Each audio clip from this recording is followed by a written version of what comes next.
We are Novels Hall Dynasty. If you want to listen to more novels or more chapters of this novel, visit a path with the name of Novels Hall Dynasty. We continue with the novel. The Dawn of the New World. Part 1. Chapter 1, The Beginning of the End. The 6th of November, 1993. The sky was covered with black clouds. The cold rain fell hard, threatening to drown out everything in existence. Xinjiang, China. In a small private clinic, a baby boy was born between two of the most influential families of the area. The surroundings were mostly vast open regions of dry deserts and mountains, so having access to any kind of medical facilities was a huge deal. He was given the name Kong Haojuan by his mother, which had brave, heroic and dignified characteristics. He didn't look particularly heroic though. With dark hair and fair skin, his only noticeable feature was the color of his eyes, which were light green. He was born at a very strange time. The marriage between his parents was a political one, and neither of them had any say in the matter. Soon after the marriage, they separated, which at the time was considered very shameful, so no news of this was leaked. The marriage was scraped from the records as if it had never happened, leaving Haojuan without a place to belong. Yet the heavens were not blind. The boy was adopted by his mother's eldest brother, who couldn't have children of his own. Theirs was a very conservative and old-school family. All the male siblings lived with their parents even after marriage, and his birth mother also lived with them because she couldn't go to her husband's. So in one mansion, there lived about 15 people. They weren't wealthy but were well enough off to not have to worry about much. "Grandpa, can I have some ice cream, please?" The 6-year-old Haojuan held onto his maternal grandfather's shirt as they walked past a shop. The old man smiled gently, his many wrinkles proof of a long, fulfilling life. "Of course, anything my little Hao wants, he can have," he said, ruffling Haojuan's hair. Haojuan was his maternal grandfather's favorite out of all the family members, even among his own sons. He spoiled him and gave him everything he could ever want, that is up until his age caught up to him and he couldn't move around much. Haojuan ran into his grandfather's room with a pair of keys. His face red from excitement. "Grandpa, can we go to the park?" he asked while jumping up and down in circles like a little rabbit. The old man smiled, seeing his animated self. "Haha, of course, just let Grandpa rest a little bit and then we will go. Is your dad back yet?" Plop! All the excitement that had built up suddenly dissipated like a vapor. Haojuan lowered his head, started playing with the car keys. I don't know. Can we go without him?" he mumbled. The old man saw the sudden change in Haojuan's behavior and sighed. There was nothing he could do here. Haojuan was too young to understand, and his son was too stubborn and old-fashioned to change his ways. With a cute he got up and held Haojuan in his embrace. "All right, let's go before he comes back," he said with a wink and a grin. Haojuan's face lit up like a lantern as he bobbed his little head up and down. His adopted father was in the military, but soon after Haojuan was born he retired and went to the US in search of better opportunities. He visited every 2 years, and every time he came back, Haojuan would feel like his world was coming to an end. Because for some reason, he was hated by the person who claimed to be his father, who never even used his real name and instead called him bastard and yelled at him every chance he got. "This isn't how my friend's dad is," Haojuan used to think to himself whenever he was alone. When Haojuan was 9 years old, his grandfather suddenly passed away. And soon after, the attitude of his entire family changed. This spoiled young master now became a nobody in mere days. "Oh, pick up your stuff. Your cousin needs this room for his toys," his oldest uncle said to him 6 days after his own father's funeral. But this is my room." "Slap, did I ask for your opinion? Pack up your shit and go to the back of the house. Your new room is there," the 30-something old man replied and walked out in a huff, not wanting to look at Haojuan's face for a second longer. Holding back his tears, the 9-year-old grabbed a handful of clothes and some toys and went to the back of the mansion where a storage shed awaited him. It was filled with junk. There were cockroaches and rats scurrying around under the single flickering light. There was no fan, No window, not even a bathroom.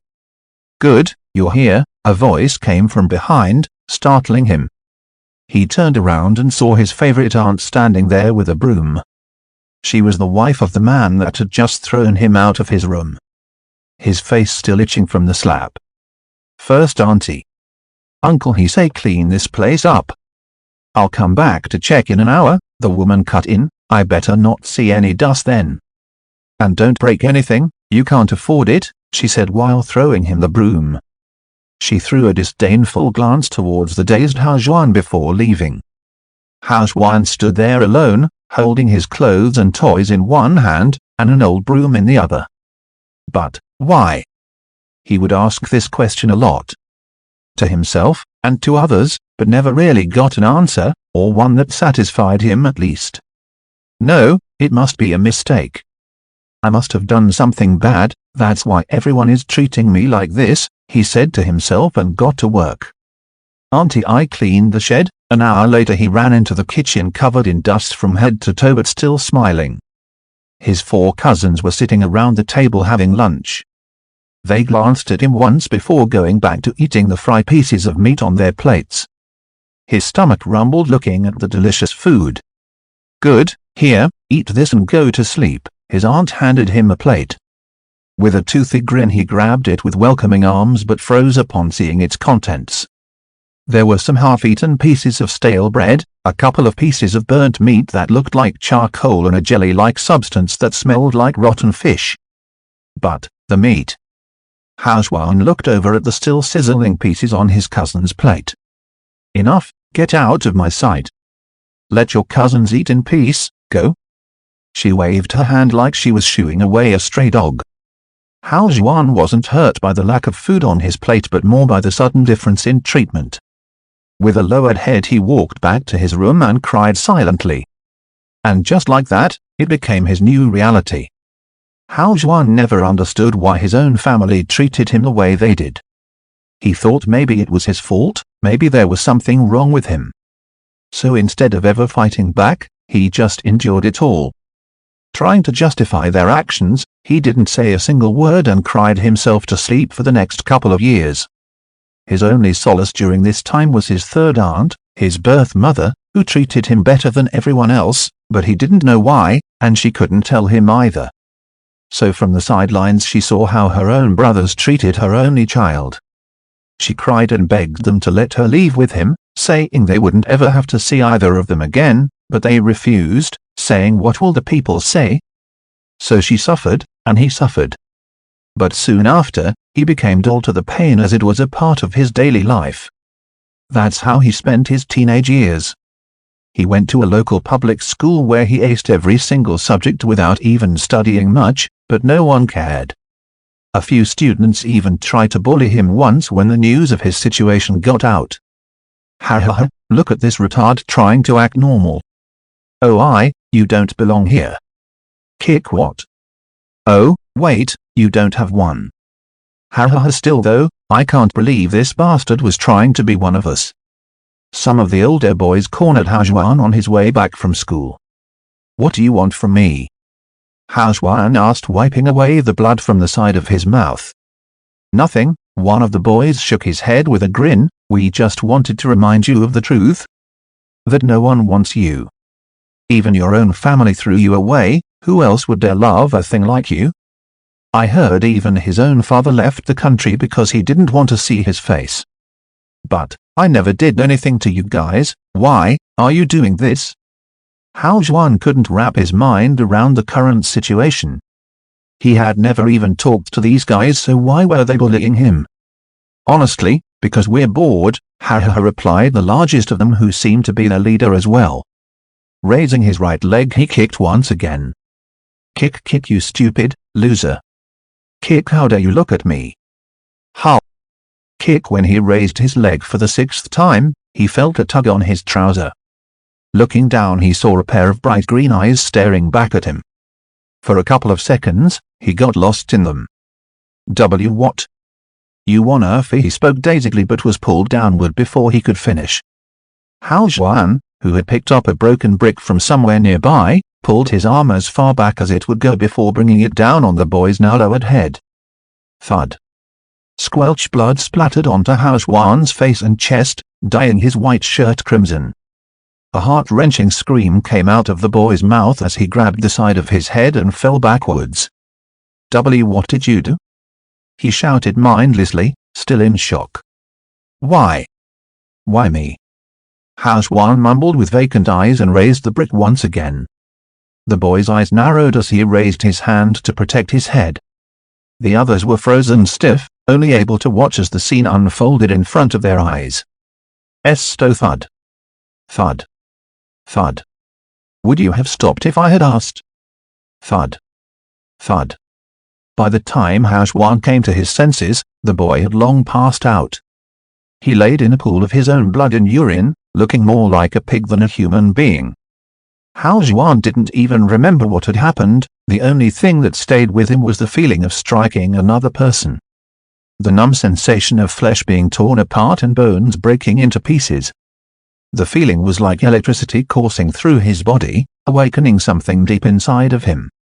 It was exhilarating. The boy's parents found out but could do nothing more than complain to his uncles. For this was a faraway town and his family held a lot of power here. That night when everyone else had gone to sleep, both of his uncles proceeded to beat him black and blue. They left him in a slightly better condition than he left the boy in. He wouldn't be getting any food for a week. But he didn't need food. He laid in his tattered bed for an hour or so before passing out from the pain. But strangely enough, he slept like a king that night, feeling content for some strange reason.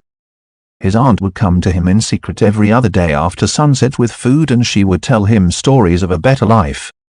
That's what he would dream about every night. Hao Xuan wasn't really allowed to go outside much after the incident, other than when he was running errands for others. So his world was very small. He didn't have a TV, so couldn't know about the outside world. When he turned 15, his aunt gave him an old laptop with an internet connection that she had secretly set up with the neighbor's help. Every night before going to sleep he would browse different forums and posts and talk to people from all over the world. It was then that he found out that his situation wasn't normal. Over the next 2 years, he learned English with the help of an American girl he had befriended and became fluent. Apparently, he had a knack for languages as he picked up a few others with little effort. Life continued like this, and he was content. You would think after being treated the way he was, one would develop some sort of a noble goal in life, like to get revenge on his uncles and their families or just move out and live freely, but no. Hao Xuan just lived day to day, never made any plans, never really hated anyone or loved anyone. Even his aunt, who he later figured out was his mother, he never really loved her how a child would love his or her parents. Everything just was. That is until the world ended. A bit after his 19th birthday, on the 21st of December 2012, everything changed. As usual, he was in his room on his old laptop chatting with his online friends. They were looking at a live stream of some Native Americans who had gathered together because they believed, like many others, that the world as they knew it would end on that very day, and they were waiting for it. One of his American friends had brought this to his attention. And he thought it was pretty interesting and imagined what would happen if everything really did end. It turned out he didn't really care either way. There wasn't anything that could get his blood pumping anymore. He might as well be dead inside.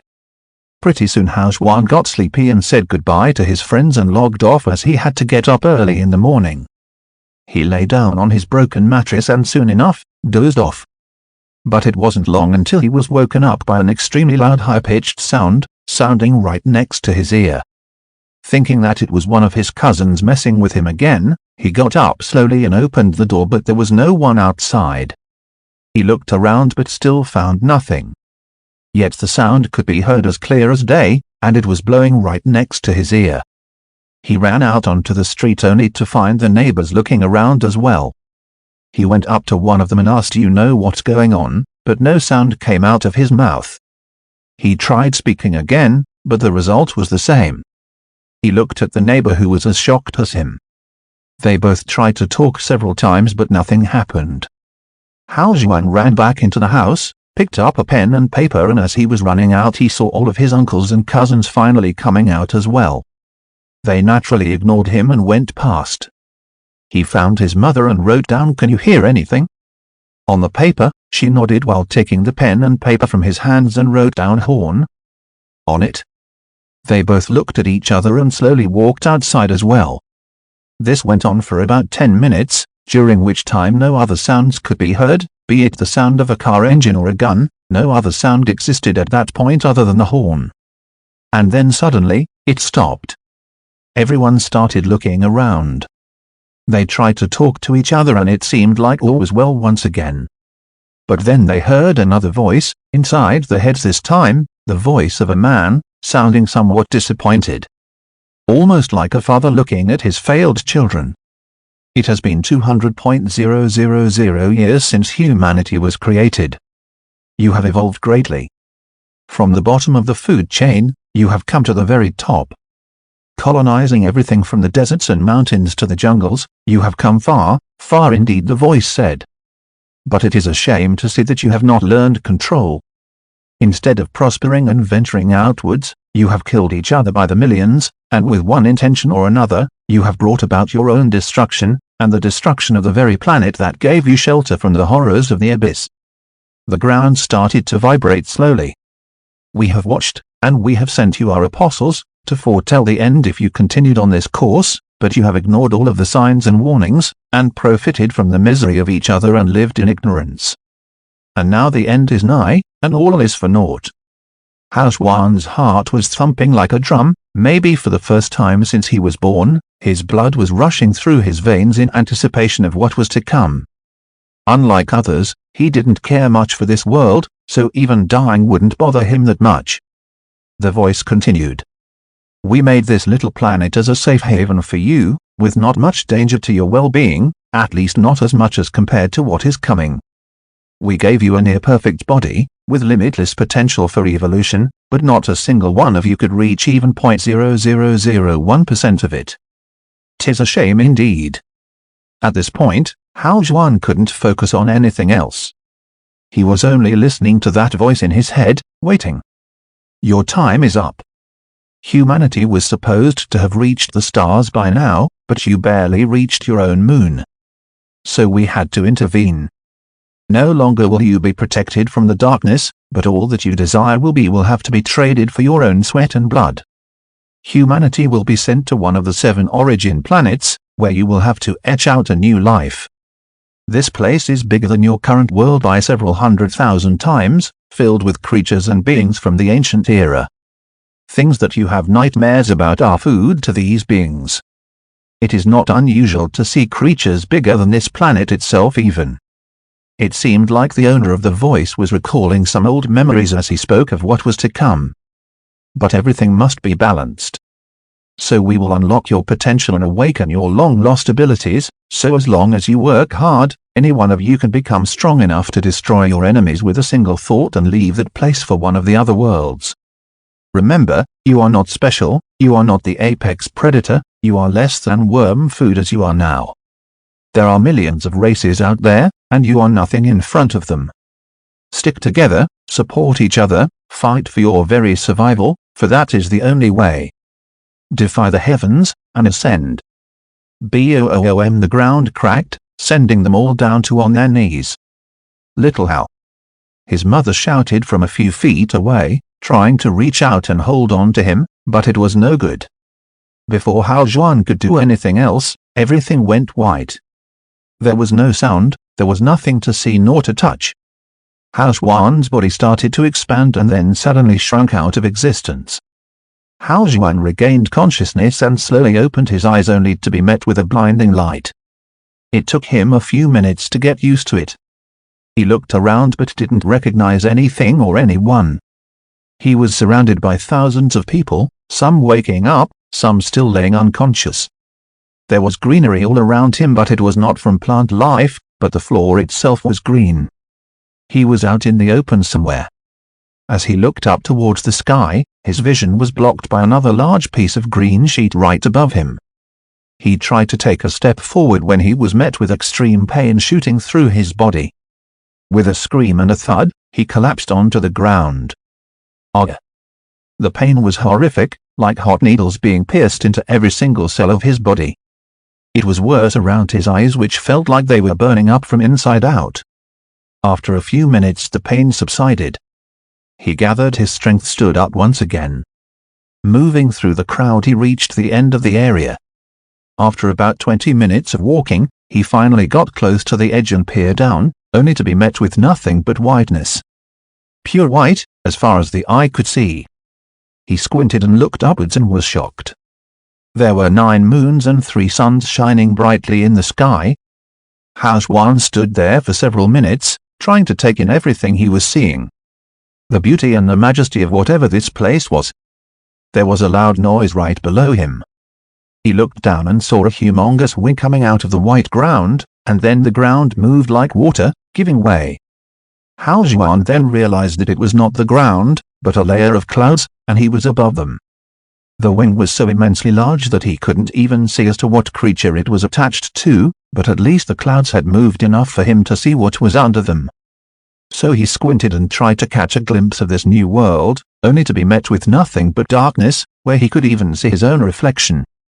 Stupefied, he just stared at it, and suddenly, his reflection started going further away until he realized that it was an eye of some creature. An eye so massive that it was like looking at an ocean. Hao Xuan's legs went limp and he fell on his back. He started sweating like a pig, finally realizing that for better or worse, the world that he knew had come to an end. Chapter 2, The New World. Hao Xuan's legs went limp and he fell on his back, sweating like a pig on a midsummer's day, finally having realized that everything had changed. As he was laying on the ground, he was both exhilarated and scared out of his mind. The reality of the situation set in and he understood that nothing would ever be the same. The security of his broken home, his old laptop, his friends, he will not get to see any of that ever again. And while Hao Xuan was sitting there thinking to himself, a young man walked up to him with hurried steps. A bulky guy with short brown hair, white complexion, quite tall for someone of his age. He ran up to Hao Xuan and bent down beside him. "Hey man, are you okay? Can you hear me? Just try to breathe, dude, you're fine," he said worriedly. Hao Xuan took his advice and started taking a few deep breaths, finally coming down. He looked at him with a slightly confused expression. "Do I know you?" he said with a big smile plastered all over his face. Was the best response Hao Xuan could think of. Barely having talked to anyone in real life in the last few years, his social etiquette was lacking to say the least. "My name is Mars Khan. What's your name?" "You're Chinese, right?" he said, extending his hand to help Hao Xuan up. Hao Xuan stared at his hand for a few seconds and then looked at his face, thinking, quite a wide face this guy has, and then grabbed his hand. "Yes, I'm Chinese. Are you American?" "You sound like a cowboy," Hao Xuan said, looking at him. There was a hint of the infamous southern states in his accent. "Haha, I should be the one saying that. Haven't seen a lot of Asians speaking such fluent English," he said, laughing. Thanks, I guess," Hao Xuan said in a low voice, chalking up his ignorance to a lack of exposure. He started moving towards the edge once more and looked down, but it was all white again. A sea of clouds, like it was never touched. "Are you afraid of heights?" "I am. I get dizzy every time I look down," Mars said as he walked up next to Hao Xuan. He inhaled deeply through his wide nostrils, asking, "Do you smell it?" Hao Xuan frowned and then sniffed but couldn't smell anything strange, so he shook his head. "Smell what?" "The air, it's so clean. It's like breathing in pure oxygen. I get a little buzz every time I take in a deep breath." "You're right," Hao Xuan said as he also breathed deeply.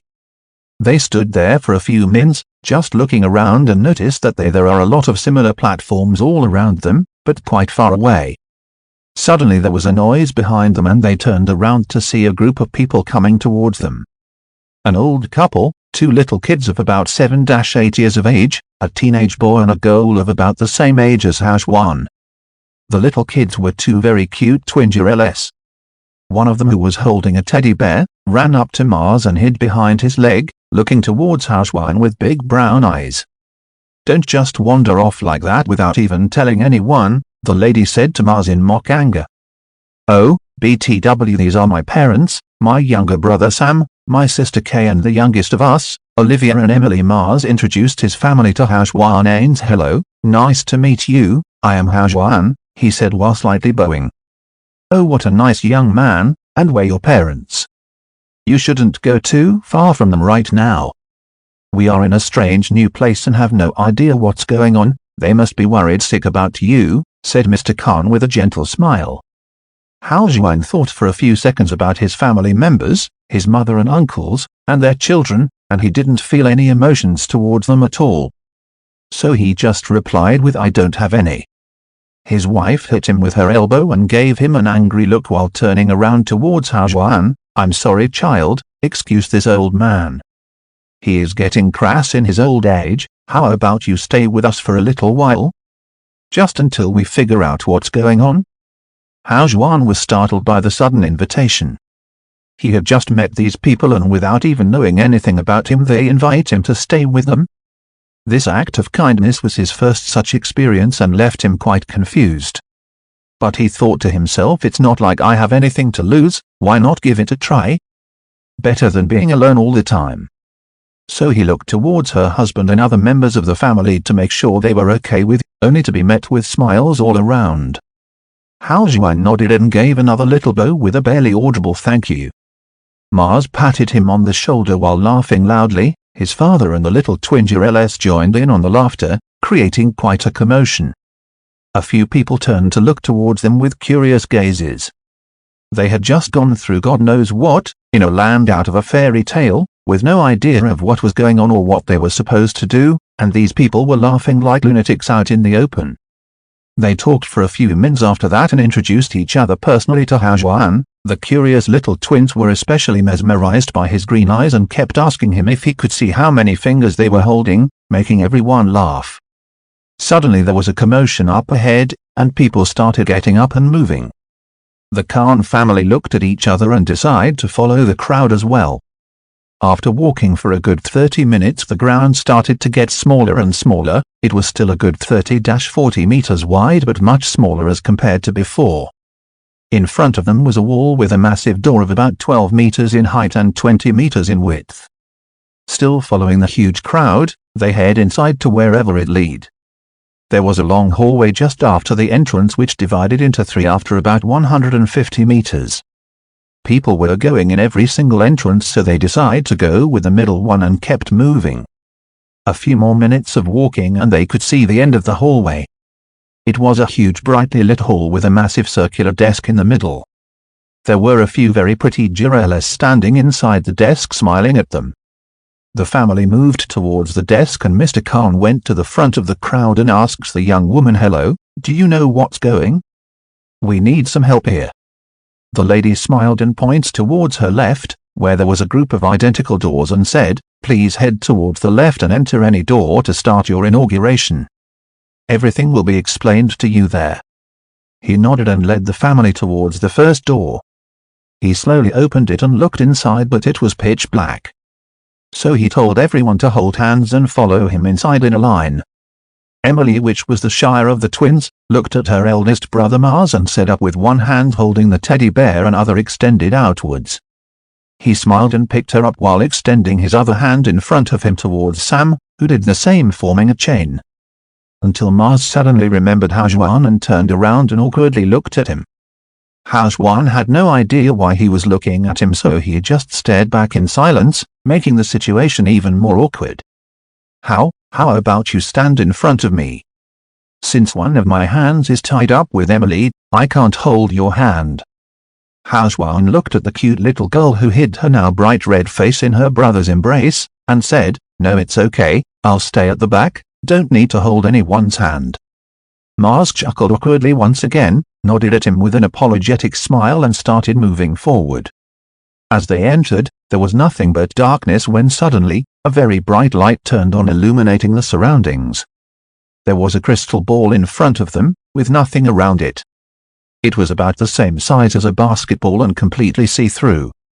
Just as everyone finished looking around, a robotic voice was heard in the room, please put your hands on the ball to initiate memory transfer.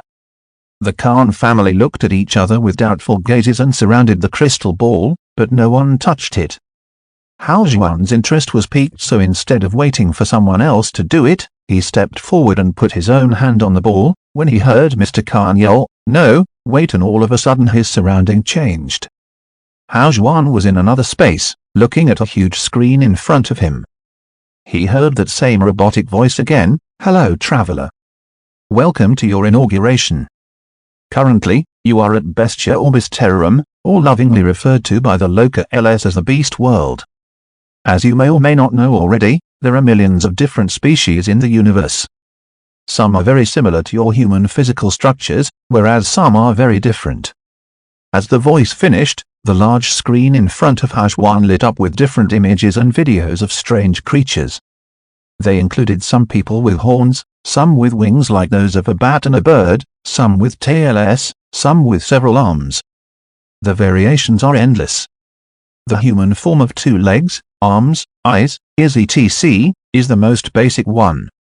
Anything else on top of it is considered an improvement that gives a boost to another ability or power. Although most of these creatures are born with them, but many bloodlines can be acquired from either here, the Sun City, through trade with one of the more powerful beings, or from out in the world if you're lucky enough. The Beast World is, for the lack of a better word, endless. It is filled with the purest form of spirit energy, which makes cultivating here extremely easy. But because of that, the native creatures of this world mature at an exponentially higher rate. They mutate and grow strong day by day, and are a great threat to yours and your loved one's well-being. Your only option is to get stronger by any means necessary. There is no good or bad way of gaining strength. The Dao is neither evil nor virtuous, it only depends on the person seeking it. Hao Xuan's heart was beating so fast that he thought it might explode. At this moment, his excitement knew no bounds. Just the thought of exploring these wondrous lands, fighting against mythical creatures like dragons and phoenixes and whatever else there was, plundering their treasures seemed something out of a movie or a novel. Not to mention the robotic voice that made everything sound like almost a dream. But be warned, your journey will not be easy. You are far too weak as you are now. You must not venture out alone. Seek stronger warriors, learn from them. You are a stranger to this world, so its laws will not be in your favor. Learn the Dao, only then can you protect yourself. Chapter 3, The God of Weapons. Hao Xuan came back to his senses. He was still standing there with his hand on the crystal ball, and everyone was looking at him with curious gazes. "Are you okay?" asked Sam slowly. "What happened? You just zoned out for a bit there." I was in a different place. They showed me some images and told me a few things about this world. "I don't think it's dangerous, you guys don't have to worry about it, I think," said Hao Xuan, moving away from the ball. "Oh, that's good to know. Let me go next," said Mars, lunging towards the ball and quickly putting his hand on it before his parents could stop him. "You?" Mr. Khan tried to stop him, but it was too late. Hao Xuan left them to their own accord and started looking around, trying to digest everything he saw and heard. "I still have so many questions. How the hell was that an inauguration? They barely explained anything. What are we supposed to do now? Where do we go?" he thought to himself. As soon as the thought appeared, the same robotic voice was heard. "Once you have been through the memory transfer, please move on to the next area to continue the process," and a door opened up on the opposite end of the area. Hao Xuan looked at the Khan family and it seemed like they would be a while, so he quietly started walking towards the door. On the other side was a spacious room with a small platform in the middle with 4 screens hovering on it. After making sure there was nothing else, he moved on to the platform and touched one of the screens. "Ding, please place your right hand on the screen to register," a different, slightly feminine robotic voice said. So Hao Xuan placed his right hand on the screen and it lit up with some numbers showing up one after another. "Registration complete. Welcome, traveler number 8671, please enter your name," said the voice again. After entering a bunch of his personal information like his date of birth, medical history, and whatnot, the screen went blank for a second, and then a new page showed up. Since you are new to this world, you will be provided with some limited edition cultivation manuals according to your talents and aptitude to choose from. Please go over their details carefully before selecting one, as it will be the very basis for your future cultivation, the voice explained further. On the new screen, several different kinds of manuals came up with their summaries right underneath them. The first was Mental Cultivation Manual. Its description said the easiest and the most basic manual, available almost everywhere in the beast world. Well-rounded and suitable for almost any being of any age and race. The second was a Spear Cultivation Manual with the description, one of the many weapon cultivation manuals. Focuses on merging the weapon with the user's body. Perfect for those that prefer to keep some distance from their enemies. Warning: all characteristics of the weapon will affect the user's mental state. It seemed like choosing a cultivation manual wasn't an easy thing to do. One had to think hard about what they desired and how the manual would affect them. Using these manuals would bring about changes to one's state of mind. Haojuan looked through several dozen others. There were a lot of manuals related to weapons, and there must have been another reason for these weapon manuals other than just getting extra power. He found some strange ones as well, some that focused on speed and agility, or defense. There seemed to be something for everyone here, but nothing caught Haojuan's eye. So he went back up to the top of the page and filtered the manuals according to his own likes, but he didn't really know what he himself was looking for. With it in mind, he filtered the manuals according to their popularity and selected the descending order to start from the least popular ones. The least popular manual was the Chain Manual, where the user's weapon would be a chain itself. No wonder no one chooses this one, who would fight with chains as their primary weapon. Its creator must be a sadist, Haojuan thought to himself. But that was just his uneducated opinion, of course. Chain Manual was actually very good, but had very high demands to cultivate it. One would have to be a genius and be rich enough to afford all the ingredients needed to level himself up. After not finding anything to his liking, he filtered the manuals according to the highest difficulty, and finally, something caught his eye. The Glaive Cultivation Manual. Its description read, one of the most difficult weapons to master, requires extremely high strength, speed, and endurance to be of any actual use in combat. But once mastered, the glaive is a weapon that would reap lives with every single swing. It is an overlord of weapons, and not everyone is suited to cultivate it. Haojuan remembered reading about the description of a glaive as it was commonly used by commanders in the Ming Dynasty. It was described as the horse beheading dao, a massive 96 cm blade attached to a 128 cm shaft. He imagined how awesome and cool would he look with a weapon such as that on a battlefield. Without a second thought, he touched it with his index finger and got a prompt: please confirm, choose Glaive Cultivation Manual as your cultivation manual. He faltered for a moment, and then clicked yes. Solely choosing a manual based on how he thought looked, but who could blame him? There was no one else to tell him otherwise. The screen went blank again, and a bright ray of light, like a laser, came out of the top of the screen straight towards his forehead. Haojuan wanted to move away, but his body wouldn't listen. So he just closed his eyes and waited. There was some slight irritation where the laser was hitting him, but other than that, nothing. Suddenly, a strange feeling appeared. He felt like there was something new inside his head. The robotic voice came again and gave further instructions. Please close your eyes and concentrate. Imagine a safe place, any place, you are standing inside it. No one else can get in here, this is your personal palace. Somehow Haojuan could feel himself falling asleep. The robotic voice sounded a bit hypnotic, and Haojuan couldn't help but follow its directions. He did as told, but after several minutes nothing happened. He kept trying over and over again, and finally after a full hour he found himself standing in a dimly lit space. There was nothing around him but other than a feeling that there was something in front. He reached out and a book appeared in his hand, and he could see it vividly with the words Glaive Manual inscribed on the cover. Haojuan thought about what was inside it, and it flipped open on its own. He saw the first paragraph: Cultivators beware, not for the weak of mind or poor of character. The glaive is a god of weapons, and as such its difficulty is also godly. It will not be easy, But if you persist, the very heavens themselves will tremble beneath your feet. With one swing the gods will be slayed, and with another, the abyss sundered. Hao Xuan's mind trembled like a kite in a hurricane. He had never read anything more badass, and that was just the introduction. An image appeared in his mind of a man standing in front of an army of millions alone with his weapon, hair swaying in the wind. What could be more majestic than that? For some reason his heartbeat increased and a strange new feeling seeped into his heart. The desire to fight.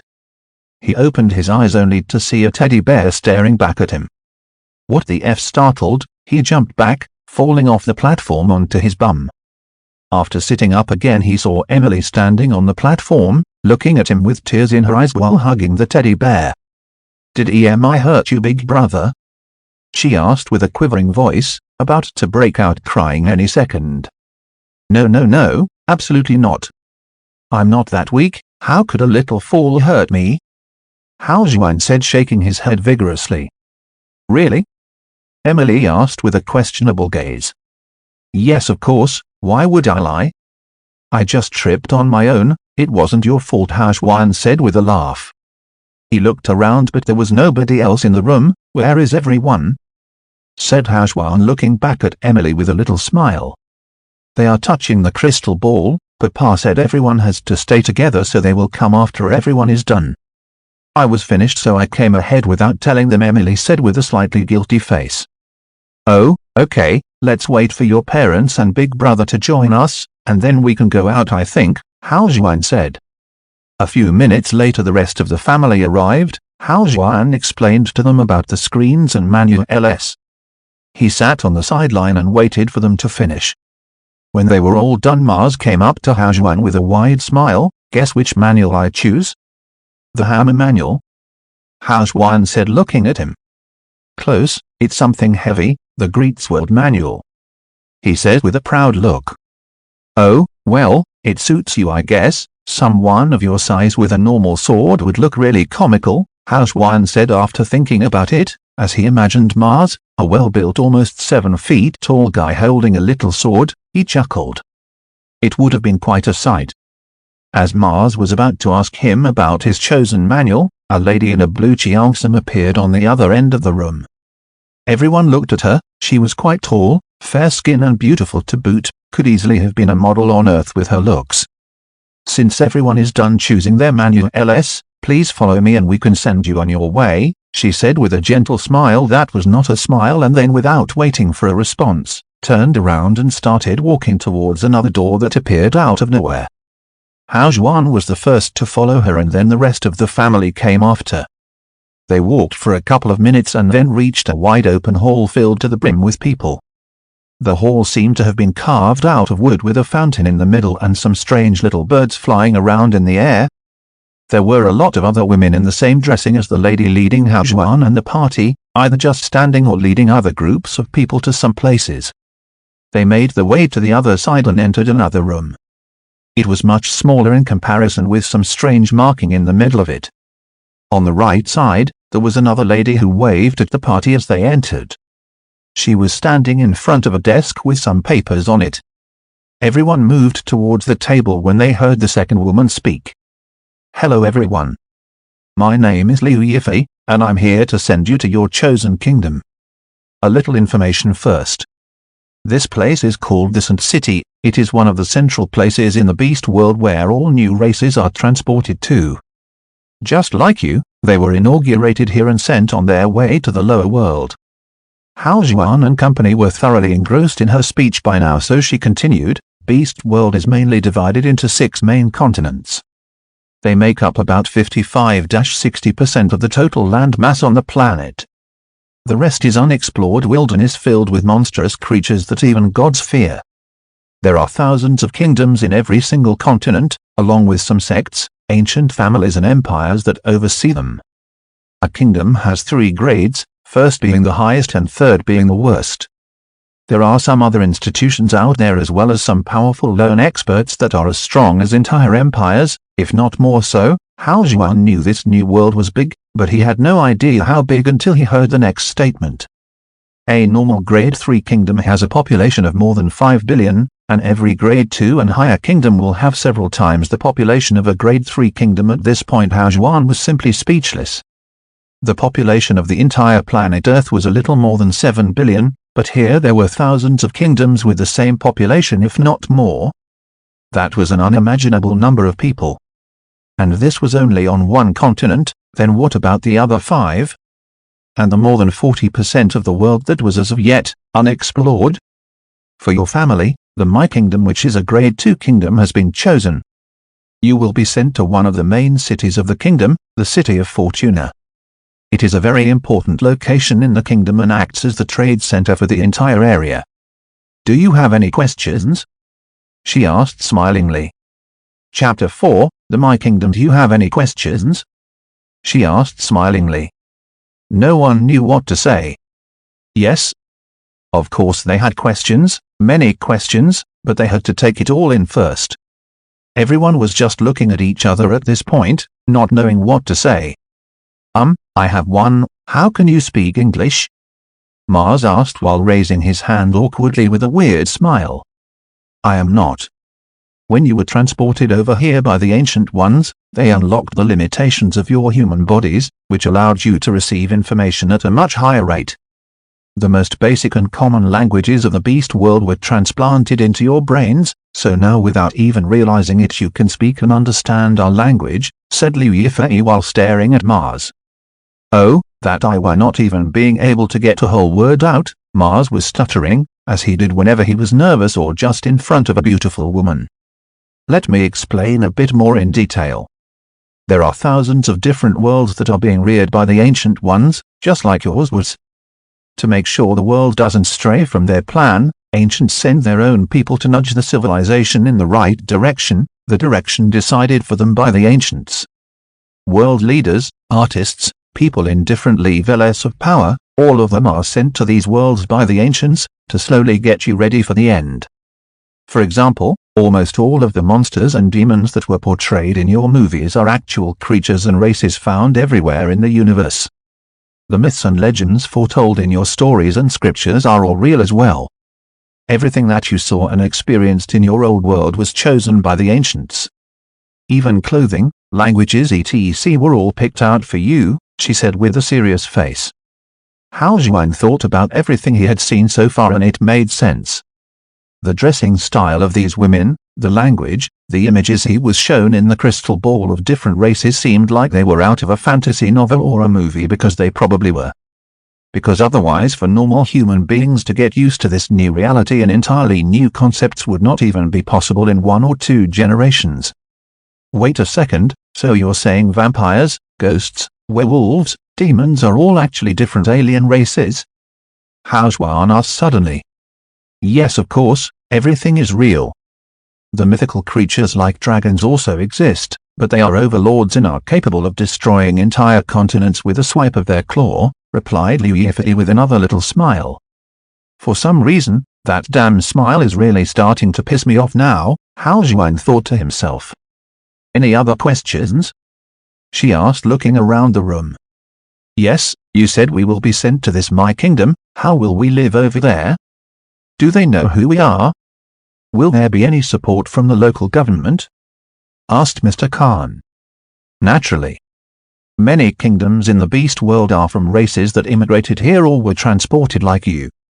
The others are the native species or those alien races that have been here for many millions of years and even forgot their true origins. These people think they are superior to folks like you and me, and that they deserve all the resources the beast world has to offer. So there are many fights and wars between different empires and kingdoms because at the end of the day, resources are still limited, and unless one wishes to go out in the wilderness and trade into unknown territory, there will be fights.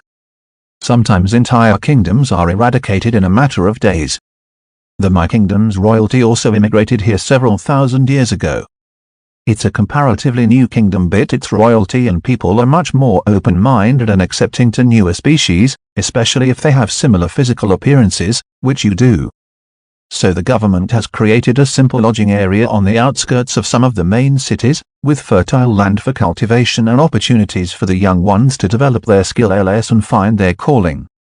It's actually one of the best options available right now, Liu Yifei said while looking at the paper on the desk in front of her, which apparently was the map of the My Kingdom and surrounding areas.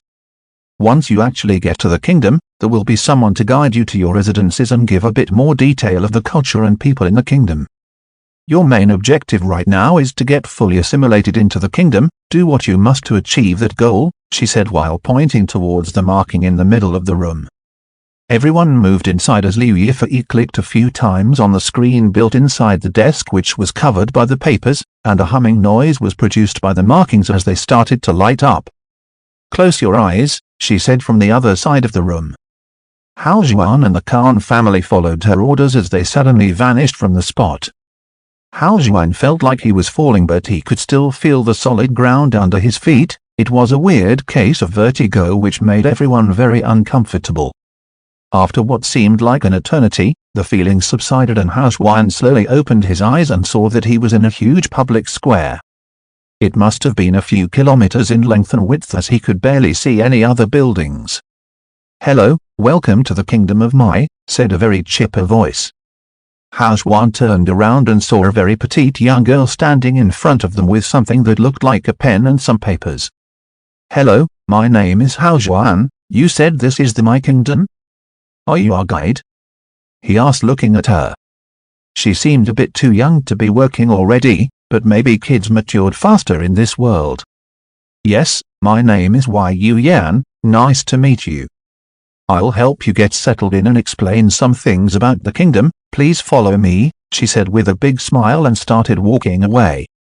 Hao Zhuan and company looked at each other and followed her without saying a word. The Kingdom of Mai might not be the biggest or the strongest, but we are famous to have very brave and courageous warriors. Our kingdom is surrounded on two sides by other kingdoms, and one side is facing the Azure Ocean. One of the kingdoms is called the Jia Kingdom, and it's the one we have been to war with several dozen times already. Their people think they are so much better than us just because they came here a little earlier and fight us for every resource, but we always fight back, she said very proudly. If one didn't know better, you would think she herself had led the troops to fight against the Jia Kingdom. Acute diaresis anyways, you don't have to worry about them for now. Your family has been given a farm in District 12 in the outer area of Fortuna City. There are a lot of cities in our kingdom separated by vast jungles and forested areas. We have tried to clear the way between them, but because the spiritual energy in this world is so thick, it only takes a few months for everything to grow back. Since you are located in the outer area, you will have to be careful of demon beast attacks. They come out of the forests randomly, looking for food or by accident. The closest city to our Fortuna City is about 9,500 kilometers away. On average, each major city is at least such a distance away from each other, if not several times more, she said in a single breath. Hao Zhuan was once again amazed by the vastness of this world. On Earth, the distance between Beijing and New York City was a little less than 11.000 kilometers, and over here the distance between a couple of cities in a single kingdom was almost the same. Unbelievable. Oh, beasts are the creatures that are native to this world. They are equivalent to the wild animals you had in your old world, with the difference being that they are anywhere from a few inches to several hundred meters big. Every few years their quantity becomes too much and they come rushing out in a stampede towards the closest human settlements. At such a time, you must move as quickly as possible to the inner area, behind the city walls for cover, she said while slowly picking up her pace. Chapter 5, A New Life. Whoa, what do you mean run to the inner city? Is there no protection for people in the outer areas? What are they going to do if some monster just wanders in? Asked Mars with a serious face. This was no joke. Their lives would be in danger 24/7 if they could be attacked at any point during the day. Yu Yan had expected such a question. With her little smug face she said, of course there is protection. There is the local guard regiment for every district with outposts all over the areas and one main headquarters located in the middle of the district. There are several hundred soldiers stationed in and around the headquarters, and some private establishments like the local Hunters Lodge also make a living by going on expeditions and killing wild beasts around the districts. Oh, that's great. Won't we be pretty safe then? Mars followed with another question. Not necessarily. You still don't understand how big each district is. Even though we are at the outer edge of Fortuna City, the inner city itself is 180.000 kilometers raised to the power of 2, and each district is surrounding the city is about 1520.000 km raised to the power of 2. So even though there are guard posts and local headquarters in every district, getting from one place to another still takes a lot of time. On a normal carriage, for example, it would take several days to reach the inner city. Most ordinary individuals don't even leave the place they were born in because of that. That's why so many people try to cultivate and not only protect themselves but to try and get a better life for themselves out there. But even then, the average lifespan of normal citizens is anywhere between 100 to 150 years with all the danger, and you do mature much faster than you would in smaller worlds, Yu Yan said proudly, with her head held high. You can't be serious. What the fuck is with this world? How is everything so big here? Every single time I think I've wrapped my head around it, even more information is dished out like it's no big deal, Hao Zhuan thought to himself. And he was right. One had to understand that the total area of Beijing was less than 17.000 kilometers raised to the power of 2, and there are 12 districts that are either the same size or even bigger just in the outskirts of Fortuna City. No wonder they can't protect everyone with just a few hundred people. Even a few thousand wouldn't be enough. They walked for 30 minutes or so and soon came to another area with a very tall structure in the middle. It said Beast Hall outside of it. Yu Yan told the party to wait outside and went in. After a few minutes, she came back on a carriage led by 4 horse-like creatures. They had tiny horns on the top of their heads with thick scaly skin and long tongues. The body shape was like that of a horse but about 1.5 times bigger, and instead of hooves they had claws. The faces looked like a mix between a horse and a lizard. It seemed like their tails were cut off on purpose. This was Hao Zhuan's and company's first interaction with a creature from the beast world, and it was quite scary as one would expect. But seeing as how even a petite little girl like Yu Yan could control the beast so easily, they felt a bit more relieved. Hop on. I have to return the carriage in a few hours. With this I can get you guys to your new home in no time, she said looking down at the crowd. Mars was the first one to get on. After making sure that the creatures didn't make a fuss, he made space for the rest. It was an open carriage so they could see the scenery around them as well. With something like a horsewhip in her hand, she made a noise and the creatures started at a brisk pace. Not too fast nor too slow. What are these things called? Asked Sam looking at the creatures in front. Their scientific name is Squamulacerti, which is quite a mouthful, so we just call them Squals. They are one of the more higher-end beasts.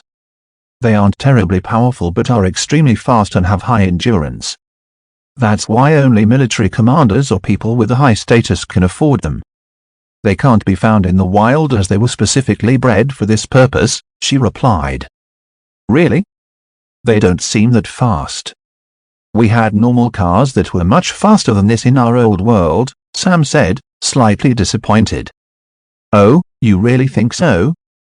Let's first get out of the populated areas and then I'll show what they can really do, Yu Yan said in a slightly mocking manner like she was looking at country bumpkins. They followed what seemed like the main road for a few minutes. Other carriages were led by all kinds of beasts from straight-up huge lizards, ostrich-like birds, to some feline mounts, and there was even a huge spider with a single person in it.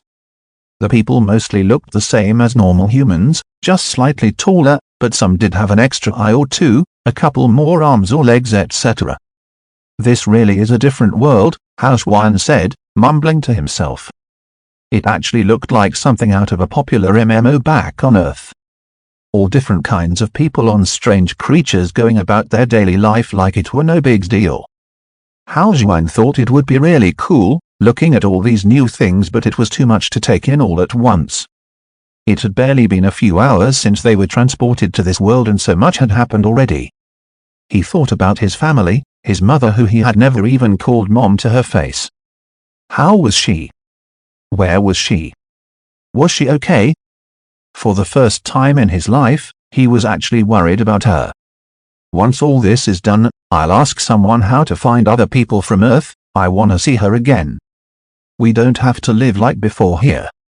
We can be a family now, they can't stop us anymore, Housewan said to himself.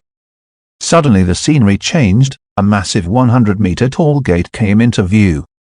It was at least 60 meters wide, completely open.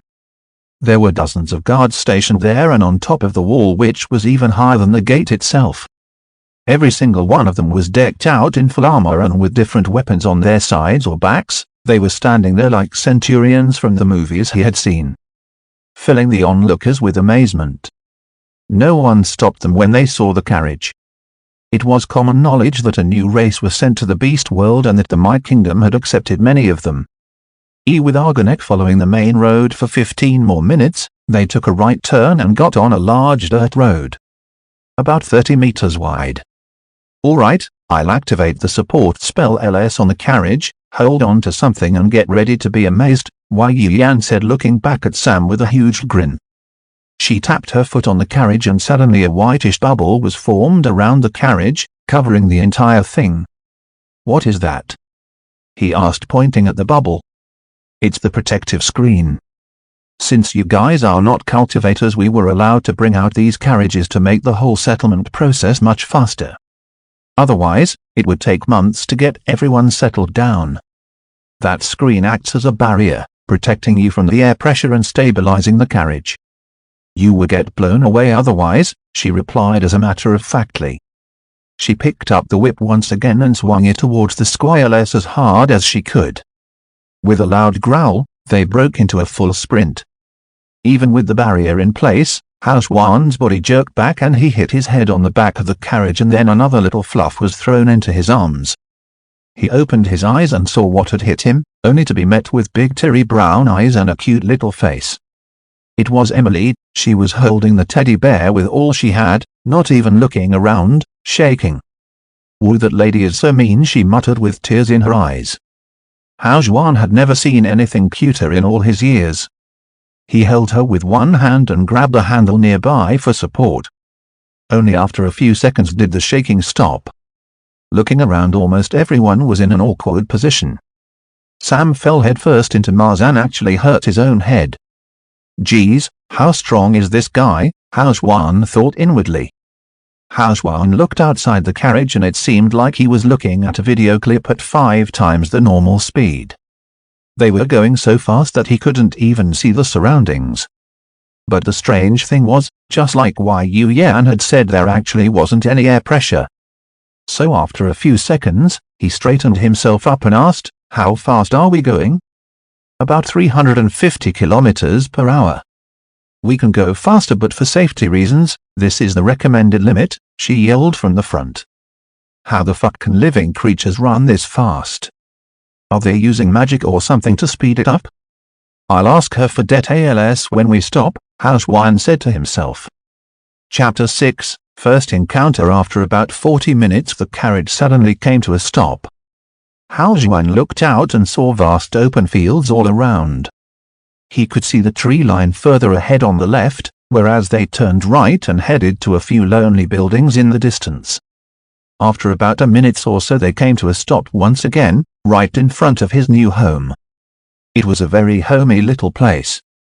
One large double-story mansion, a warehouse further behind it, and some smaller sheds and whatnot here and there.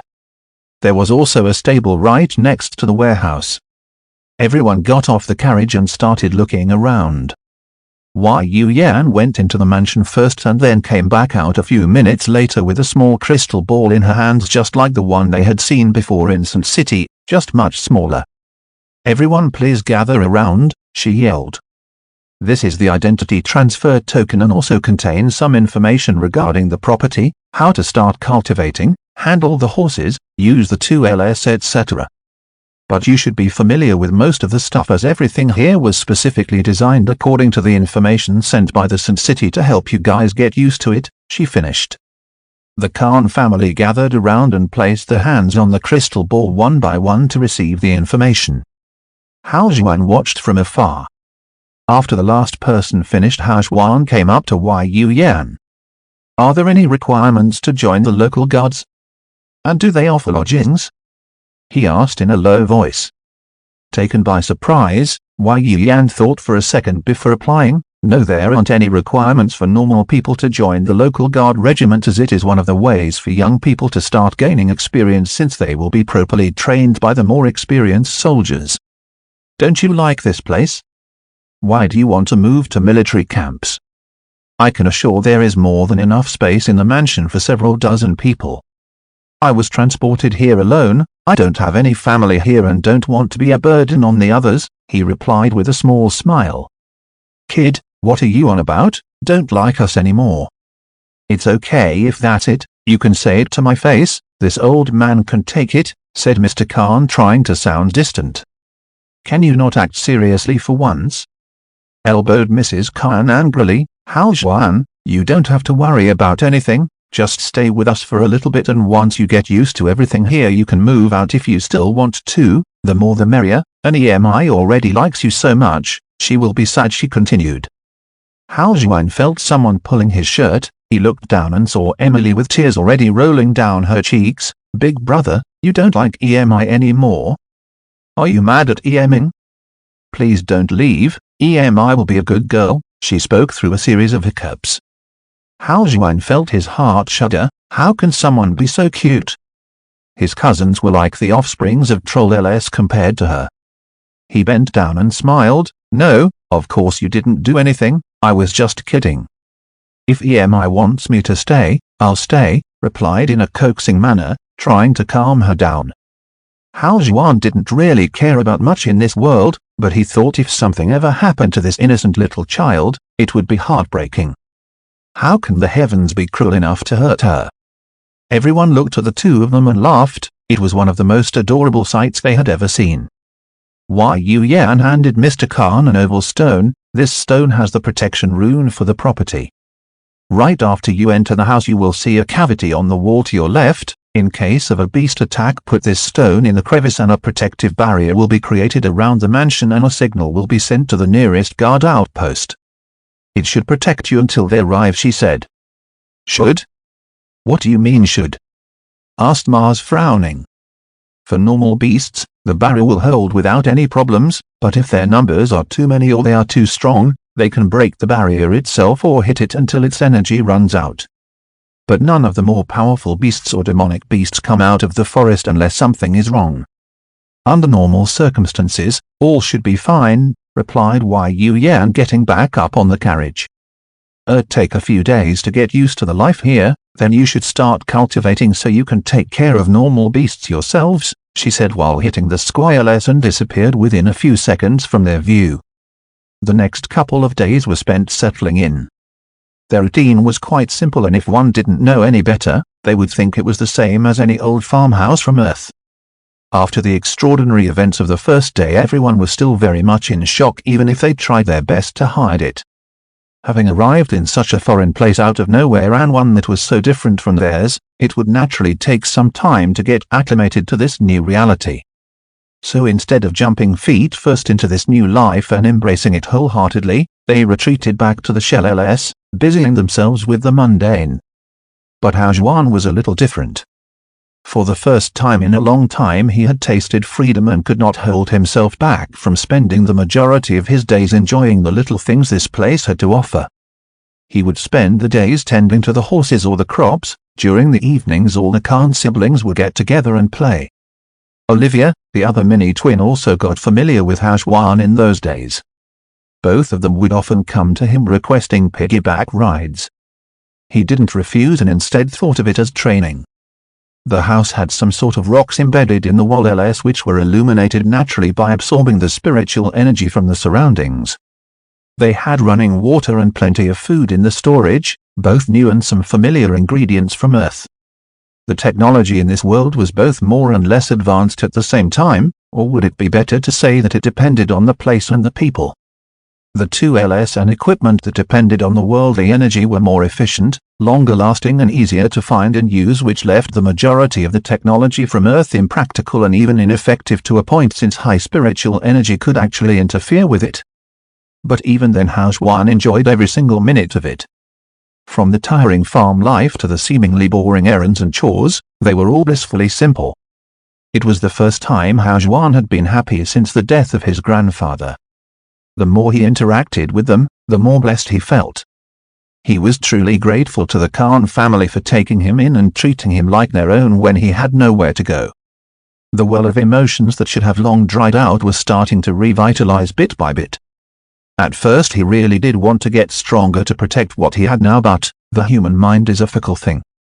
Since there was no immediate danger in their small bubble of repetitive and ordinary lives, there was no pressure and nothing urging him forward. No other phrase could define the human psyche better than out of sight, out of mind. About a month and a half passed by in the blink of an eye, which is when they had some guests for the first time, their new neighbors. A family of 5. A married couple in their mid-30s and their 3 kids, 2 girls and a boy, all around 7-9 years old. They were one of the families that got a place allotted nearby. They were from Europe, Norway to be exact, and actually had experience working on a farm back from on Earth. Their kids would often come over to play with everyone, even Hao Juan, who was quite awkward at first but grew fond of them in the handful of interactions he had with them. They were well-mannered and very cute. A week went by in this manner.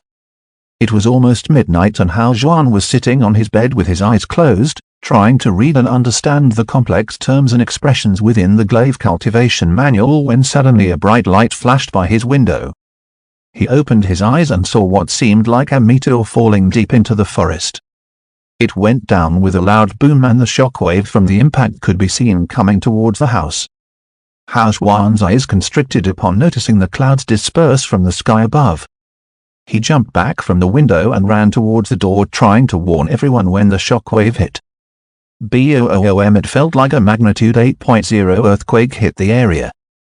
The entire mansion shook for a good few seconds before coming to an abrupt stop. Hao Juan got up from the floor and looked back. The window was broken and his whole room was a mess. He opened the door and went out into the hallway and saw Mars coming out in a hurry as well. "Brother, can you take a look at the twins and see if they are all right? I'll go see how everyone else is doing." He threw out the words and quickly ran down the hallway without even waiting for a reply. Hao Juan went the other way towards the twins' room. He opened the door and saw them both huddled together under covers, trembling. Olivia heard the door open and lifted the covers to peek out. "Big brother, what's going on?" she asked with wet eyes, obviously scared out of her wits. "It's okay, come with me, let's go see everyone else," Hao Juan said, moving towards them. He picked both of them up with one arm each and ran back outside. He didn't see the others, so he kept running and went downstairs to the main living area. Everyone was in there. Sam had a cut on his forehead and was bleeding. Mrs. Khan was standing next to him with a towel trying to stop the bleeding. "Ma, it's fine, it's just a little cut," Sam said embarrassingly, trying to push her away upon noticing Hao Juan arrive. "Shut up and let me stitch it up first, you're getting blood all over the carpet," replied Mrs. Khan sternly. Hao Juan was at a loss for words listening to her. He didn't know whether to laugh or cry. He put down the twins beside her and went up to Mars and Mr. Khan, who were both standing near the window, talking. "All the upper windows are broken, some of the walls have cracks in them as well, but nothing big," Mars reported like a soldier. "Was it an earthquake?" "I heard a loud noise just before the earthquake hit. Did any of you see anything?" Mr. Khan asked, looking at them for answers. Hao Juan moved closer and spoke in a hushed voice. "Yes, I think it was a meteor or something. I saw a large fireball crash deep in the forest. It was blue and was burning brightly. And that caused the explosion. Holy crap. It should have been pretty far as well, judging from the interval between the explosion and the earthquake and the fact that there was nothing else. If it was close, we would have been vaporized," Mars added unnecessarily, receiving a glare from his father. That seems bad, really bad. Could spell a lot of trouble for us," Mr. Khan said while going outside. Hao Juan and Mars followed behind. The sky had been cleared, so under one of the full moons they could still see pretty far away. Mr. Khan broke into a light jog. After a few steps he turned around and shouted towards Mars and Hao Juan, You two check on the horses and make sure the warehouse and the stables are okay. I'll check the sheds." "All right, I'll take warehouse, you take the stable," Hao Xuan said to Mars while sprinting towards it. The warehouse was at the back of the property, so it was much further away than the stable. Hao Xuan got to the warehouse in a couple of minutes and started looking around. A few things had fallen down, but everything seemed okay for the most part. He went up the stairs and looked out of the window. It was pretty high up and gave a nice vantage point to the forest in the distance. He looked towards the place where he saw the meteor go down and thought about what it could be. Maybe it was an egg of a powerful creature or a treasure, like in those weird web novellas. Maybe it will choose me as its master. Those kinds of things always happened there, so why not now, huh? While Hao Xuan was immersed in his delusions of grandeur, a loud cracking sound came from somewhere in the distance, like a tree breaking and falling down. Looking towards the forest, he couldn't see anything out of the ordinary.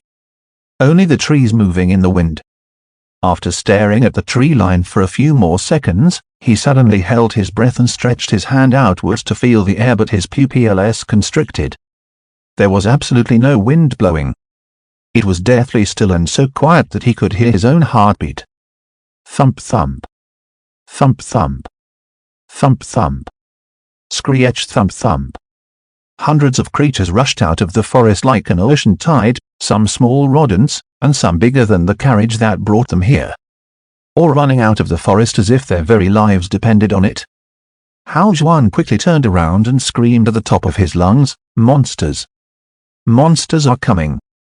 Chapter 7, The Siege. Hao Xuan turned around as quickly as his body would let him and screamed at the top of his lungs, "Monsters!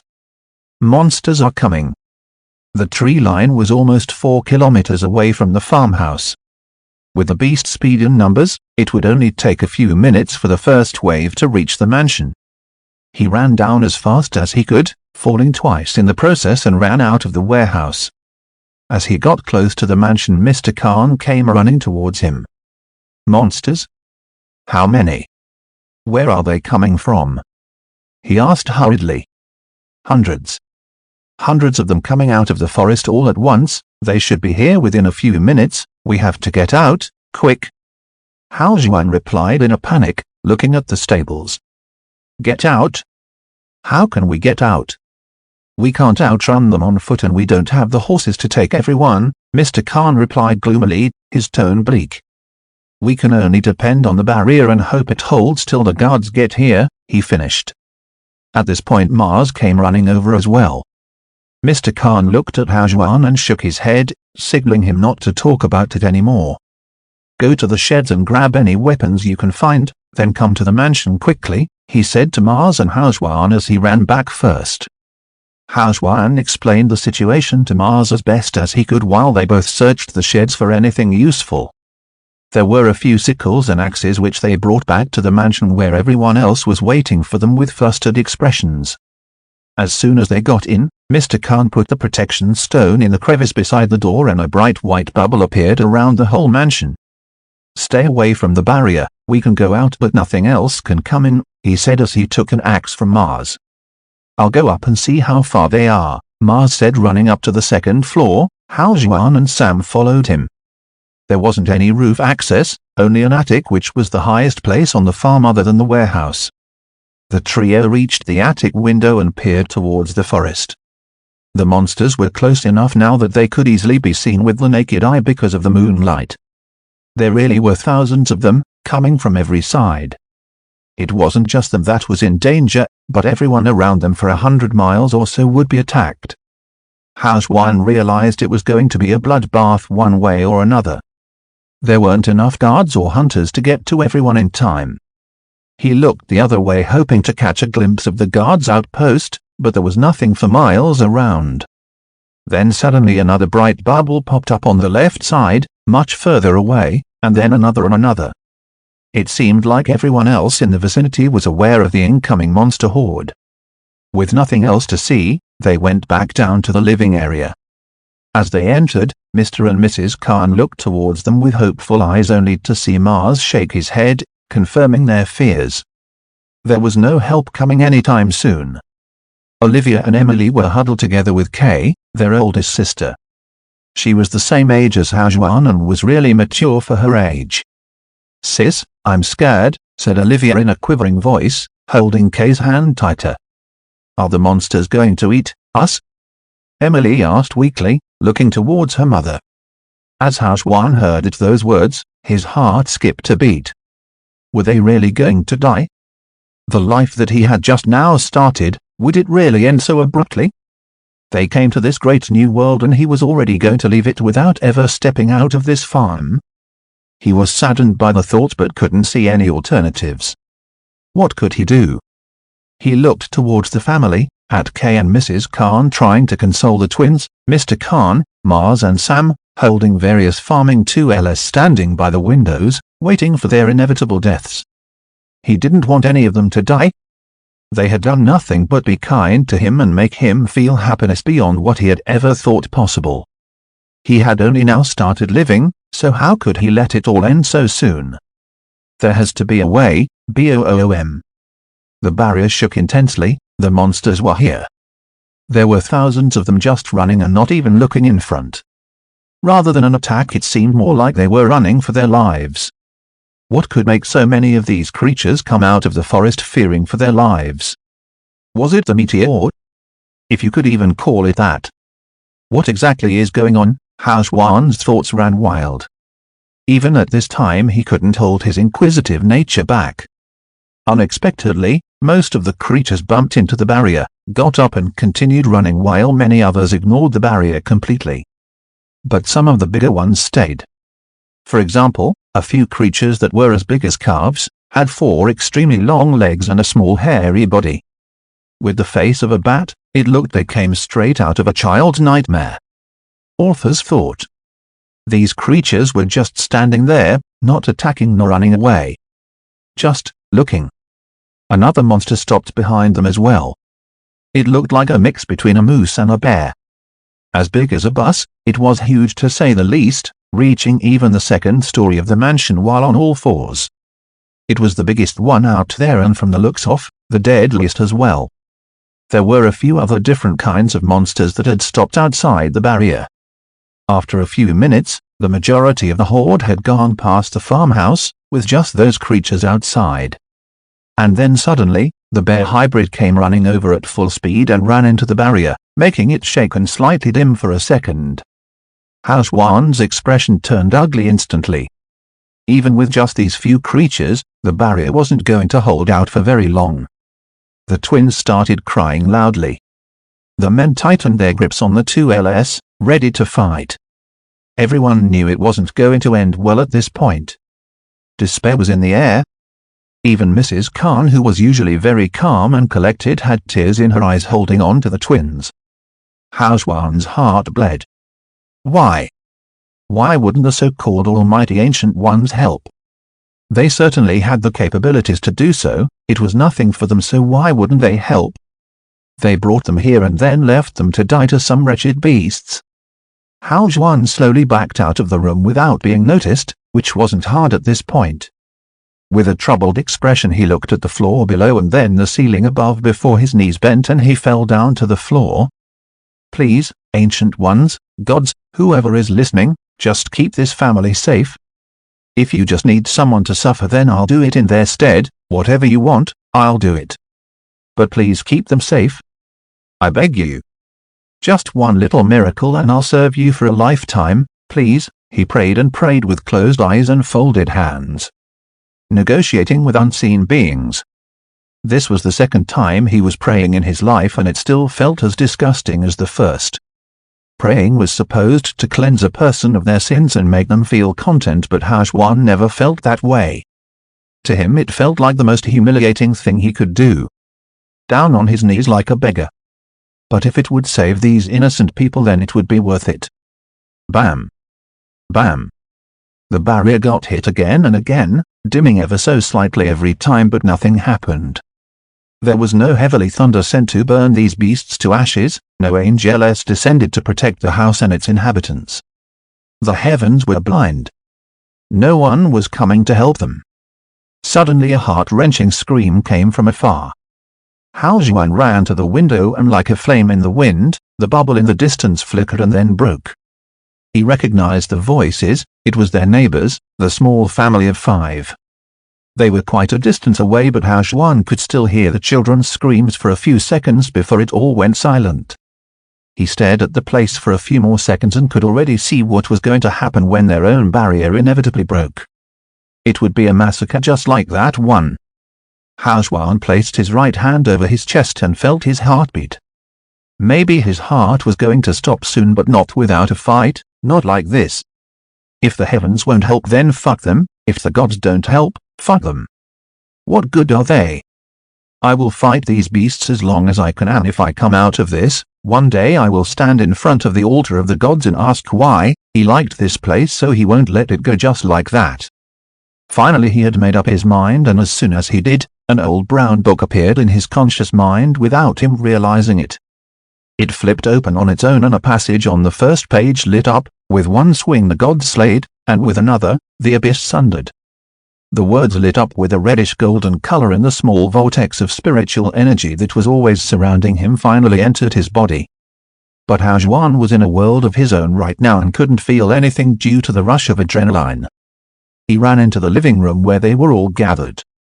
"Auntie, is there any cooking alcohol in the kitchen?" he asked, peering towards Mrs. Khan. Bewildered by the sudden inquiry, she thought for a few seconds and then got up herself and went into the kitchen. She came back out with several bottles. "Thank you," Hao Juan replied with a resplendent smile. Everyone was shocked by his actions. And that blinding smile. They had never seen him smile like that in the few weeks they had known him. Actually, he had never smiled like that before in his life, ever. All the knots in his heart were undone.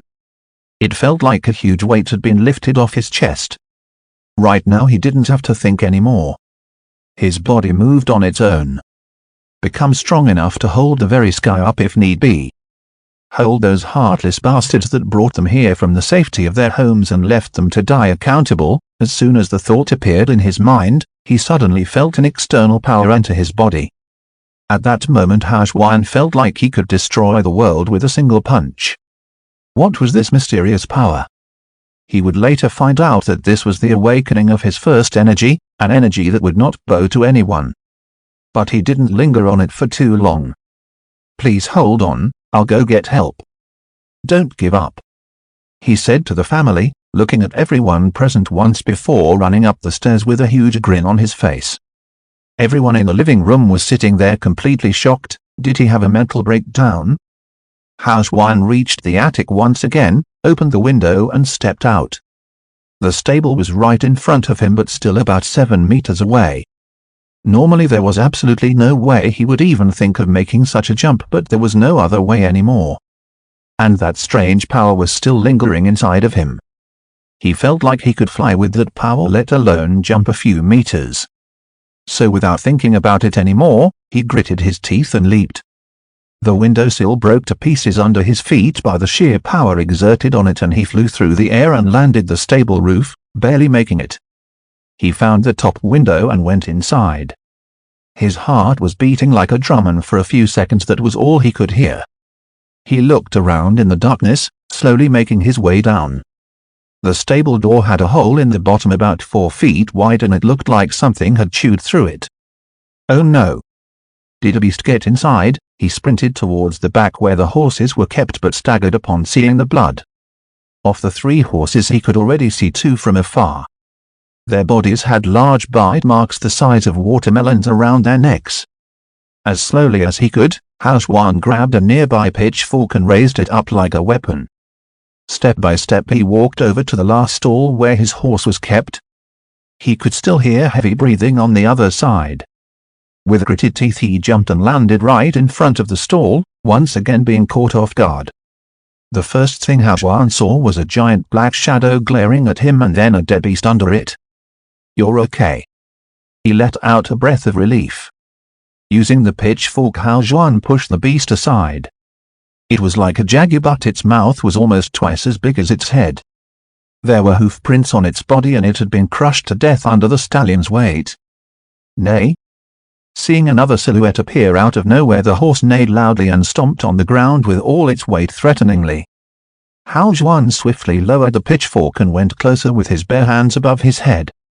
Whoa, it's me, look, it's me. He stood in the moonlight that was coming down from the cracks in the roof and showed himself. The horse took one look at him before abruptly calming down, surprising even Hao Juan.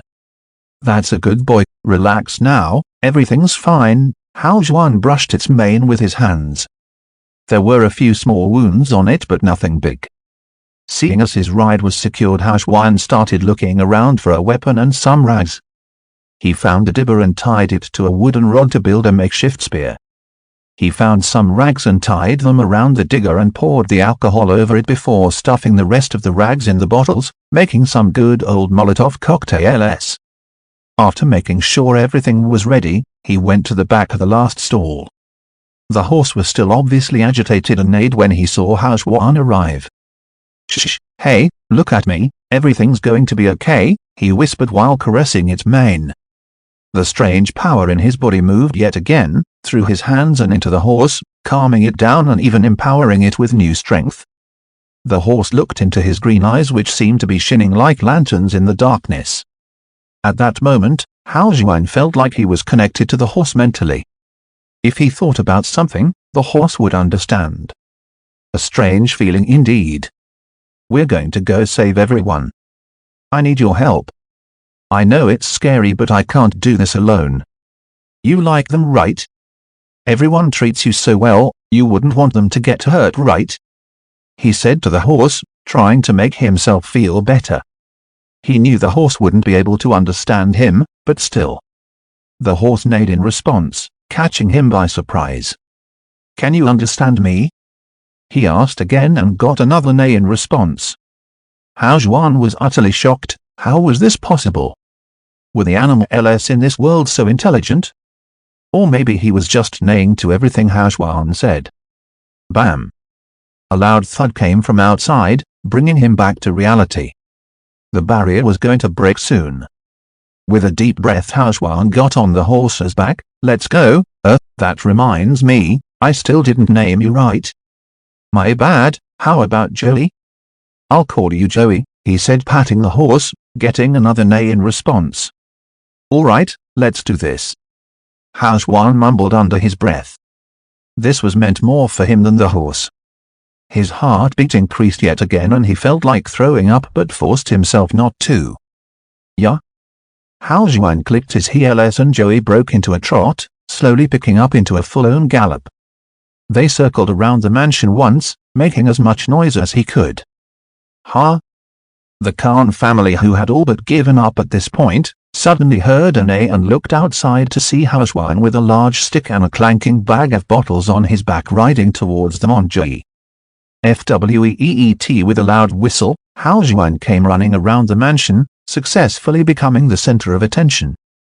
He adjusted his position and ran straight into the herd of monsters, lighting his homemade spear on fire on the way. My God, what is he doing? He'll get killed, yelled Mrs. Khan, panicking, and rightly so. Hao Juan pierced the first two little spider-like creatures, hearing a loud screech in response before running out of the herd once again when suddenly he saw something out of the corner of his eye. The bear hybrid was looking right at him. It was thoroughly incensed by this little creature's antics, stood on its hind legs and growled. Growl. It was taller than the entire mansion while in that position, more than 15 meters in height. Hao Juan's heart almost stopped as he looked at the massive shadow, and at that moment he knew he clearly wasn't a match for the creature no matter what he did. So he lit the Molotovs and started chucking them at the pack of beasts. A few landed in front of the mansion's entrance, lighting it ablaze. A couple landed on the bear and it soon starting burning intensely. One of them landed right in the middle of the herd and fire splashed everywhere. Screech creak, all the creatures started screaming and running around, but to Hao Juan's surprise, the bear just looked at him, thought the flames that had covered it completely. It was like the fire couldn't hurt it at all, but Hao Juan could smell the burned hair and skin. The bear let out a deafening roar and broke into a sprint towards him. Oh shit, what the fuck is wrong with that thing? Why is it coming after me while it's getting burned alive? Hao Juan almost got a heart attack looking at the absolutely massive 15+ meter ball of fire coming straight at him. "Run, Joey, run!" he screamed. Hearing Hao Juan's orders, Joey took off like a rocket, heading straight into the fields. The bear's speed kept increasing. Even the fire that was around its body slowly extinguished due to the sheer air pressure. "No good, it's going to catch up at this rate," Hao Juan thought while looking back. Even with Joey's speed they couldn't outrun it. But at least he had managed to bring the biggest threat away from the residents. The barrier should hold for much longer now. They ran for 10 minutes straight before Joey started getting slower. Even with the boost added from Hao Juan's strange power, he couldn't carry on running like that for too long. "We can't stop Joey. The mansion is still in our view, it could go back. No matter what, we can't stop," Hao Juan shouted, but he didn't know what good it would do. "Don't think about anything else, just run, please, just run as fast as you can," he mumbled. Hao Juan's eyes lit up like torches in the night and all the remaining power went through his body towards Joey. With a loud neigh, Joey broke out in a mad sprint which was even faster than his top speed. The distance between them and the half-burnt bear hybrid started increasing. Hao Juan suddenly felt extremely tired and almost fell asleep. He could barely keep his eyes open. He slapped himself and bit his tongue trying to stay awake. With weary eyes he looked back and smiled when he couldn't see the mansion. "Good job, buddy, we did it.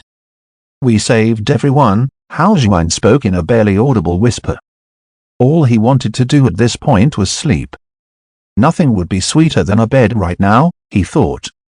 Just as he was about to doze off, a voice echoed in his head, a very gentle voice. Sorry, master, at my limit," said the voice in an apologetic tone, and then he heard a muffled boom before Joey went limp mid-stride.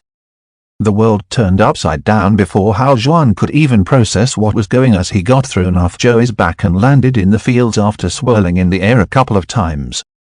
He was so drowsy that just barely keeping his eyes open was all that seemed possible, but still, he forced himself to get up after a few seconds and slowly limped over to Joey. He wasn't moving. There was a hole under his left leg from which blood was gushing out even now. His heart had exploded. Hao Juan had tears in his eyes. Did he really hear Joey's voice at the end? If that was true, then he knowingly ran until his very heart exploded, all to save the Khan family. "Good boy, you sleep now," Hao Juan whispered while brushing his mane. Rumbly tears streaming down his face, Hao Juan looked up and saw the bear running towards him. But he was so very sleepy that every waking moment felt like torture. He almost hoped the bear would reach him sooner, just so he could taste the eternal sleep. He closed his eyes, ready for death, when he saw EMI's little face. "Please don't leave, EMI will be a good girl." Hao Juan chuckled. Is this what they mean when they say life flashes before your eyes on death's door? "Ha ha ha, alright, I'll try to come back," he mumbled. He looked around for the makeshift spear. It was stuck under Joey's body. He pulled it out with some effort and used it as a crutch to stand up. All the pain hit him suddenly. He had broken quite a few ribs in the fall along with his left hand. His right eye was bruised black and blue, swollen to 2 times its size. Now that the adrenaline was wearing off, he could feel all the pain of those injuries. Barely standing straight, he used his right hand to hold the spear and aimed it towards the bear. "Come at me, you ugly son of a bitch, it's not going to be an easy dinner," he said with a grin. The bear saw Hao Juan get up in that state, ready to fight, which angered it even more. "How dare this little thing that can barely stand bare its fangs towards me?" It stood up on its hind legs again, growled loudly and brought its forearm down. If that attack connects, it will be all over, Hao Juan thought, seeing the massive paw looming over him, but he couldn't do much at this point. His body was already going numb from the pain and he couldn't move at all. So he held the spear in his hand and closed his eyes, waiting for the attack. "At least it'll be quick." Rumble rumble, out of nowhere the ground started shaking and loud sounds came from behind Hao Juan, much like the galloping of horses. He slowly turned his head and saw an entire army coming towards him. Hundreds of horse-like creatures with fully armored soldiers on top of them. His heart shook looking at the scene. It was the most magnificent thing he had ever seen. With blades as long as the horses themselves, they came running. But just as they reached Hajuan and the bear, they parted like the Red Sea and went past them without slowing down at all. The bear also stood there, stunned at this new turn of events. Hajuan heard a swishing noise and a voice behind him. "Oh my, now this is a nice surprise, a human against a fully matured horses. You've got some guts, little boy." Hajuan turned around to look at the speaker. It was a large, bearded man smiling at him. In his right hand, a massive glaive. There was a gurgling sound from behind the bearded man. Hajuan leaned over to the side and saw the bear standing there with wide eyes. It tried to roar, but only gurgling noises could be heard, and then a second later, the right side of its body cleanly separated from the left and fell down. Hajuan's vision blurred, and just like the bear's body, he also fell down with a thud. The last thing Hajuan saw before passing out was the bearded man smiling at him. Chapter 8, Alki. Because of the earthquake, the entire district guard regiment was deployed. No one else knew what had caused the earthquake, but they knew its epicenter was deep within the forest. But as there were no tectonic plates or fault lines anywhere near Fortuna City, the higher-ups were under the assumption that a fight between some powerful cultivators or beasts had occurred, and the earthquakes and the shocks were a result of that. This would also explain why the lesser beasts fled the forest. For them, it was the same as Armageddon. The districts 11, 12 and the 1st were hit the hardest, but the protective formation for the inner city was activated on time and prevented any damage to its residents. As soon as the beast horde was seen, all of the outer guard regiments were dispatched. They handled the situation well and killed every single beast that had entered the districts, but there were still many casualties, especially in the newly allocated human areas. Several hundred families were wiped out entirely, especially from District 12, which was hit first and took the brunt of the beast horde. The Khan family was the only survivor within a 1,000-kilometer radius, which attracted a lot of attention from the higher-ups. General Alki was returning from his expedition when the earthquake hit. Although he had command over 300,000 of the strongest warriors of Fortuna City, he only took his private guard with him, numbering just over 200. Soon as he was made aware of the situation, he left everything under his subordinate, Lieutenant General Tao's command, and went out himself. Having lived through countless battles, General Alki had served the Mai Kingdom for over 700 years, never losing a single fight against the Jia Kingdom. He was the very embodiment of what the Mai Kingdom stood for. Soldiers would, and some had, kill for an opportunity just to see him in person. No one knew what his cultivation level was anymore, but all generals had to be at least profound realm experts. Without even taking his mount with him, General Alki ran towards the beast horde on foot, but he was even faster than the elite cavalry that was following him. Not a single beast within a radius of several hundred miles survived when he swung his glaive. As he was moving towards the last remaining protective barrier in District 12, he saw a young man running away from an horses, and on a horse to boot.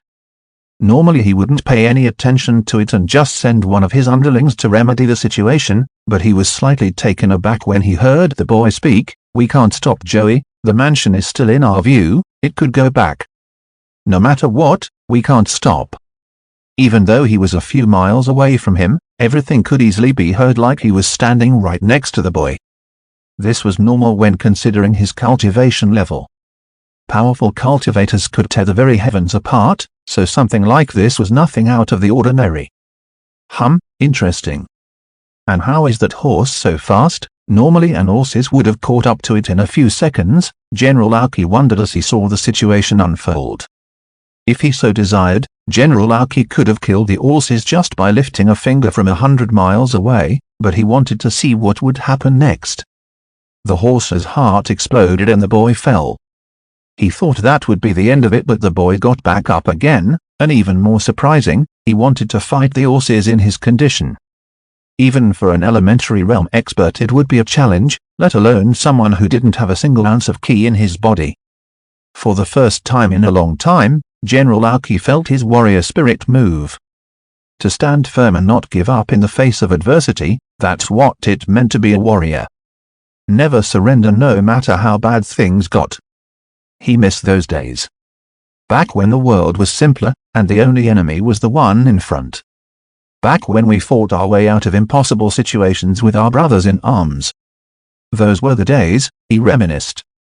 To make this old man's heart beat after such a long time, it seems fate has brought us together, young one. I'm looking forward to what you will achieve, he mumbled with a childish grin on his face, which would send cold shivers down the spine of anyone unfortunate enough to witness it.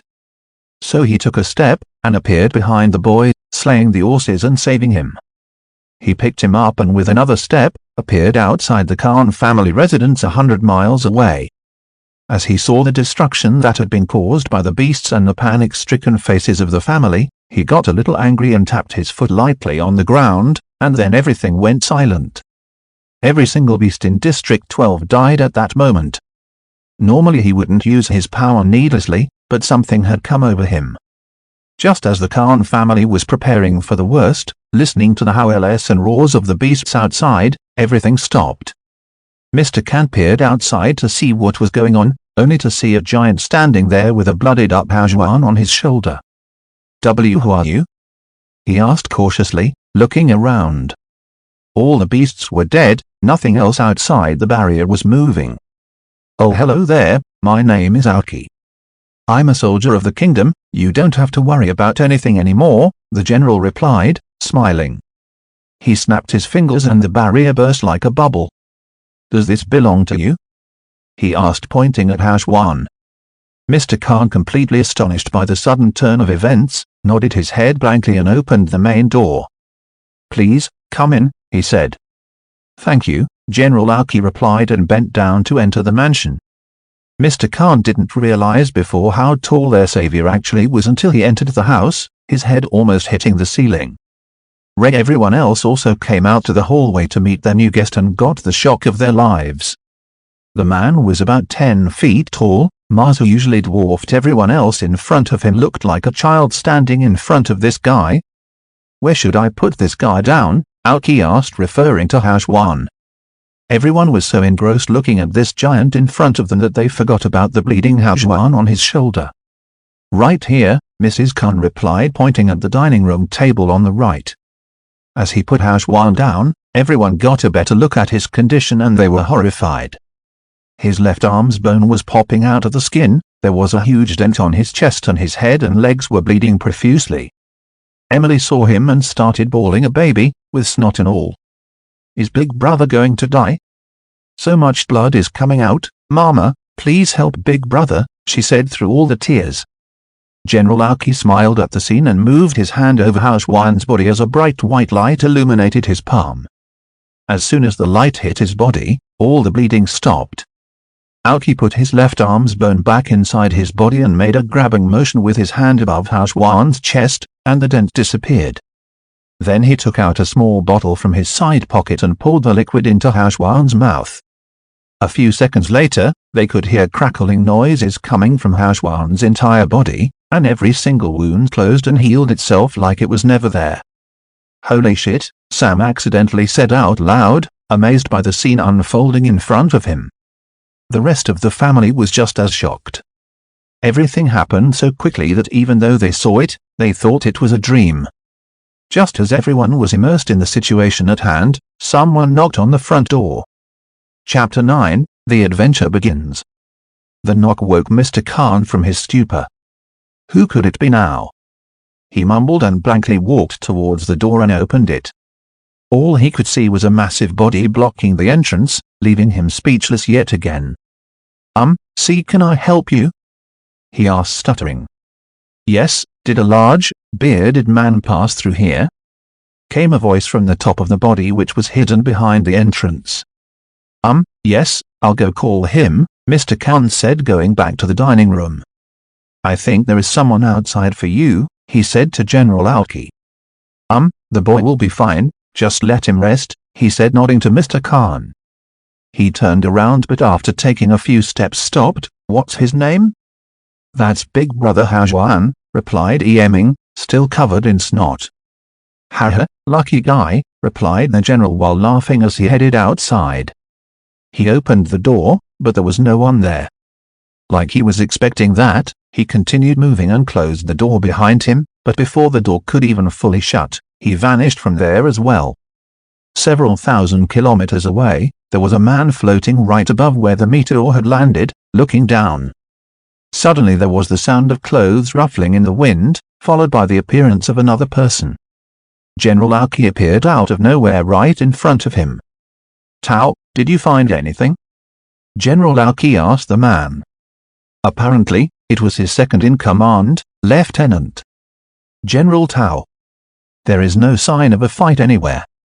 Some blood from high-rank demonic beasts, but it was a one-sided slaughter. Whatever landed here was powerful enough to not even give them a chance to fight back," Tao replied respectfully.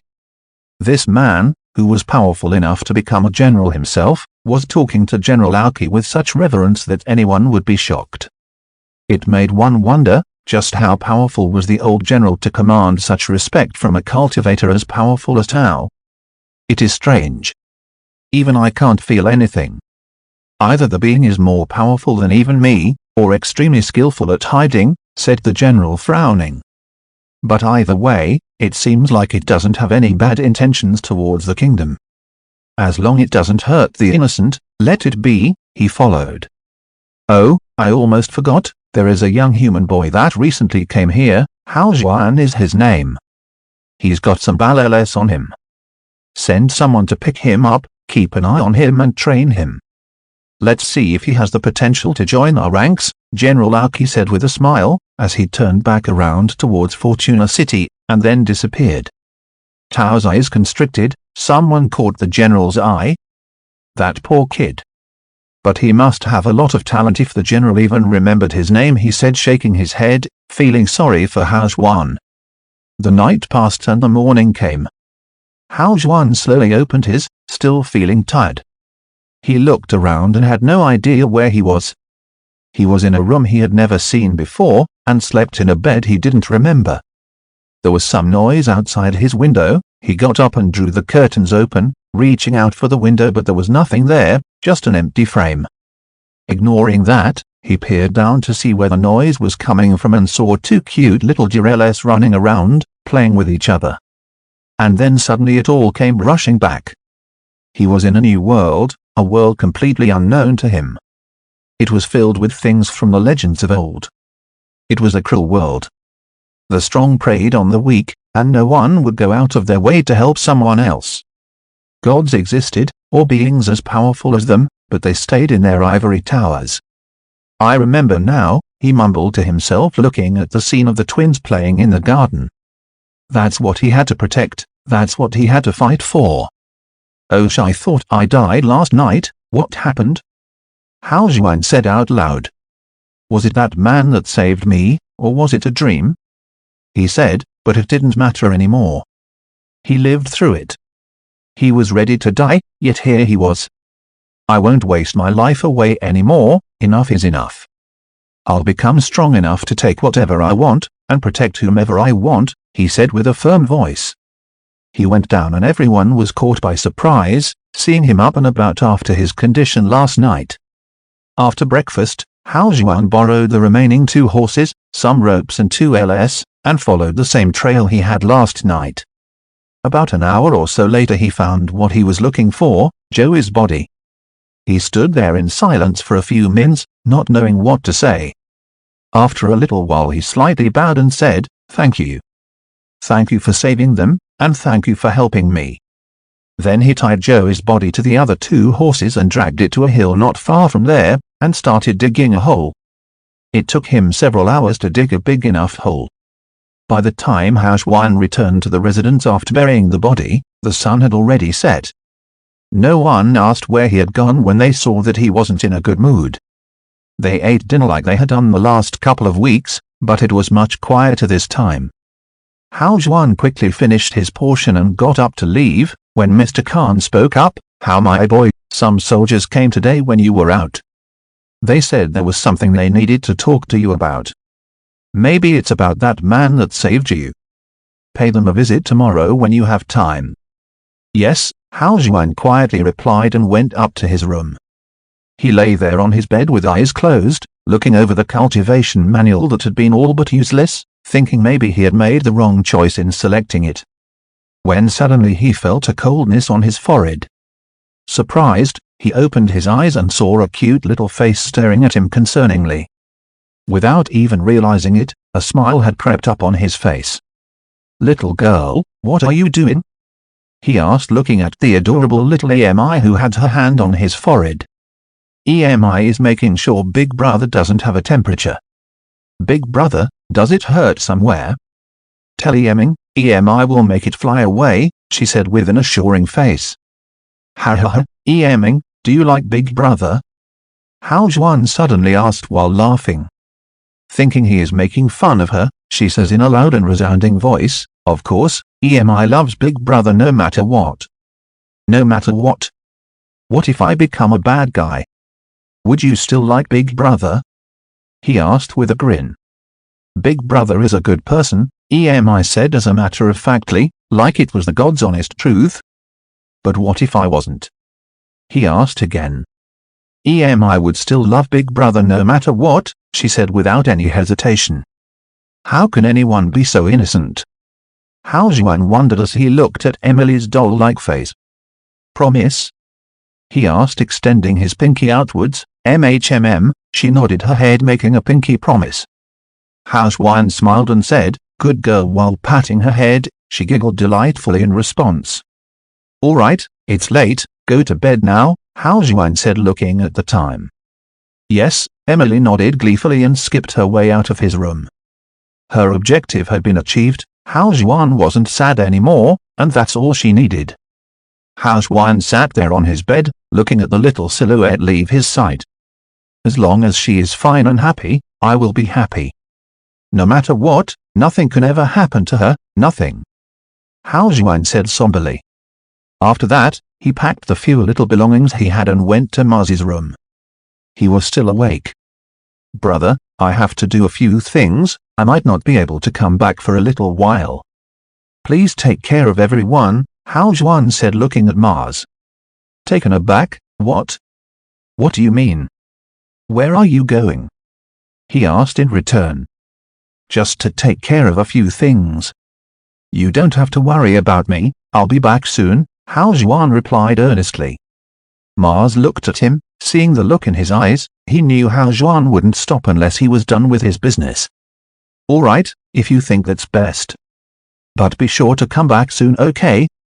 This is your home now, don't act all formal with me," Mars said as he got up and gave Hao Juan a bear hug. "I'll be back soon. Tell everyone not to worry," Hao Juan said as he patted him on the shoulder, and then slowly left under the cover of darkness. Hao Juan knew he needed to get strong, and fast, but he couldn't do that living a comfortable life in the farmhouse. He had to venture out to overcome challenges, meet new foes, fight men and beasts, explore this dangerous new world and get a better understanding of it. And on that night, he took his first steps towards turning his dreams into reality. What adventures await our brave little hero? Chapter 10, Tutelage. It was about 4 a.m. on a rainy night. Fang Li was a newly appointed guard on an outpost in District 12. He was about 20 years of age with short black hair and a sturdy build. It was his duty to be on guard that night. It was quite chilly outside, so he was standing near a heat stone on top of the watchtower. His job was to keep an eye out for anything out of the ordinary and sound the alarm in case of an emergency, such as a barrier lighting up. "Damn it, why is it my turn again? This hazing bull shit is getting real old, real fast," he mumbled, rubbing his hands together in the cold of the night. Suddenly, he heard a noise outside the camp. Taken aback, he jumped up and started looking around. No matter how many complaints the soldiers had, when it came to doing their jobs they never relaxed. He saw a hunched figure slowly moving towards the camp. It passed through the detection mines without triggering them, and the first thing that came to Fang Li's mind was that it was a demon. And not just a normal one, but such a powerful one that it could even bypass the mines they had placed outside. He took a deep breath, trying to calm down. Looked towards the figure again, and it was still moving without a care in the world, just a few dozen meters away from the camp. so Fang Li finally made up his mind and sounded the alarm. It was like a scene from a war movie. "We're under attack." An extremely loud voice shouted, and the 24 soldiers that were asleep sprang up and into action. "Everyone take positions," ordered Sergeant Wei, getting on top of the wall to see what was in front. Everyone was extremely nervous. If something got this close to the camp without sounding a single alarm, then it was probably powerful enough to kill everyone there. Yet not a single person of the 24 people present in the camp even thought about running. There was a residential area not too far behind them. If they ran away, hundreds would die. The soldiers took up their spears and bows and got up on the wall, looking at the lanky figure outside. "Stop. This is Fortuna City of the My Kingdom. No matter who you are, do not throw away your life needlessly. You have no chance of making it out of here alive if you hurt a single civilian." Sergeant Wei barked from the top of the wall menacingly. Just as they were getting ready to release their arrows, a weak voice came from the figure. Is this the outpost number 36?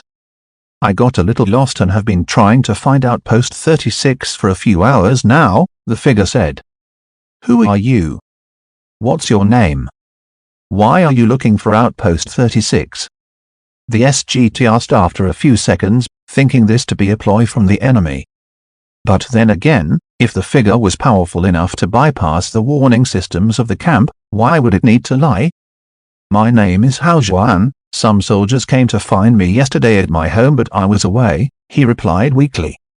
And then the SGT suddenly remembered about the unusual order he got from the main army. He jumped down from the several-meter-tall wall LS, solidly landing on the ground. "Come here," he said, gesturing towards Hao Zhuan.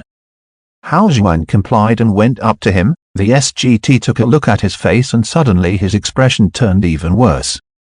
"Attention!" he shouted, and all the soldiers stood up straight. He turned around. "Everyone get down here and form a line," he shouted. "Fang Li, step forward," he said again. Taken by surprise, Fang Li came up to the front of the line. "Everyone, take turns and beat this fucker's ass until even his own mother can't recognize him," the SGT gave the order. "Wow, wait, SGT, what did I do?" he asked, horrified. "If these guys got their hands on him, he won't be able to walk for days." "Shut the hell up. You absolute goddamn moron." The reason the alarm didn't sound was because he is no threat at all. "A calf could kill this kid," the SGT shouted back, now even angrier than before, and Hao Zhuan was completely speechless at this point. He didn't know if he should be glad that the situation got resolved or offended that a newborn calf is considered more of a threat than him. The SGT led Hao Zhuan inside the camp, but he could still hear the screams from outside. "No, please, not there, it's already so swollen, have mercy you assholes," Fang Li screamed, trying to protect his vital and private parts. Sergeant Wei was a large bald-headed man, with a massive hammer on his back. His face turned a little red whenever he got angry, just like it had a few minutes ago. He brought Hao Zhuan to the kitchen and told him to sit as he put a kettle on the stove. After a couple of minutes he came back with 2 cups of tea and gave one to Hao Zhuan. "Seems like you made quite an impression on someone, kid. What's your story?" he asked as he sat down and looked towards Hao Zhuan. Hao Zhuan was about 6 feet tall with a pasty complexion. His was quite good looking, but his green eyes always caught everyone's attention. He had a thin figure, and when compared to people like Mars and the SGT, he looked like an emancipated teen. So Hao Zhuan told him everything that happened in the last 2 days, as there was no reason to hide it. After listening to his story, the SGT's opinion of the scrawny little kid changed. Even he would never think of going up against an Orsiz alone like that. "Alright, even though you're weak as shit right now, we can work on that. Your character ain't bad. You wanna become stronger? Stay here and I'll train you as much as possible," he replied after a few moments. Hao Zhuan was caught by surprise. Was this why they came? To recruit him? That made the whole thing much easier then. "Yes, I want to get stronger. Please guide me," Hao Zhuan said, giving a bow. Sergeant. Wei nodded in response. All right, there is an extra room to the left, take that. It's still a bit early, so try to get some sleep. We'll start tomorrow at 8 a.m. sharp, he said, leaving the area. Hao Zhuan got settled in. This was going to be his home for a little while. A loud metal clacking noise woke him up when it was time for breakfast. He got to meet the rest of the soldiers, and to his surprise, a quarter of them were women. Because of cultivation, the difference between each gender was reduced quite a bit. Women were in the military and actually made a big part of it. They fought and cultivated, and some of the most powerful figures in this world were from the fairer sex. After that, he was led to a small open training field at the back of the camp, where SGT Wei was waiting for him. All right, let's get started. So what's your cultivation manual? He asked while sitting down in the middle of the ground. Glaive cultivation manual, Hao Zhuan replied. Glaive? How did you get the glaive manual? It's not even available to the general public, even for military officers it's not easy to get your hands on one, he asked, extremely surprised. I don't know, it was just there when I was selecting the manual LS, Hao Zhuan replied casually. Was it really that great? Well, no matter. I know a bit about it, but not too much. What do you know about glaives in general? SGT Wei asked with a questioning gaze.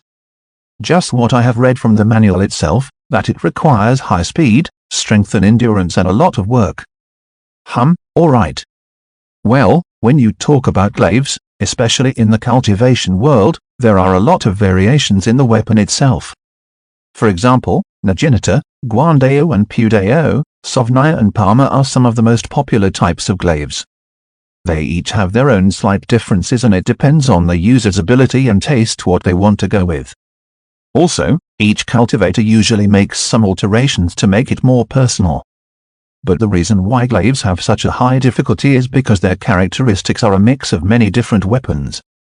A glaive has the range and penetrating power of a spear, the nimbleness and flexibility of swords, the severing power of a saber, and the absolute crushing force of blunt weapons like hammers and clubs. That's why for many it's easier to focus on one weapon and then take on some supplementary skill LS or spell LS to complement your weapon, SGT Wei finished. Hao Zhuan thought about the first paragraph in the cultivation manual and now it made more sense. With a weapon of such absolute power, if it could be mastered to the peak by someone, they might really be able to slay gods and demons. Chapter 11, Key Formation Realm. We can come back to the glaive manual later. Right now you need to start cultivating your ki, SGT Wei said. In the simplest of terms, ki is the purified form of spiritual energy that is all around us.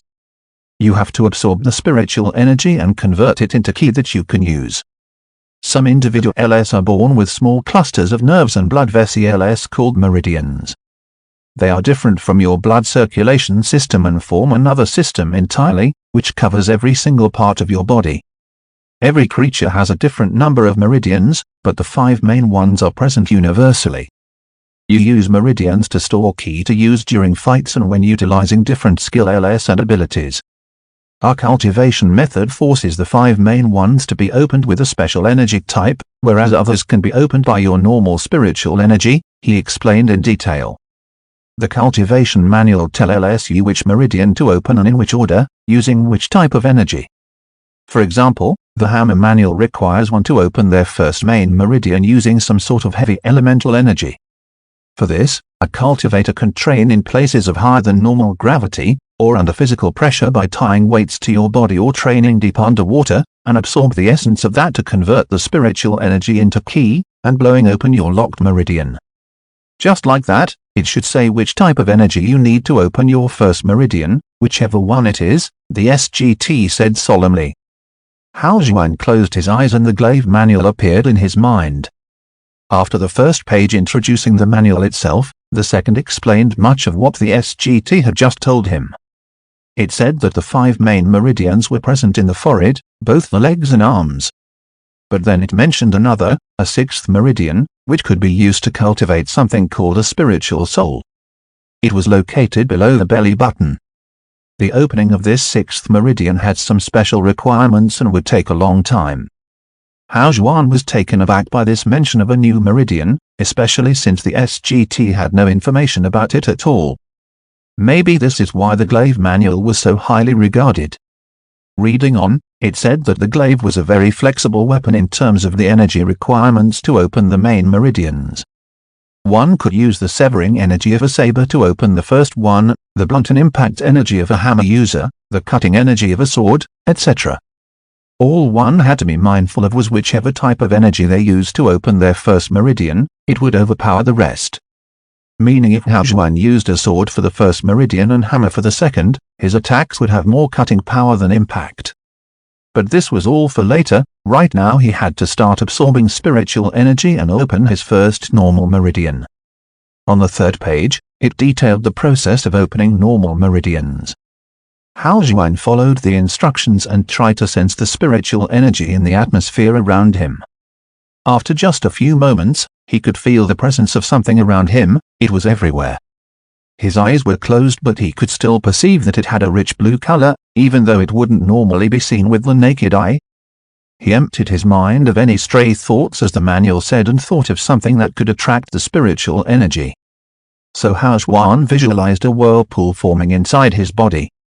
A few minutes passed without any reaction, but he noticed that some strands of spiritual energy started to slowly move towards him, almost like a living creature.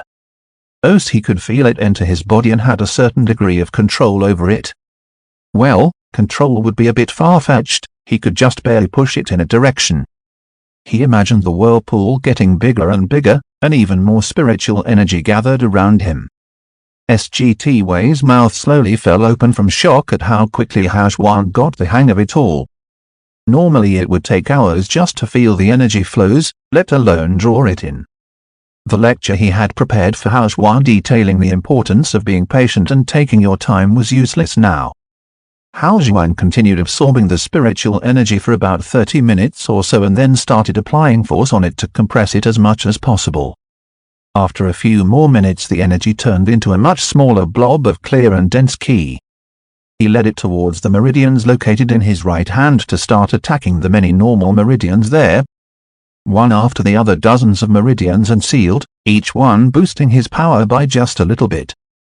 He could feel himself getting lighter by the second. By now everyone in the entire camp could feel the vague flow of spiritual energy moving towards the training area. What was causing it?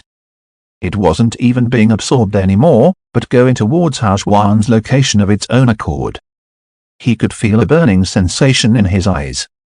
It was an aching feeling that usually followed strenuous exercise. But instead of muscles, it was Hao Xuan's eyes that ached. SGT Wei suddenly stood up, stupefied by the disturbance in the spiritual energy. It was like the energy had finally found an outlet and happily moved into Hao Xuan's eyes. What's going on? SGT was baffled by the situation. Does he have a special body? He thought. While all this was happening, Hao Xuan was completely focused on controlling the qi. He had already opened a few dozen normal meridians. After an hour he finally woke up from his meditative state. As he opened his eyes, they glowed red for an instant before reverting to their normal green color. Qi formation second stage. SGT Wei, who was still standing a few meters away from him, shouted, flabbergasted. Yes? Hao Xuan asked, confused. Quickly regaining his composure, the SGT replied, nothing, never mind. Do you know about the cultivation realms yet? I forgot to mention since it's common knowledge, but I know you haven't been here long. No idea, he replied awkwardly. Well, you just entered the qi formation realm. This is where you learn how to compress and control your qi. After qi formation, there is the elementary realm, earth realm, origin realm, spirit realm, and profound realm. All the generals of the kingdom have to be at least profound realm warriors. At that realm, they can also use their qi to fly. They are powerful enough to uproot entire forests with a wave of their hands and truly step on the path of cultivation, the SGT said respectfully. Each realm has 9 stages, first 3 are called initial, then the middle, and the last 3 are the peak stages. After that is the pinnacle stage of each specific realm where you get ready to break into the next cultivation realm. Once you break into the elementary realm you'll understand the difference of the power level between warriors, he said with a smirk. Now that you broke straight into the second stage of Key Foundation realm, let me see what you can do, the SGT said, throwing Hao Juan a blunt sword. Chapter 12, Sunder. Circulate your ki. SGT Wei said, standing in front of him like a tower. As Hao Juan started to move the ki between his few unlocked meridians, it felt like a rush, like a breath of fresh air. It was like his body was suffocating and had just received a burst of pure oxygen. His muscles tightened and without even realizing it he held the blunt sword sideways, with the sharp end pointed towards the ground. It was the most natural stance he could come up with. Rather than think, it was his body that moved on its own. His heartbeat increased, getting faster and stronger by the second as if complying with some hidden protocol already in place. His face started turning a reddish hue and his body started burning up with steam coming off of him. What the hell is wrong with this kid? The SGT wondered, looking at Hao Juan. But Hao Juan had never felt better. It was like every single fiber of his being was brimming with power, screaming out, "Strike!" That was the only word that was left in his mind. He was losing control over his own body, losing the ability to think clearly. He started to lose his sight and everything slowly turned pitch black. And then he saw a vision of man, a man with long black hair down to his shoulders, a man with a back wide enough that could support the entire sky. In his right hand a massive weapon of about 4 meters in length, over 60% of which was just the blade and the remaining a massive black hilt with strange markings on it. The man had many wounds from which he was bleeding profusely. A sword especially stood out which was protruding from his chest. Someone had stabbed him from behind. Below his feet were corpses of numerous different beings.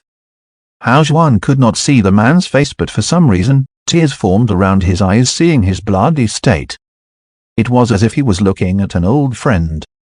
In front of the man were humongous beasts, divine dragons, thousands of kilometers long divine serpents, a few massive zoonwas, just to name a few. They were so large that nothing beyond their heads was visible. Hao Juan was sure that each of those black turtles was bigger than the entire planet Earth. Many creatures were present, baring their fangs at him, even some towering human-like silhouettes stood on the sides holding different weapons from scythes to swords. But even though his enemies were so many that they could block the entire sky, the man's expression wasn't one of fear or panic, but one of anger and disappointment. Whereas the massive army in front of him was just standing there, looking at him in trepidation. The world around him shook before a thunderous voice boomed, echoing between the heaven and earth, "Empyrean Emperor, enough. Too much blood has been spilled already, nothing good can come of this. The second firmament war is at hand, we must stand together, lest we all perish. Enough? Enough? You dare spout your Balel shit in front of me after what you have done? How many Sueles perished here today? And for what reason? You robbed my home and then want me to look the other way. How fucking dare you?" roared the man as he raised the weapon atop his head. "Even if it is the last thing I do, I will make sure none of you leave here today," he said gently, as if ceding to his fate. The markings on the weapon started to light up, after which a voice akin to a god giving a final heavenly mandate came out of his mouth. "Sunder, the heavens." He brought the weapon down in front of him as the scene blurred. While he was seeing these events, Hao Juan unconsciously also mimicked the man's actions. Lifting the blunt sword atop his head, his ki started circulating on its own, "Sunder." He uttered the words solemnly with every ounce of force he could muster before bringing the sword down in much the same manner. The ki traveled from his body into the sword and suddenly, it burst into tiny little pieces. Yet that energy did not dissipate immediately but carried on through the air towards SGT Wei, who was just standing there in shock. In that short moment SGT Wei felt genuine fear crawl up his spine, warning him that if that energy touched him, he would cease to exist. So instinctively he took out his hammer and using every single bit of power he could muster, swung it towards Hao Juan. As his hammer made contact with the energy, It exploded and the force behind the collision sent him flying through the main camp wall, which was about a meter thick, leaving a massive hole in its place. As soon as the rest of the soldiers heard the loud noise, they came running in and saw Hao Xuan standing in his place with his eyes closed, a hilt in his hand and blood coming out of his eyes. The SGT was nowhere in sight. Hao Xuan had already lost consciousness. The hilt slipped through his fingers and he crashed on the ground. SGT Wei came rushing back through the hole he was sent through, looking at Hao Xuan with a fearful gaze. His arms, which he had used to block the energy, were bleeding profusely and wouldn't stop. "Take him back to his quarters," he ordered, pointing towards Hao Xuan. Not explaining anything to his subordinates, he went straight back to his own room and closed the door. He took out a talisman from under his bed, put a little bit of blood on it and placed it in front of him and sat down respectfully, waiting. A few minutes later it started burning and a figure appeared in its place. "General," he said, bowing deeply. "What happened?" "I gave you the talisman in case of an emergency," the figure frowned. "My apologies, sir, but I thought you might want to know this," the SGT replied and explained everything that had happened. "Are you certain?"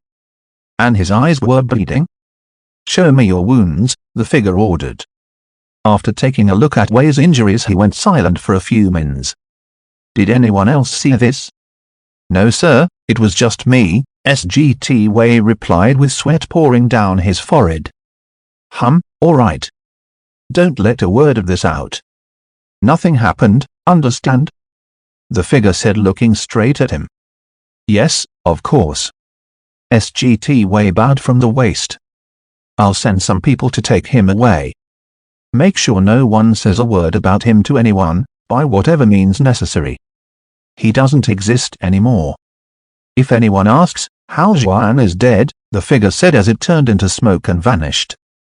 Chapter 13, The New Kid. A few hours later a carriage arrived at the camp, the Imperial Guards. They took Hao Xuan away and gave some sort of a powder to SGT Wei. He was to mix it in their food and have the soldiers drink it. He did as he was ordered and fed the powder to the soldiers. They soon fell unconscious. After a few hours, they slowly woke up but remembered nothing of the last 24 hours. Thus, Hao Xuan vanished from the beast world for the foreseeable future. The Palace of Fortuna City was absolutely massive. It covered an area of about 2 million sq meters and was located right in the middle of the inner city. It was cleanly divided into two parts, one belonged to Princess Mai Yin, and the other to Prince Mai Shu. The princess was the oldest of the royal children at 18 years of age, but her mother wasn't the queen, instead the royal concubine. The prince was the youngest at 11 and was born from the queen. The carriage carrying Hao Xuan traveled for several hours and went straight to Prince Shu's palace. There, it was received by royal guards and he was brought into a small pavilion at the back of the palace. There were 2 people present in the pavilion waiting for Hao Xuan, drinking tea. The soldiers carried him in, put him on the bed and then left silently. One of the men had long black hair and was extremely handsome, the other was a much older man with a long white beard going down to his chest. "Please," the black-haired man respectfully said to the other.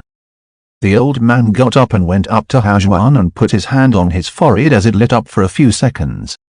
Then he moved it around all over his body, and in the end went back to his eyes again, when suddenly his expression changed.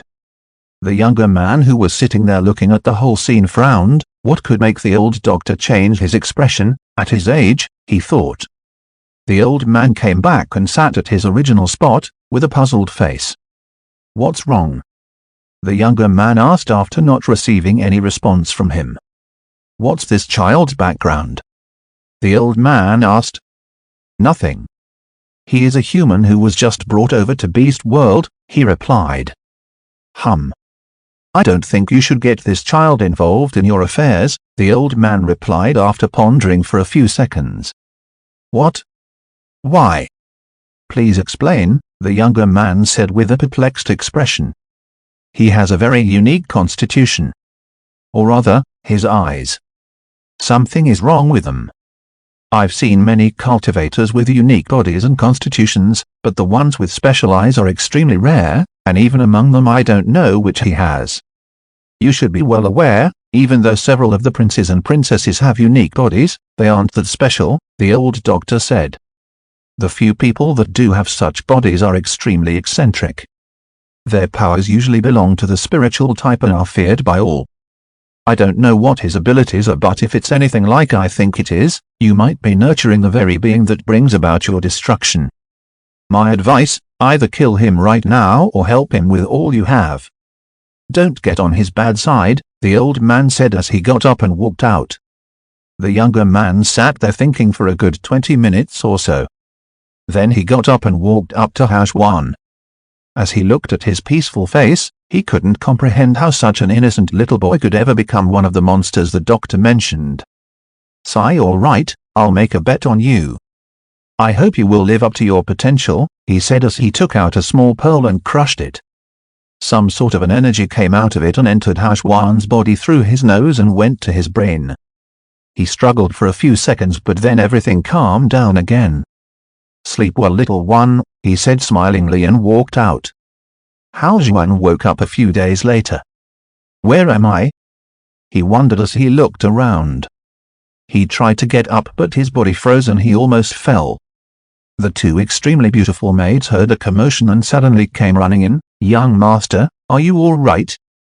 they asked worryingly. Young master?" he asked, looking at them in shock.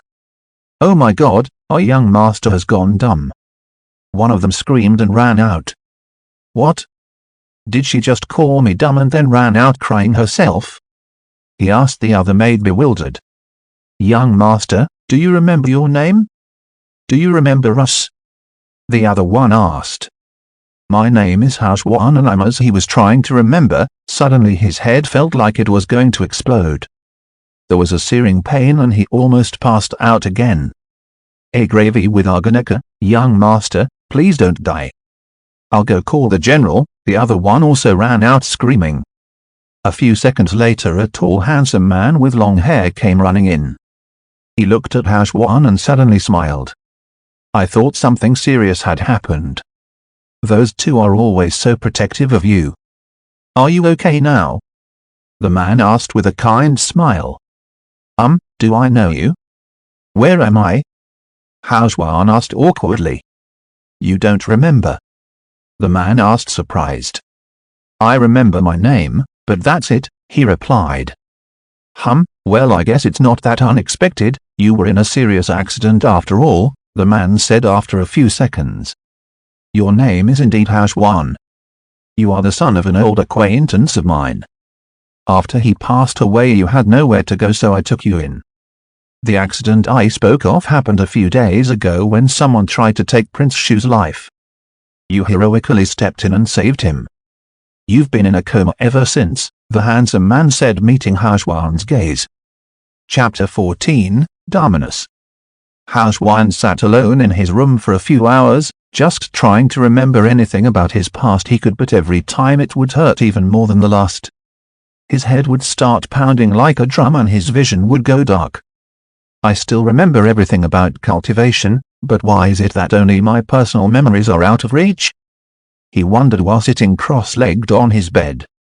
Walking out of his room, he saw the majestic scenery outside. He had no memory of this place and didn't recognize anything, which only added to the sense of amazement one would feel upon seeing something like this. There were huge beautiful pavilions everywhere with extremely thick spiritual energy dancing in the air. There were massive trees planted here and there with a few small streams of water snaking in between them. He walked around aimlessly, admiring the beautiful scenery. Everything seemed to just fit in. Soon he lost track of time. He had been walking around for almost an hour, going from vista to another, when he realized that he was now completely lost. "Oh come on, you can't be serious," he mumbled a bit nervously as a sense of unease settled in his heart. Hashwan didn't even know the name of the man who was giving him a place to live. How would he explain the situation to the palace guards? They'd think he was an assassin or a pervert and hang him out in the open. He turned back around and ran, hiding from any guards and patrollers that came around. If he had only gone up to one, they would have recognized him at first glance. After roaming around for a couple of hours, he ended up in a wide open space with a lake surrounded by misty fog in the distance. There were small animals all around the lake, harmful creatures that jumped around and played with one another without a care in the world. Maybe if I can catch one of these guys, I can feed myself, Hao Juan thought, trying to hide in the bushes.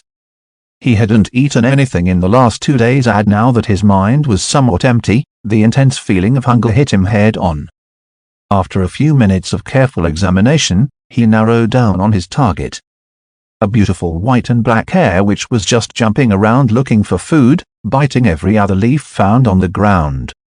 But little did he know, because of the copious amounts of spiritual energy around the lake, most of the animals had developed a thought process and were almost as smart as 3-4-year-old human children.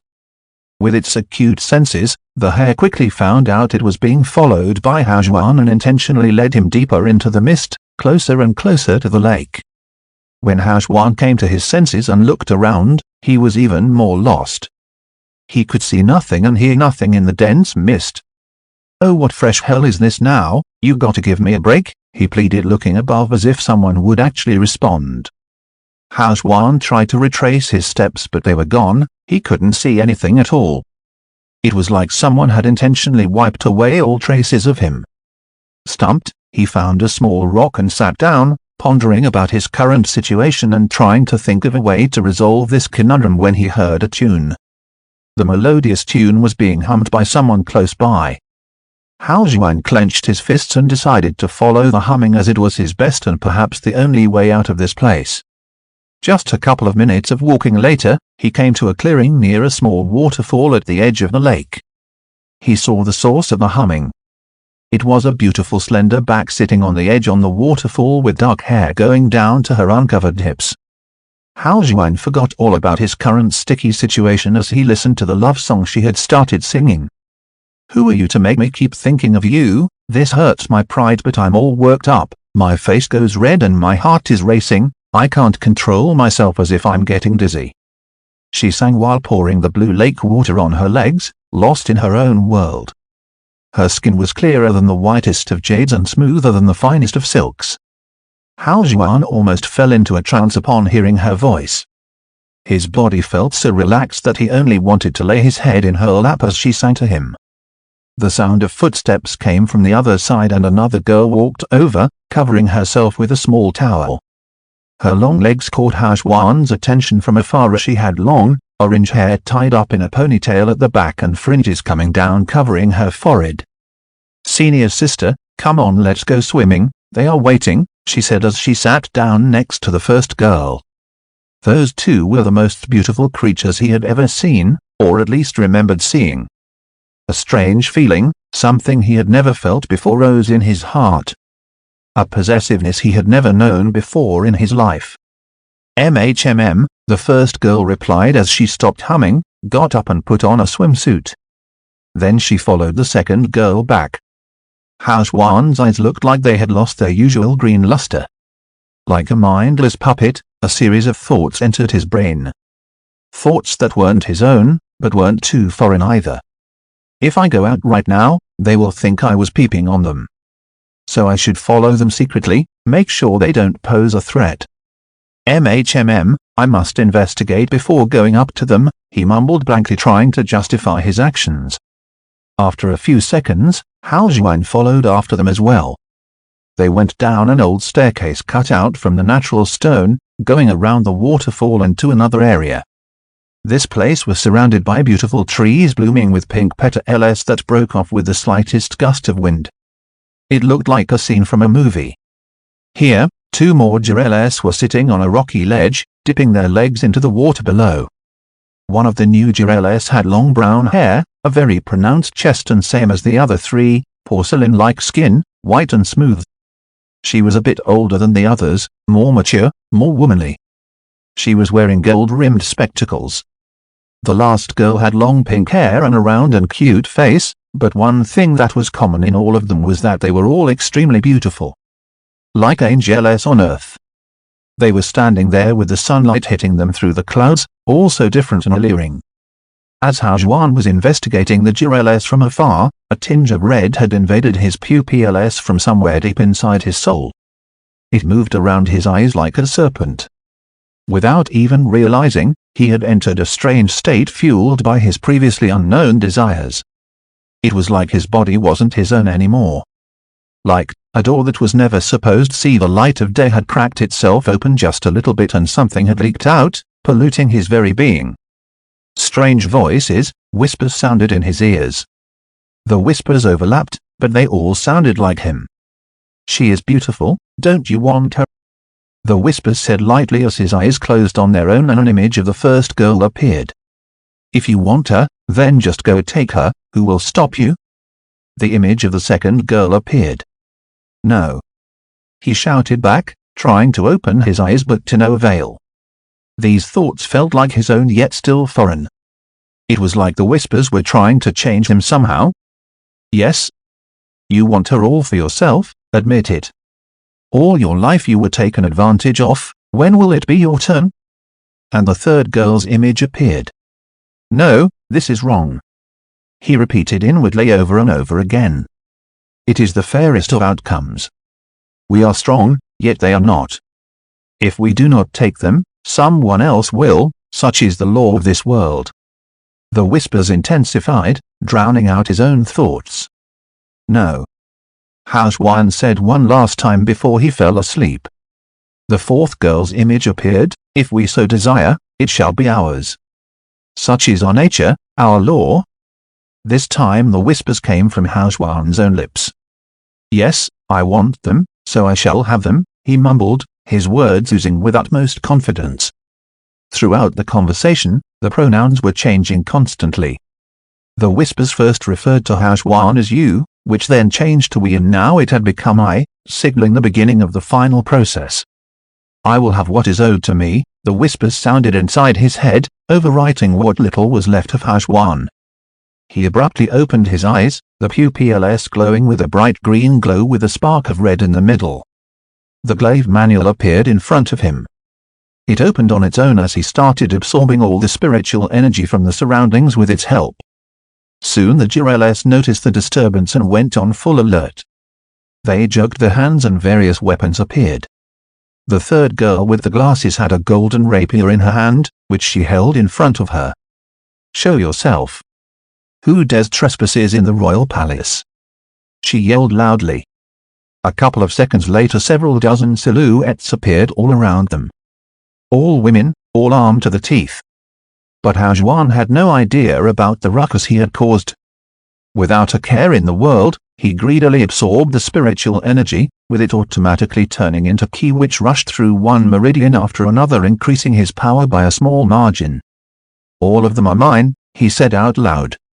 His eyes were still shining brightly and could be seen even through all the mist and the small hurricane that was made because of the sudden absorption of spiritual energy. From the outside, it looked like the hurricane had eyes and was talking to them. Everyone present was looking at the two almost blinding green eyes with their breaths held. The eyes looked at the first girl, the second, the third and then the fourth, and then a voice came from the hurricane. "You all belong to me and me alone. You will have the honor of helping me open the doors," it said, looking at them through the hurricane. Just as the words left its lips, the glaive manual lit up. The glaive was a god of weapons, arrogant, haughty and unyielding. For one to use it properly, its user must also possess those same qualities. A smile cracked on Hao Juan's lips as he peered at the glaive manual. "We were made for each other," he murmured while caressing its pages. As soon as Hao Juan's thoughts coincided with the characteristics of the glaive, his compatibility increased by several-fold. In the future, it would be much easier for him to cultivate the manual as long as he had the same mindset. Hao Juan looked back up at the GRLS some distance away from him and shouted, "Understand." Like a king talking down to his subjects. Boom! A massive, muffled boom came from inside Hao Juan's body which could even be heard outside. His very state of mind was changing. Bzzz, a slight buzzing sound came from his eyes and their color changed yet again to bright red. The spark of red had completely invaded Hao Juan's eyes. "I want, so I shall take. Nothing can stand against my blade, All must kneel," he said slowly and solemnly. Suddenly an invisible pressure appeared, shaking everyone's very hearts. It made them want to kneel down and beg for forgiveness. They felt unworthy looking at him. Negative feelings like that of shame, disgust and weakness appeared in their hearts, all directed towards themselves. "Dominus infirmi." A voice sounded in Housewan's ears and the pressure on everyone outside the hurricane quadrupled. All the armored guards that had appeared suddenly fell down to their knees, and the Girelles had to use all of their ki just to stand up straight. The ki inside Housewan's body bubbled vigorously, its color changing to a bright golden purple as it went straight up to the first main meridian in his right arm that he had chosen to unseal first. Boom! Another explosion sounded as the ki collided with the first meridian, cracks appearing on its walls, but still not enough. The pressure outside octupled. The guards collapsed on the ground with blood coming out of their eyes and ears while the Girelles finally all fell down to their knees with a loud thud, using their weapons as crutches to stay upright. Looking at the scene, Housewan slightly smiled and said "Good Girelles," as his ki thrummed once again, hitting the first meridian with several times more power than before. It blew open and all the pressure outside vanished in an instant. The essence of the pressure outside was extracted, used as the basis to open the first meridian.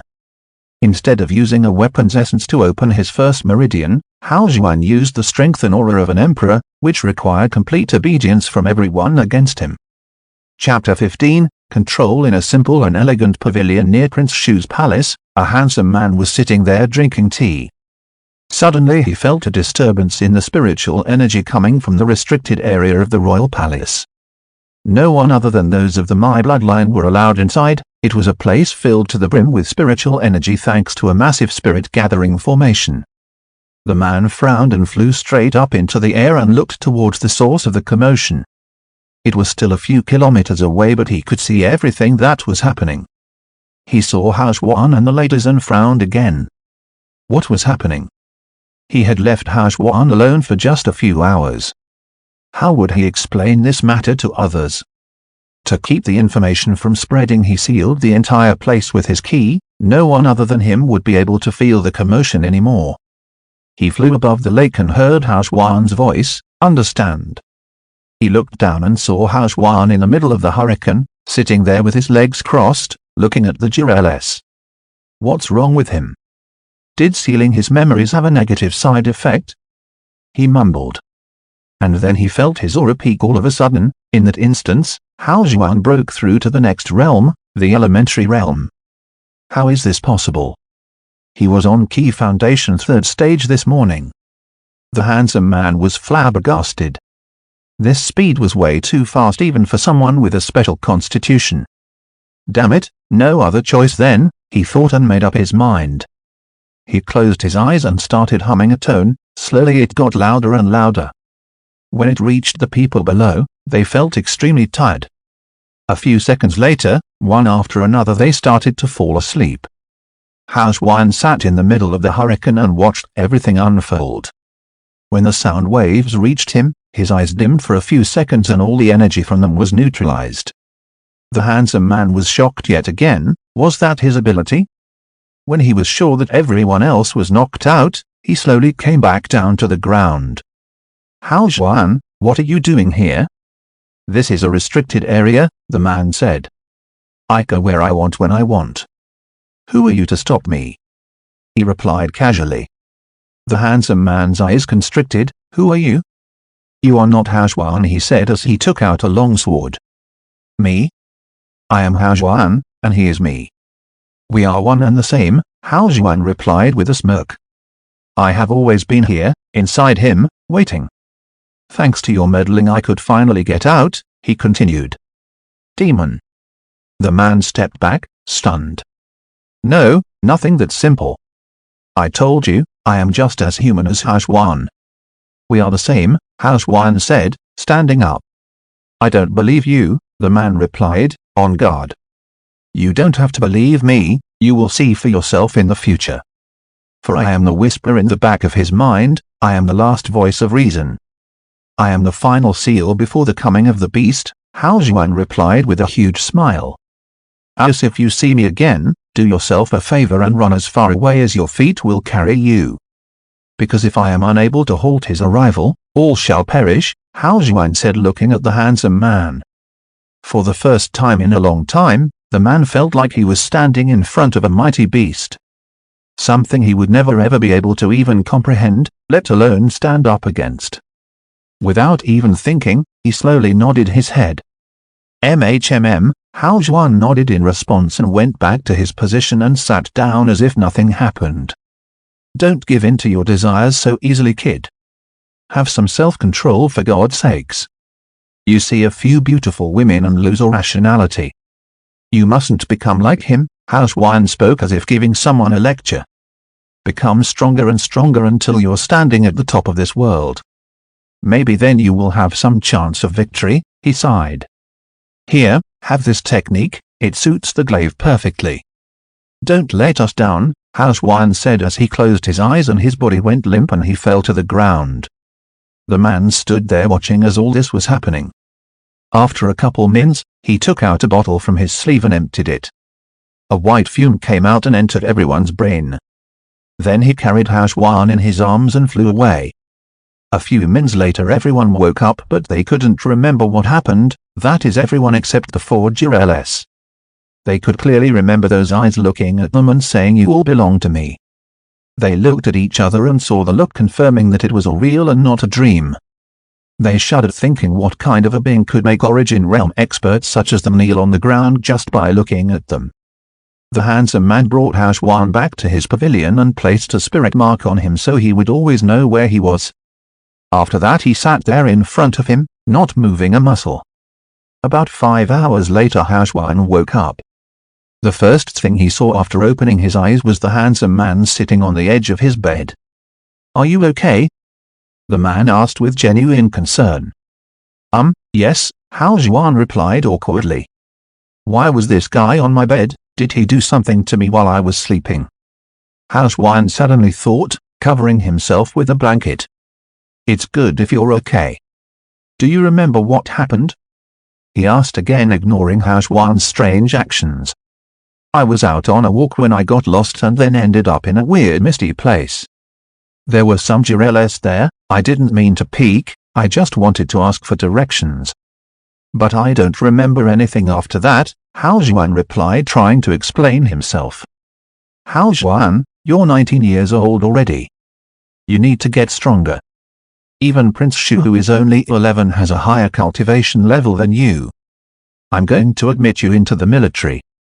You need to get proper training and get a handle on everything. Ready yourself," the man said in a serious tone and walked out of the room, leaving Hao Xuan stunned.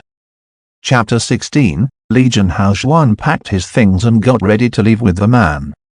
Few minutes later he came back with a red horse. It had 2 horns on its head and was about twice the size of a normal horse. "Come, let's get going," he gestured towards Hao Xuan. Sir, where are we going?" Hao Xuan said as he got up on the imposing-looking horse with some difficulty. "My name is Yu Fei, you can just call me Uncle Yu from now on. I'm taking you to the military academy. That's where the best and brightest of my kingdom come to challenge themselves and others," he said with a small smile. Hao Xuan nodded back at him, and with a signal from Yu Fei, the horses started running. Even though Hao Xuan had broken through the elementary realm and become significantly stronger, when the horses picked up speed he was holding on for his dear life. He thought if he relaxed for even a second it would be catastrophic. The horses were so fast that they looked like red streaks from afar. Hao Xuan had no idea what was going on, his surroundings were changing so fast that he couldn't see anything. After about 5 minutes or so they slowed down enough for Hao Xuan to get himself together. They were in a completely different area. The roads were extremely wide, enough for a few dozen carriages to travel side by side. In the middle of the road, there was a massive open gate with the words "I only regret that I have but one life to give for my country" engraved on it with a weapon, giving off an extremely sharp and domineering aura. Below the gate were about a dozen soldiers standing still in full armor with huge spears by their sides. They were at least 8 feet tall and looked very imposing. As they reached the gate the soldiers gave a deep bow and moved aside without a single word. they kept moving and passed by many large buildings. After a few minutes, they came to a stop near a small villa with a single guard outside. But that one person gave off an aura that could crush Housewan in a second. They got off their horses and approached the villa. The guard gave a slight bow and said "General," and then went back to his position. They went up to the main door and Yufei knocked once and waited. A few seconds later a pretty maid appeared. "Please follow me," she said formally and led the way. They went to a courtyard at the back where a frail-looking old man with a white beard was sitting under a tree, reading a book. As they entered the courtyard, Yufei told Housewan to wait near the entrance and slowly walked towards the old man. "Sir," he said, giving a deep bow, and stood silently to the side. "Oh, this is a nice surprise. I haven't seen you in several decades, little boy. You've gotten big," the old man said without putting his book down or looking up. "It's all thanks to your teachings, sir," Yufei replied respectfully. "So what brings you here today?" the old man asked. "I wanted to recommend someone for the Red Legion," Yufei said after a few seconds. When the old man heard him, he finally put the book down and looked at him. Housewan was shocked to see his appearance. The old man had 4 eyes. "The Red Legion? You know only the most elite of the elite are eligible to apply for it, and even then they need to pass several tests. Who is it that you think would be a good fit for it? And why the Red Legion specifically?" he asked, looking straight at Yufei. "It's a young human boy with a rare constitution." The royal doctor examined him and said his potential is endless, Yufei said, moving aside and looking at Housewan. When Housewan saw them looking at him, he got nervous and for no reason at all and stood up straight with his chest out. The old man slightly smiled, looking at his antics, and motioned with his hand to come over. Housewan slowly walked over without even knowing why he was so nervous. The old man looked at him and saw his eyes. He frowned and looked at Yufei for confirmation, who nodded in response. "Come, child," the old man said as he extended his hand. Housewan hesitated for a second and then grabbed his hand.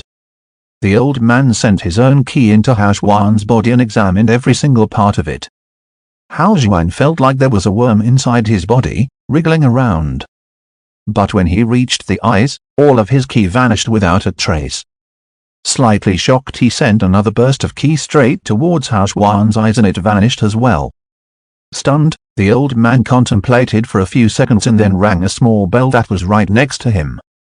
The maid came back and the old man pointed towards Housewan, saying, "Take him to the Sanguis camp and tell number 1 to take care of him. If he can't break into the Earth realm within 5 weeks, then send him back to the general." "Yes," the maid replied and turned towards Housewan and said, "Follow me." She led him to the back of the villa and they left from another small gate. Outside it there was a small dirt path which they followed for about 2 hours through a forest. They walked towards a small mountain not too far from them. After climbing for a few minutes they reached the top. There was a wooden doorway there with a small screen right next to it. "Place your hand on the screen," she said to Housewan as she stood next to it. Housewan obliged and put his hand on the screen, which then lit up. He felt a small prick and some of his blood fell on the screen, which was absorbed in a second. After that a new page showed up with some empty fields which the maid filled herself after asking Housewan for the information. Name, Housewan. Gender, male. Age, 19. Species, human. Rank, NA unit, Red Legion. All right, you can enter now. "I have messaged number 1, he will be waiting for you at the end of the trail," the maid said, and then without waiting for a response she turned around and left. Housewan looked at her back as she walked down the path, then he turned around and looked at the gate. All he could see were trees on the other side. After taking a deep breath, he walked forward and entered. Soon as he entered through the gate, the scene changed. There were several small buildings in a circle with different numbers on them. There were trees and greenery all around the place. In the middle was a large open hall without any doors where a man was standing. He looked to be about 25-26 years of age. He had short black hair and a scar going from his left eye to his cheek. With a graceful figure and a height of about 6 feet 4 feet, he didn't look like the other soldiers Housewan had seen, but rather a scholar, if not for the scar. He smiled and waved at Hao Xuan from afar. Hao Xuan walked up to him and introduced himself. Ha, it's been a while since we got a new member.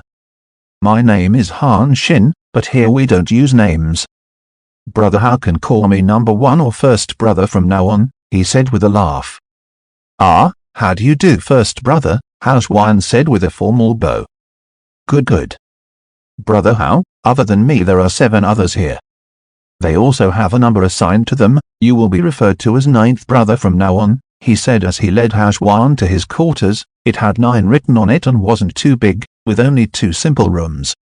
This will be your place. You can put down your belongings here. I see you don't have a storage ring. Come, let me show you around the camp and get you some supplies. They went back to the open hall and this time he led Hao Xuan inside. As they entered, the scene changed once again. The interior of the hall was absolutely massive. It looked to be several kilometers in diameter. It was fully furnished and looked like the entrance of an international bank from Earth. In the middle was a large desk with some chairs and several screens. He went up to the desk and sat in front of one of the screens.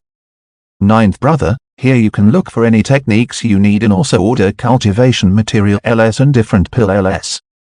They will be delivered to your quarters as soon as possible. You can also send and receive messages here from anyone in the outer world. There are also a huge number of books regarding cultivation available, so if you want to find something you can either just ask me or look it up here, number 1 explained. Come have a look. I've already placed an order for a storage ring for you. Hao Xuan went to one of the other screens and sat down. As he put his hand on it, it lit up with a small message: Welcome trainee Hao Xuan. Chapter 17, Wrath of Deimos. The interface was very simple. There were several categories on the main page, ranging from the weapon skill LS and techniques to movement, mental, hand-to-hand, beast skill LS etc. Everything was available there. On the top was a request resources section and right below it was Hao Xuan's name with the number 1.000 in front of it. Brother, what is this number in front of my name? Hao Xuan asked number 1. Oh, my bad, should have told you about that. As you can imagine, the competition is extremely high and resources are limited. So the higher-ups have decided to assign points to every action, which can be earned by us. For example, we can take on some quests, challenges, complete tests to get these points. You use these points to buy techniques and skill LS or some rare cultivation resources, he explained.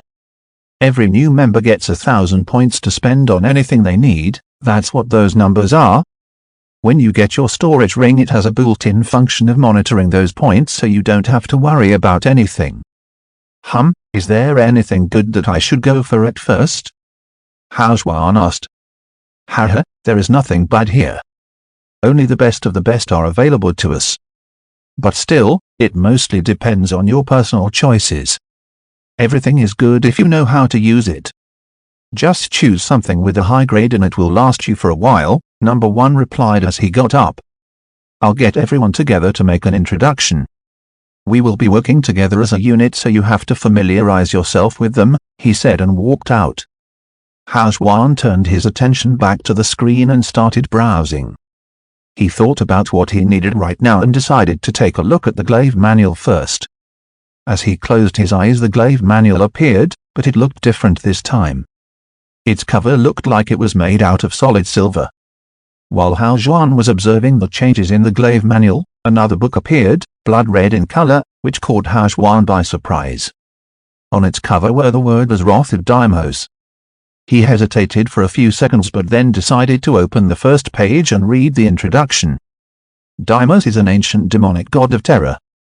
It feeds on the feelings of dread and fear that befall its victims. With 999 arms, it rips the souls out of its victims and feasts on their blood.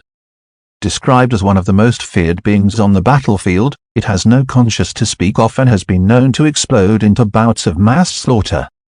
Hao Xuan was certainly impressed by the introduction, but it still didn't explain what type of technique it actually was, so he moved on to the next page. Wrath of Deimos is a hybrid weapon and summoning type technique. Once cultivated to its highest level, the actual demonic god itself can be summoned. If used along with a weapon, multiple arms can be summoned with different weapons to reap the lives of any enemies around you. Note, the heart blood of fallen foes can also be used to cultivate. It was exactly what Hashwan needed. Techniques like this were made to be used against large crowds where the user could just jump in and start killing. Hashwan didn't remember how he got the technique, but he wasn't about to question it. It was a good thing either way. He opened his eyes again and looked at the screen. I have a weapon technique, now all I need is a weapon itself, he thought. He clicked on Request Recourses and another page opened up. There were many categories there. Hashwan selected weapons and then placed an order for a sword and a glaive. As he finished placing the order, he noticed that his points hadn't changed. He looked up and around for number 1, but he was long gone. So without much thought, he went to purchase another technique. After pondering for a few seconds, he chose an elemental technique called the Infernal Rapture. It didn't belong to any single specific weapon type and could be used with almost any edged weapon. Its main selling point was that it turned the user's ki into Black Thunder, which was released in a sequence of 8 strikes. Each strike had 40% more power than the previous one. Meaning the first strike would have the power of 140%, that is 40% more than his original attacks, and the last strike would have 320% more damage, for a total of 420% extra power. Hashwan happily checked out and a light came from the screen, falling on his forehead, and another book appeared in his mind with a full black color with the words Infernal Rapture on top. His points decreased to 0 in an instant and the screen went black. Hashwan closed his eyes again and opened the new book. The first paragraph said, found in an ancient tomb several 100,000 years, no one has ever been able to unleash its full power. Requires a lot of time and work to learn each strike, with the difficulty increasing every single time. Experts believe the amount of effort required to completely learn the 8 strikes is not worth the gains, but instead, cultivators could learn several other techniques to obtain the same results much faster. What the fuck? Why didn't they mention this in the summary? This is a damn scam for sure, trying to waste my points, Hashwan complained. Just as he was about to look for first, he came to him. Ninth brother, come. Some of the others have a bit of free time, so let's meet them, he said with a huge grin. Chapter 18, Brothers. First dragged Hashwan out of the hall and towards an area to the side of the camp where there was a bonfire set up. There were several people sitting in a circle around the bonfire, chatting. The sun had just set and the weather was a little chilly, so it was perhaps the best time for a bonfire party. As Hashwan and first got closer, everyone stopped whatever they were doing and stood up. Guys, this is our newest brother. He will be called Ninth from now on. Everyone introduce yourselves, first said, and then went to the side, leaving Hashwan standing there awkwardly. Hello, my name is Hashwan, nice to meet you, he said slightly nervously. Welcome junior brother, come, have a seat, said a large figure. He looked like a human but was twice as big and had huge bulging arms.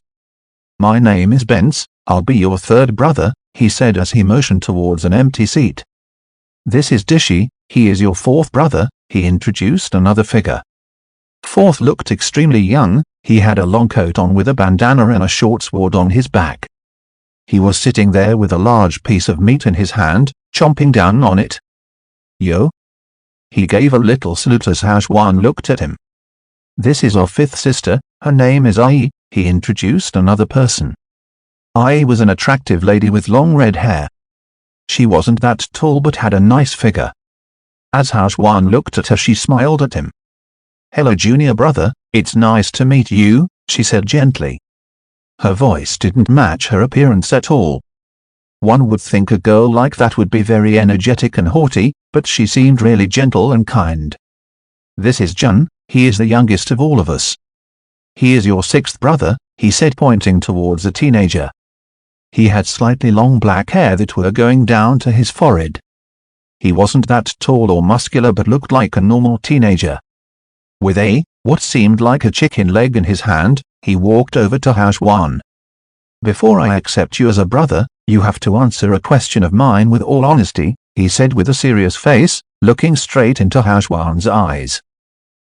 Sure, I guess. Ask away, Hao Xuan replied while slowly backing up a step. He suddenly moved a few steps forward until he was right next to Hao Xuan's ears. Breasts, butt, or face, which do you find the most attractive? He whispered. Hao Xuan was stunned hearing the question. What the hell was this guy asking him, and in front of everyone else? Sixth brother, I don't think it's appropriate for me to answer that, Hao Xuan said quietly. No, you have to. Otherwise, I won't accept you as a brother no matter what, he said stubbornly. Hao Xuan thought about it and the image of the giraffe he had seen by the lakeshore came to his mind. His face slightly reddened. Well, I guess if I had to, then it would be legs. Or thighs more specifically, Hao Xuan whispered to his ear and moved back a couple more steps. Sixth made an exaggerated face like he had heard the most shockingly unbelievable thing in the world. Then he suddenly started roaring with laughter. Ha ha ha, finally, I've found a confidant. I see you're a man of culture as well, ninth brother. I think we will get along really well, he shouted as he ran up to Hao Xuan and gave him a big hug. I finally have someone to talk to, Sixth said as a tear appeared in his eyes. Oh what? What are you guys gossiping about? Third asked with a grin. Nothing, leave us alone. It's got nothing to do with you, third brother. Fourth replied with a frown.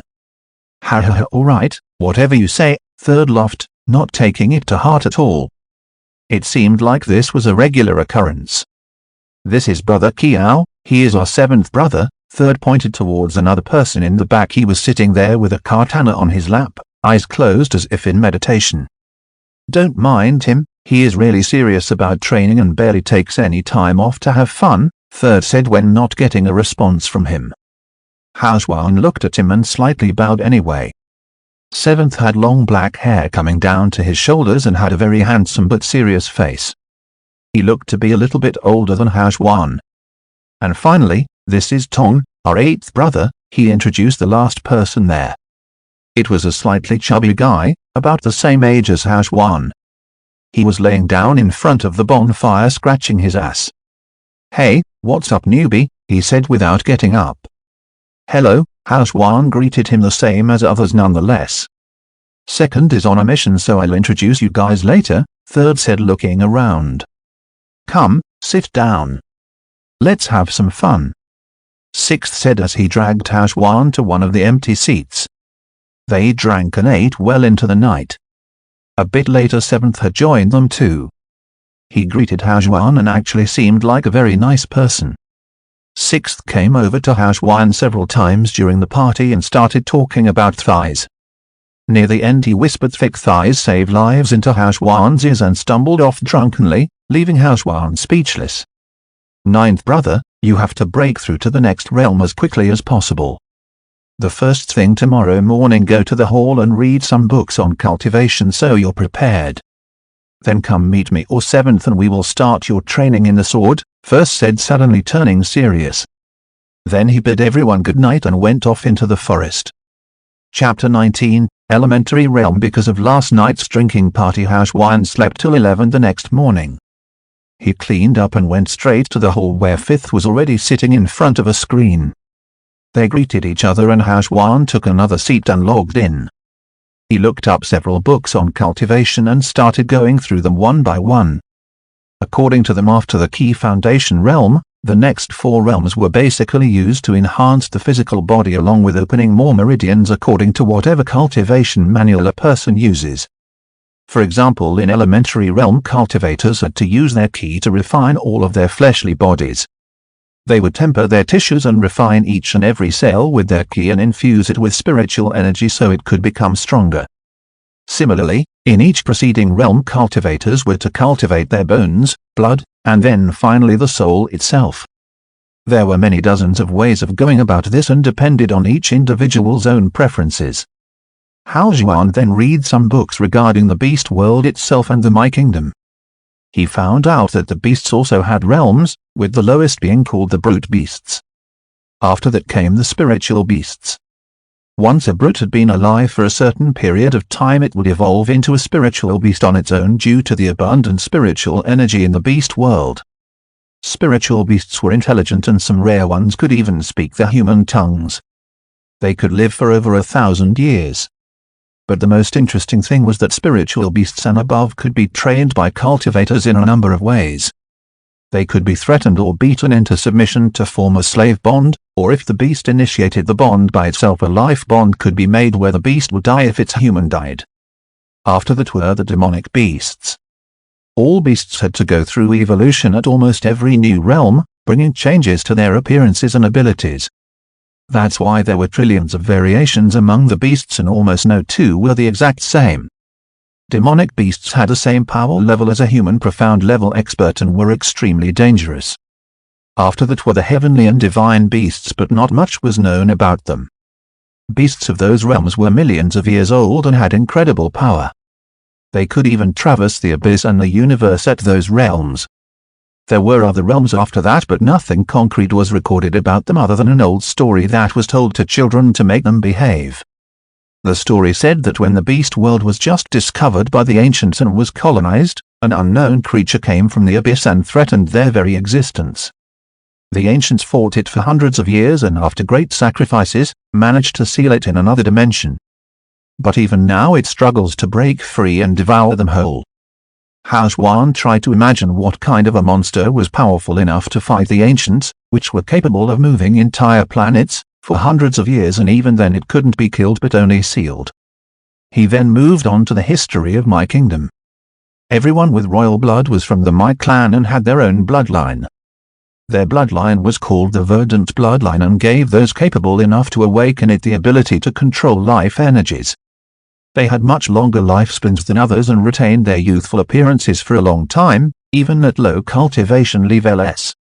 When Hao Xuan was done going through all the books, the sun had already set, so he just decided to go to sleep and get an early start the next day. He got up quite early the next day and found a package on his doorstep. It was the storage ring and weapons he had ordered. There were some instructions on the ring's box. Hao Xuan had to dip a drop of his blood onto the ring and then it would be bound to him until he either chose to sever the connection or he died. Someone extremely powerful could also forcefully sever his connection, but that would damage the ring and might even destroy its contents. Nothing living could be put in the ring even if it could fit. It was several dozen cubic meter wide. After putting on the ring he looked at the weapons. The sword was just as he had seen on the screen. It was called Zanbato, a massive horse-slaying sword like the one from Earth. It had a black hilt and a red blade. The glaive was about 2.7 meters long and 1.2 meters of it was the blade itself. It was extremely heavy. The hilt was black with silver engravings and the blade was completely silver and jewel-edged. The blade was about 6 inches wide near the front and 3 in the back. When a person started cultivating and entered the key foundation realm, their power would increase exponentially. At the first stage, they would be able to lift 250 kilograms easily, and in every stage after that would increase it by another 400 kilograms, making cultivators at Key Foundation 9th Realm able to lift 3,450 kilograms, and after breaking through to Elemental Realm it would be at 4.000 kilograms. Even though Hao Xuan wasn't used to his new strength of Elemental Realm Stage 1, he was still significantly more powerful than before. But even then he couldn't lift the glaive in the slightest. When he was finished checking the weapons he put them in the storage ring and went to first place, but he wasn't there. So after asking third, Hao Xuan checked the training grounds where he finally found him sitting under a tree. He was reading something with a kind smile plastered on his face. When he saw Hao Xuan approach he put the paper away and got up. "Come brother, let's fight." "I'm in a good mood today," First said as I moved his hand outwards and a simple sword appeared. Hao Xuan took out his own sword and took a random pose, holding it in front of him aimed at First. "Oh my, we have some work to do, don't we?" First said, shaking his head looking at Hao Xuan. First held his sword casually in front of Hao Xuan and moved it in a circle, and Hao Xuan's sword fell from his grasp. "Brother, have you never even held a sword before? You're a complete novice it seems," First said as he looked at Hao Xuan. I think so. I don't remember much or rather anything until a few days ago. I was in an accident and lost my memories, Hao Juan replied because he himself wasn't sure if he had ever done any formal training. All right, we'll start from the basics then. It will be tough though, so prepare yourself, First said as he thought about a training regiment for him. For the next 2 weeks he only taught Hao Juan about the sword. Everything from the basics to the expert level. And amazingly Hao Juan retained most of it. If he really focused during training, Hao Juan could see every single sword movement, but it really strained his eyes and tired him out. When his training was over, although Hao Juan wasn't an expert swordsman, he was still able to hold his own in a fight. I've taught you everything that can be taught in such a short period of time. You need to get some actual experience and see what it would be like in a real fight, First said after the 2-week period was over. Go and take on a quest or something, he said. Hao Juan did as he was told and went back to the hall and logged in. After browsing the quest board for a bit he found something he liked. Mission: eliminate the pack of hyenas terrorizing a small village outside of Fortuna City. After accepting the quest, Hao Juan packed up some essential LS and left on a normalish horse towards the village. It took him 4 hours or so to find the village. It was located near a valley and the villagers there grew medicinal herbs. Its surroundings were so beautiful that they like a scene from a movie. There were flowers and trees everywhere with little streams coming down into the valley, forming a sort of a natural irrigation system. Hao Juan met with the village chief, an elderly man. He told Hao Juan that the pack would come down to the valley to prey on the cattle they were rearing. It didn't used to happen before and was very strange. They usually stayed away from human settlements. Chapter 20, Explore. After talking to some of the other villagers, Hao Juan knew it was still going to be a few hours until they come down to the valley, so he decided to practice Infernal Rapture. He stood beside a little stream next to the fields. It was about 8 p.m. and the sun had already set, but because the moon was out he could still see for quite a distance. In the last 2 weeks of practicing with First, Hao Juan had finally gotten used to his new strength. Now with just raw strength he could jump several meters high, break normal trees in half and sprint really quickly for short distances. Hao Juan took out his Zanbato and channeled ki into it. The blade's color changed from a dark red to a slightly brighter shade and it seemed like it was moving in the night, looking really strange. He closed his eyes to concentrate and Infernal Rapture's manual appeared. He opened the second page and started practicing. It said for the key to gain thunder elemental characteristics he either needed an innate talent for it, some thunder pill LS or other external stimuli. After trying for about 40 minutes he still couldn't get the hang of it. There were little sparks every now and then on the blade, but they weren't black in color or harmful to anyone. It seemed more like a static charge. Hao Juan thought about conserving ki for the fight up ahead and sat on a large boulder near him. It was about 10 p.m. by now and the moon looked absolutely beautiful in the night sky. He took a deep breath and looked around. The view was mesmerizing. He could hear the sound of water flowing from the streams and feel the air brushing up against his white Tang's Hoang. It was really peaceful. Without even realizing it he started cultivating and absorbing the spiritual energy from the surroundings. And since this was a valley for growing medicinal herbs, there was a lot of spiritual energy to spare. Bubbling sounds came from his body because of the speed in absorbing the spiritual energy. The ki thrummed inside him, moving towards the left hand this time and started attacking meridians one after another. Hao Juan wasn't aware, but whenever he cultivated like that, it was extremely loud. The noises went far, especially in the quiet night. After about an hour, he was still in a deep meditative state, but the noises had never stopped, instead getting even louder. He had no idea what was going on in his surroundings, and if someone attacked him right now, he wouldn't even know how he died. A few hundred meters away in the tree line, a white humanoid figure was standing there looking at Hao Juan. It was extremely small, less than half the size of Hao Juan and dressed in a hanfu. But the most peculiar thing was that the figure seemed to be appearing and disappearing, like a ghost in the night. Its bright eyes staring right at Hao Juan with a slight frown. Another hour passed like this, with neither Hao Juan or the figure moving even a muscle. Hao Juan had already opened several dozen meridians. For normal people, each stage took a lot of time, and opening meridians especially was very difficult. Not everyone could easily convert spiritual energy into ki, but Hao Juan seemed to have a knack for it. It was as easy as breathing for him. He felt very peaceful and loved the feeling of ki coursing through his body. Suddenly the crops in the distance started moving strangely. There was no sound, but clearly, something was in there. And then another and another, several different areas started moving strangely. The figure looked at crops and then Hao Juan, who was still immersed in his meditative state, and shook its head. It then bent down and picked up a small pebble and flicked it towards Hao Juan. The pebble hit the boulder Hao Juan was sitting on and woke him up. He looked around, and from his position, he could see the hyenas clearly. They were twice as big as the ones from Earth, but it looked like they were starving. The skin was sticking to their bones, and they basically looked like walking bags of bones. Hao Juan frowned even more looking at them. The surrounding areas were filled with wildlife, and there was absolutely no way for any animal to starve like this. What was going on? But either way, the fact was they were coming down to the village every other day, and it wasn't safe for the villagers. Hao Juan slowly got up and stood on the boulder while taking out his zanbato, waiting. The hyenas knew they were found out, so they stopped crawling around and stood up as well, coming up to Hao Juan's waist.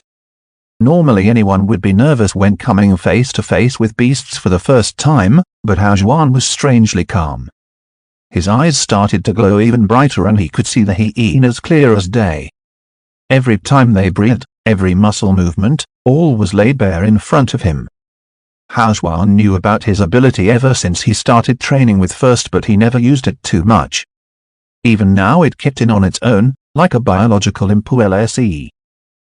Just as the pack leader was about to attack, its leg muscles ever so slightly contracted and its paws expanded a little bit as they dug deeper into the ground. Hao Juan saw it all like it was happening in slow motion. It was a wonderful feeling of control. And then the pack leader jumped right at Hao Juan with another two coming from the sides. Even though Hao Juan could see everything clearly when he tried to get out of the way, he was dumbfounded. It was like moving in quicksand, extremely slow and heavy. So instead of moving, he just held the sword completely straight, and the pack leader literally impaled itself. The sword went through the front and came out of the back of its body, killing it instantly. But there was nothing he could do about the other two as they hit him directly, biting down on his right arm and left leg. Hao Juan could feel the pain like it was amplified a few times over. He pulled back the sword and swung it from his left to the right, in a motion, cutting the heads off of the two that were biting him. All of this happened in a matter of seconds, and by the time the hyenas' bodies fell, he was already jumping down from the boulder towards the remaining few. They didn't even know what had happened. Even at their full strength, they wouldn't be a match for Hao Juan, let alone now. He then finished off the rest in less than 10 seconds, just slashing as hard as possible. He stood there with a bloodied sword, breathing heavily. His blood was pumping and he wanted to fight more, but there was nothing else. Taking out a small bottle from his ring and emptying the contents over the shallow wounds, the wounds healed up within a few minutes. These were the weakest brute beasts that couldn't even use ki, so there wasn't much to be afraid of. The figure in the distance looked at Hao Juan with a pondering gaze and then just vanished with a gust of wind. Hao Juan examined the beasts' bodies and all of them were like their leader, just skin and bones. I need to check this out. If there is something powerful enough out there that could scare off these brutes, then I need to find it and report to the camp, he thought. The village was quite a distance away from the city, so in case of a beast attack it would take several hours for reinforcements to arrive. Hao Juan moved all the bodies to one side and lit them on fire. After it was done, he followed their tracks and entered the forest. It was about 1 a.m. by the time Hao Juan had entered the forest. He walked for several minutes and could only hear the bugs and wind. While keeping an eye on his surroundings, he walked slowly for about an hour and a half. The moon was in the middle of the sky illuminating everything in surroundings, but it was still quite dark due to the canopy. Hao Juan was starting to feel really anxious because the darkness seemed to be alive. He tried to convince himself that it was just his imagination, but then he suddenly stopped and realized what was making him so uneasy. There was no sound of any animal else at all. No birds, rodents, nothing. The forest was supposed to come alive at night, but the sound that he could hear was of the cicadas, and as soon as he stopped walking, even that stopped. Complete and utter silence. So silent in fact that his own heartbeat sounded like a drum. Thump thump. For the first time in his life, Hao Juan wondered why his heartbeat was so damn loud. He put his left hand over his chest, trying to muffle the sound, when suddenly he noticed a couple of lights in the distance. He looked towards them but couldn't see much because of the darkness. So he took a step and slowly moved forward, and just as he was about to take another step, his eyes narrowed. The lights weren't far away, but they were right in front of him. And they weren't lights, but eyes. Huge yellow eyes, shining in the darkness, looking right at him. Hao Juan stood there without moving a muscle. If something could get this close without making any sound, then he probably wasn't a match for it. As he was thinking about all this, a rustling noise woke him from his stupor. He turned around to look but could see nothing in the darkness. Just then a gust of wind blew away some of the leaves, letting some moonlight fall on his surroundings, and he finally saw what was around him. His surroundings lit up like a Christmas tree. He was inside a massive sparkling ring, which confused him even more. And then the rings moved. Hao Juan jerked his back towards the eyes and saw a huge snake-like head just a few meters away. It was shining like a disco ball when the moonlight hit its skin. It had 4 nostrils and some protrusions from below the face. It opened its humongous jaw, which was bigger than Hao Juan himself, and lunged at him full force. Chapter 21. Young Master Hao Juan knew the attack was coming. As soon as the snake moved the very first muscle, he jerked his body to the side and held the sword sideways, intending to use the snake's own momentum to rip it in two. But to his horror, the sword bounced off of the snake's skin like it was hitting a solid metal wall, and instead his own perliku, area BW thumb and index finger, got ripped and the thumb almost fell off. Ugh. The impact sent him flying towards the left, and he hit a tree with full force, breaking his left arm cleanly in half. Not expecting Hao Juan to dodge, the snake's head hit the ground and it got disoriented for a few seconds. Hao Juan got up and looked at the snake as it was shaking its head. He knew there was absolutely no way he'd be able to kill the snake when the sword couldn't even break through its skin. So after storing the sword, he started running at full speed back where he came from. The snake's hissing was extremely loud and could be heard for miles. Hao Juan ran as fast as he possibly could and realized that it was still way too slow. The snake would be able to catch up to him in a matter of seconds. Also, running back to the village wasn't an option because it would be a massacre. The snake wouldn't leave anything alive. Gritting his teeth, he chose a direction leading away from the village and channeled every single bit of ki towards his feet and started running with all he had. A few seconds later the snake got its bearings back and looked towards Hao Juan's direction. It could feel every single vibration from his feet. Uncoiling its body, which was about 4 meters thick and more than 50 meters long, it started following Hao Juan without making a single sound. Pant pant. Hao Juan couldn't keep running at such a speed for very long as he was already wheezing like an asthmatic, but what else could he do? So he ran without taking a breath for about 10 minutes, covering a distance of several dozen miles. I should have bought a movement technique with the points, at least then I might have had a chance to outrun that damned thing, he thought to himself. There was a crackling noise and he turned around to see a massive tree fall down and the snake's head popping up from behind it. It seemed to be enjoying the chase, looking at Hao Juan in amusement. Hao Juan knew that unless something happened, he was going to die very soon. So he started looking around for anything, a cliff to jump off of perhaps, because it would still be better than getting swallowed whole. But then he remembered that there was only the forest for hundreds of miles. Finally giving in to despair, Hao Juan started to slow down and finally came to a full stop. He turned around and looked at the snake whose eyes were sparkling. Ru-N-B, an immature voice came from its hideous mouth. Surprisingly, it was trying to talk. But this new development spelled an even bigger disaster for Haojuan, as only extremely rare spiritual beasts or demonic beasts were capable of using human speech, and he was not a match for either one. Haojuan's legs buckled and he fell on the ground. It was over. There was no way he could escape from this damned monster at his level. Making up his mind, he took out Zanbato once again and held it against his throat.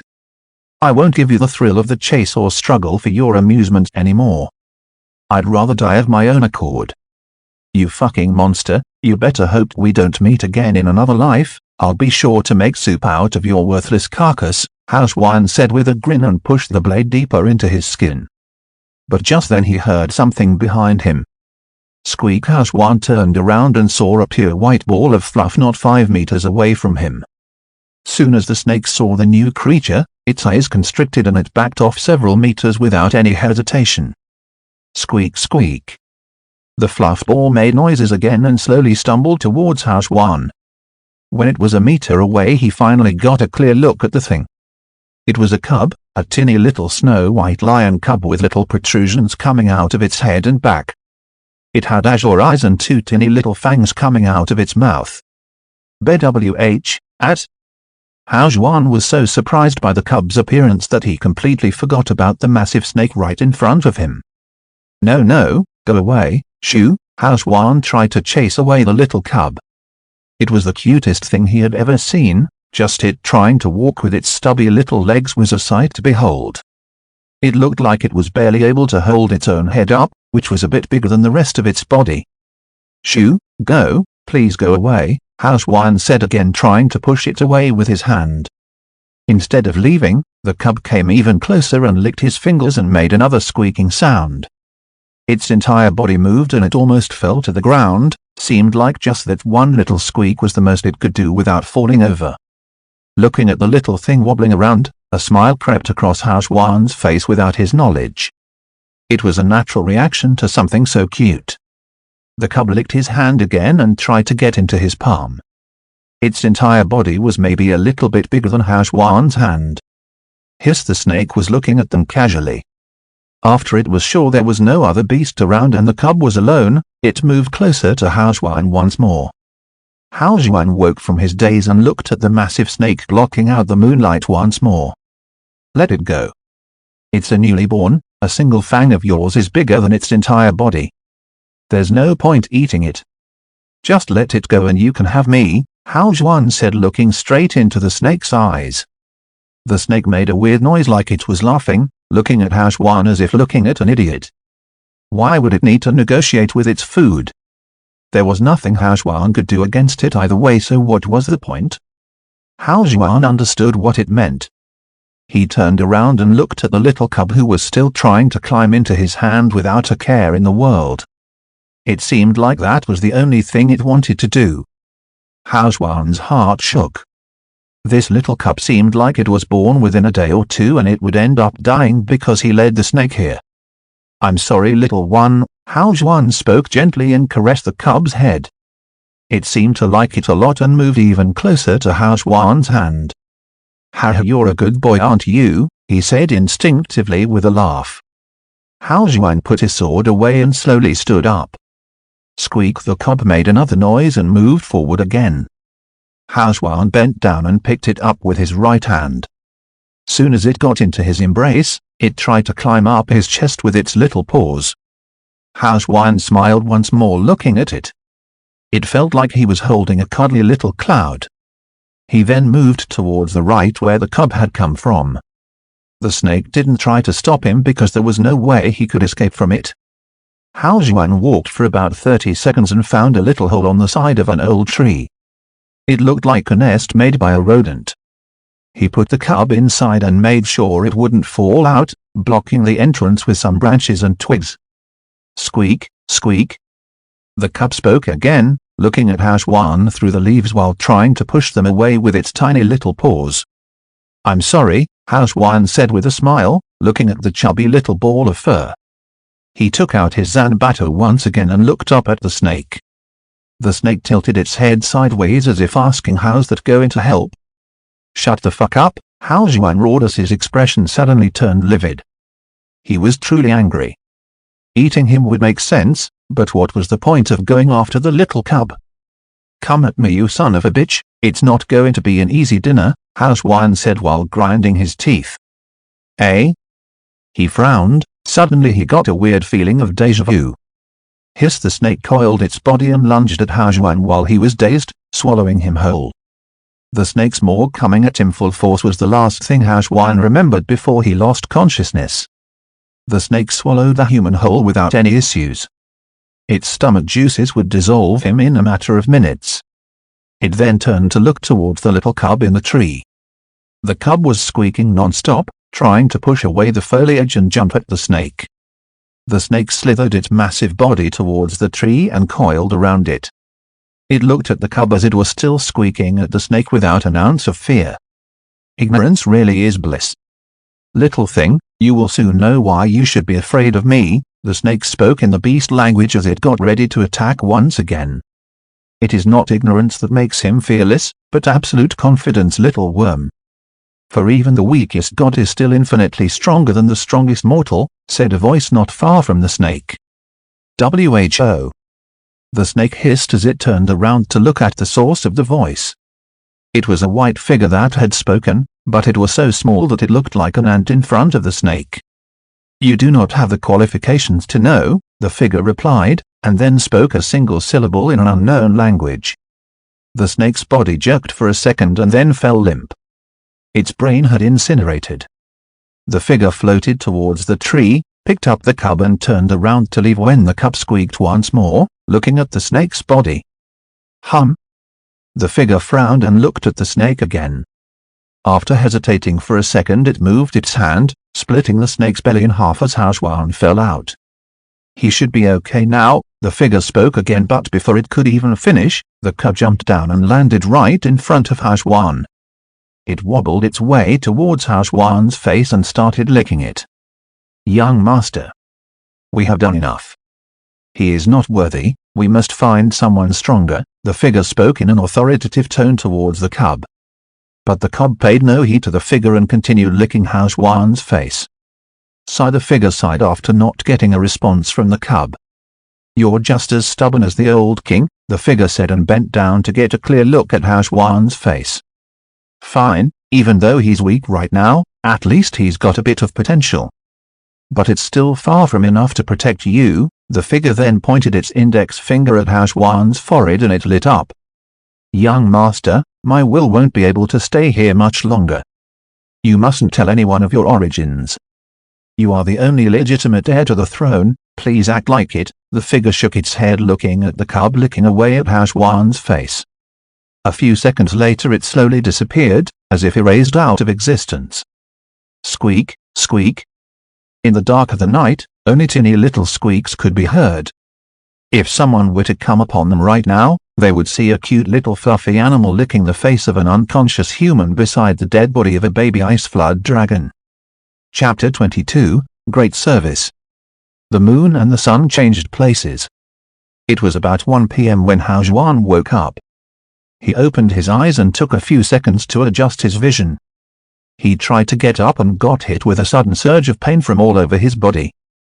"How? What happened?" he mumbled while looking around. The last thing he remembered was the snake's gigantic maw.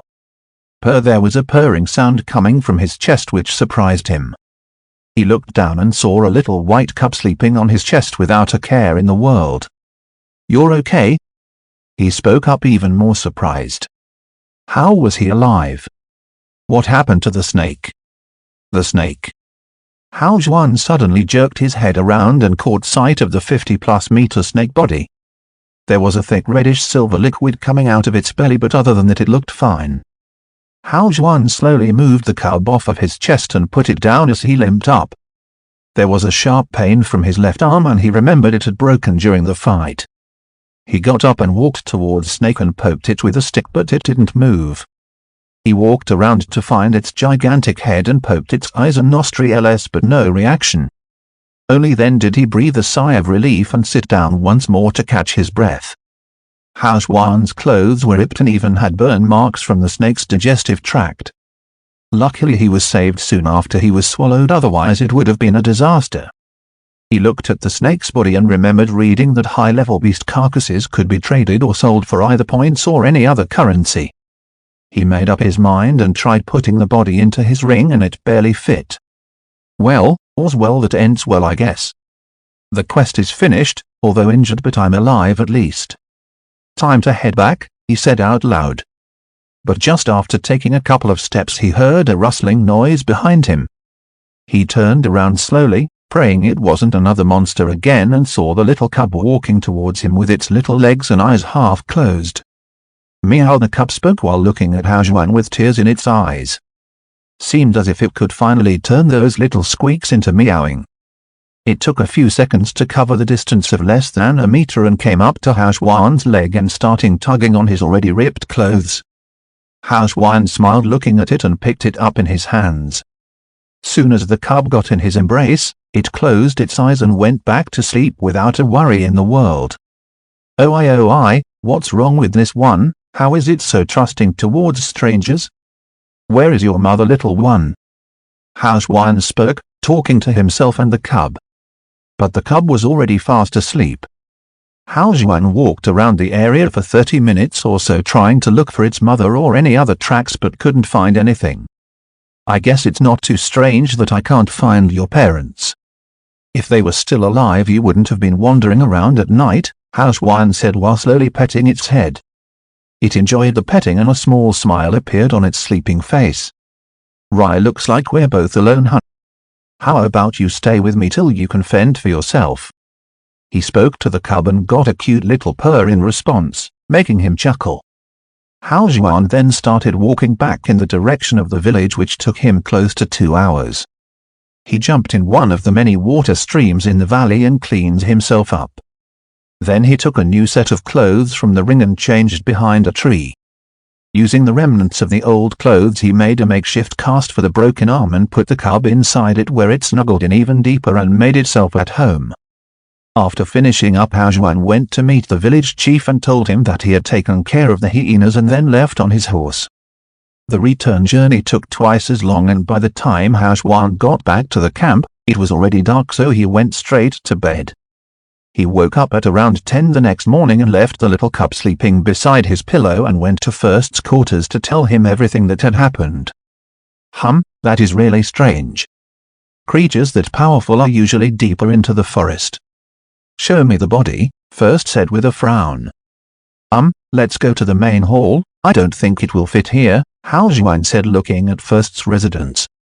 On the way over they saw Third and Sixth playing chess. Ninth brother.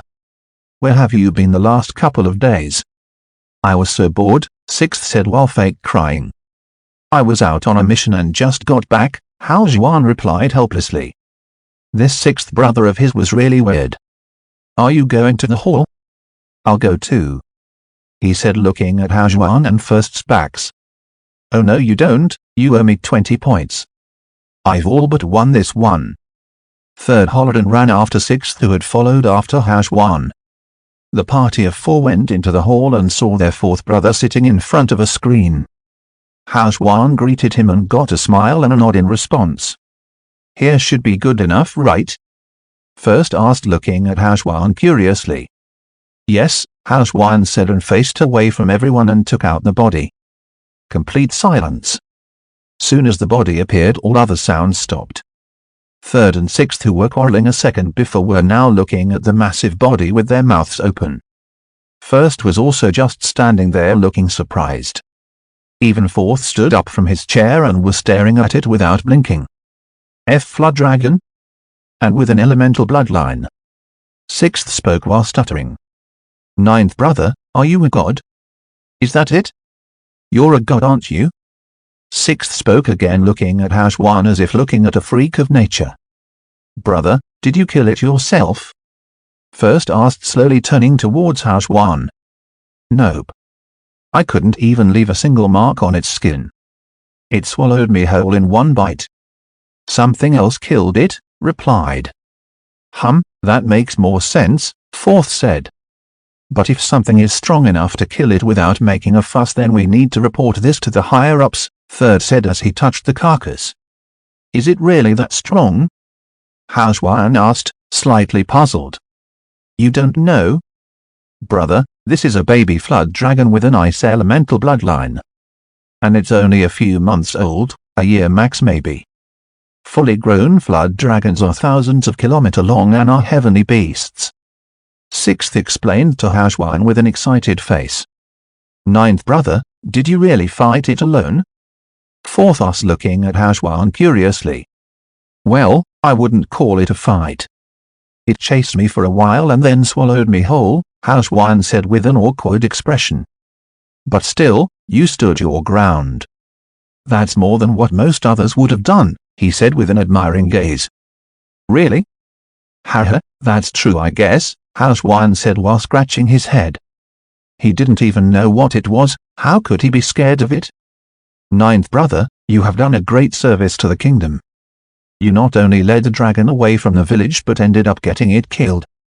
I'll report this to the general myself, First said and walked out with hurried steps. Service?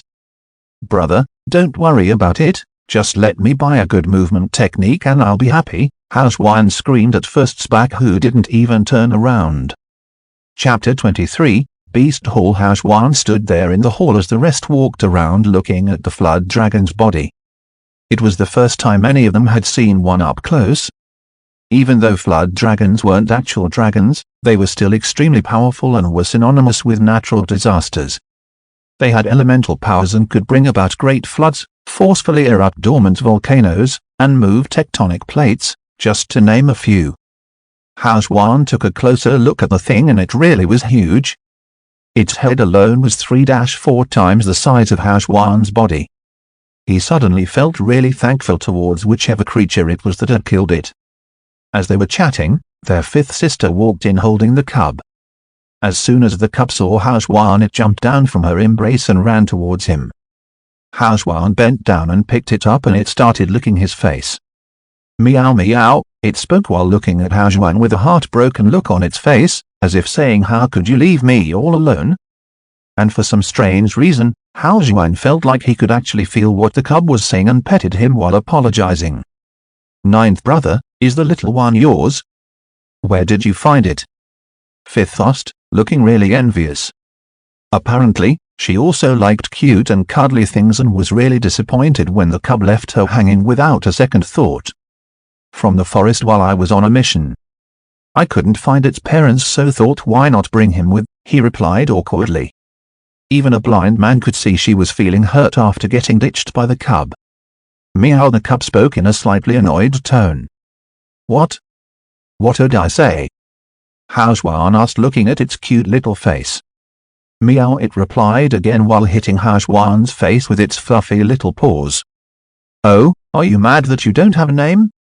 What do you want to be called then? Hashwan asked as if knowing what it was saying. Just as Hashwan finished asking, a word randomly appeared in his mind, Zhiran. He felt strange.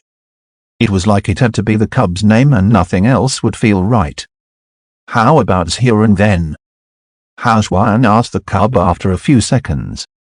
Meow meow meow, it suddenly got really happy and started licking his face again as if agreeing to it. Haha, alright. From now on you will be called Zhiran. Hashwan replied with a laugh. Wow. It must be a high-level spiritual beast if it can understand human language at its age, Sixth said with a slightly shocked expression. Brother, it looks like you got quite a harvest this time around, Third patted his shoulder and laughed. They all talked for several more minutes until First walked back in. Ninth brother, I talked to the general and he was really impressed. He said you can either choose to sell the body whole to the military and get paid in points or sell some parts. In exchange, you can choose any beast as a mount from the beast hall free of charge and one technique. First spoke quickly, sounding really excited as if it was him who was getting all these rewards. Brother, I really have no idea what to do. What do you suggest? Hashwan asked after thinking for a few seconds. He didn't have any memories and had no idea what to even do with the body, so it was better to ask for advice. I suggest you sell the skin to the military as they can use it to make armors and shields. The rest you can either use yourself or sell at an auction or some other business, First replied. The skin? Why the skin? Haojuan asked. Because it's the most important part of a beast like this, for the military at least. So you'd get the most value from it. Also, a good mount is very important for soldiers like us. We all have our own contracted beasts. And there are some rarer and top-secret ones that are not available to the public, but are bred specifically for the military leaders and the elite, he explained. Alright, let's do that then. What about the rest? How can I use it myself? Haojuan asked again, looking at the huge corpse not far from him. Every part of a spiritual beast is worth a lot. The meat is rich with ki and can increase cultivation. The blood is used to make pills, weapons and in some techniques. Also, the beast core is the most important part, especially for one like this. You can use it for cultivation and can come in very handy, first said as he pointed at the flood dragon's head record. What's that? Haojuan asked. He hadn't read anything about that. When beasts are at a certain level, they can start gathering their ki and elemental energy in a crystal inside their body. Not every beast has one, but the ones which do are much more powerful. You can use it to cultivate as it contains extremely dense ki and elemental energies, first said as he took out a blade and stabbed it inside the flood dragon's head. Then he put his entire arm inside it and started rummaging around.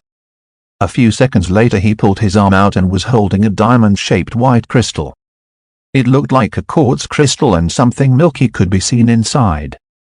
You should keep this or trade it for another core and use it for cultivation, first said as he handed the crystal over to Haojuan. Haojuan remembered that his infernal rapture and wrath of Deimos could be cultivated with some external material ls, so he decided to keep half the body for himself and the party, used the blood to cultivate wrath of Deimos and trade in the core for a thunder element one to cultivate infernal rapture. Haojuan explained his plan to First, who agreed to take him out to the markets and the auction houses so he wouldn't get ripped off by them. Oh, I almost forgot. Here, take this. First handed a pill to Haojuan. It's from the general.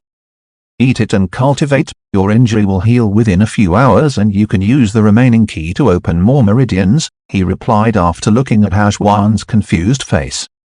Haojuan went back to his quarters after storing the carcass once again.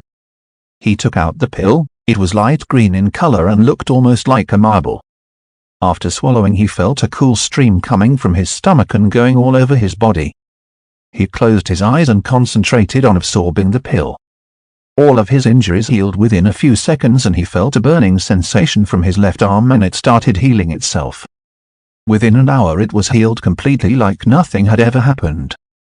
The life energies in the pill were so strong that Haojuan's nails and hair grew out overnight. His hair were down to his shoulders now and he looked like a caveman.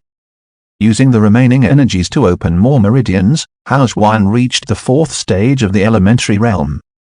The next day Haojuan woke up at about 8 a.m. and cleaned himself up as much as possible, but his hair was still the same as he didn't want to mess with it himself. He took Siren, who wouldn't stop meowing with him, and met First, who laughed at his request of finding a barber. I've got a better idea, he only replied, and led Haojuan into Fortuna City. They first went to the acquisition department of the military and paid 50 points to get the beast cleaned up and broken into parts. They took the skin themselves and cut the body into 6 equal parts. They drained the blood and handed it over to Haojuan in 10 or so large barrels. The other parts were stored in a different ring. Alright, where do you want to go now? Beast Hall or auction house? First asked as they left the acquisition department. Let's check out the Beast Hall first, Haojuan replied while petting Siren. After walking for an hour or so, they finally reached the Beast Hall. It was a huge intimidating building. As they entered through the gate there were a lot of beast sculptures that seemed to be alive, bursting with spiritual energy. The main hall was huge with hundreds of people inside. They went to an information desk and first showed them a token. One of the attendants left and came back a few minutes later and asked them to follow him. He led them to an elevator on the side which went straight down for about 40 seconds. Apparently, there is much more to the Beast Hall than meets the eye, Haojuan said to himself, looking at the elevator going deeper and deeper into the ground. They got off when it stopped and went to a small office with several chairs and a desk. The attendant told them to wait and left. After about 10 minutes or so, a large man with glasses came in holding some papers. "Are you from the Red Legion?" he asked, looking at Hashwan and First nodded and handed him the token. He examined it for a few seconds and then said, "Follow me," and left. "What kind of a beast are you looking for?" he asked after a minute or two of walking without turning back. Something cool, I guess," Hashwan replied while looking around. There were big closed doors every few meters. "Cool? Boy, this isn't a toy store. There are monstrously strong beasts here.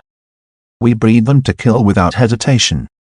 Even though you have permission to get any beast you want, the beast itself has to recognize you as its master first," the man replied in a stern tone as if he had heard the most ridiculous thing ever. "Well, whatever you have then," Hashwan replied casually, which pissed off the man in the glasses even more. HMPH was the only reply he got. About 10 minutes of walking through hallways later, they came to a gigantic locked door. It was made up of some kind of metal and looked extremely sturdy.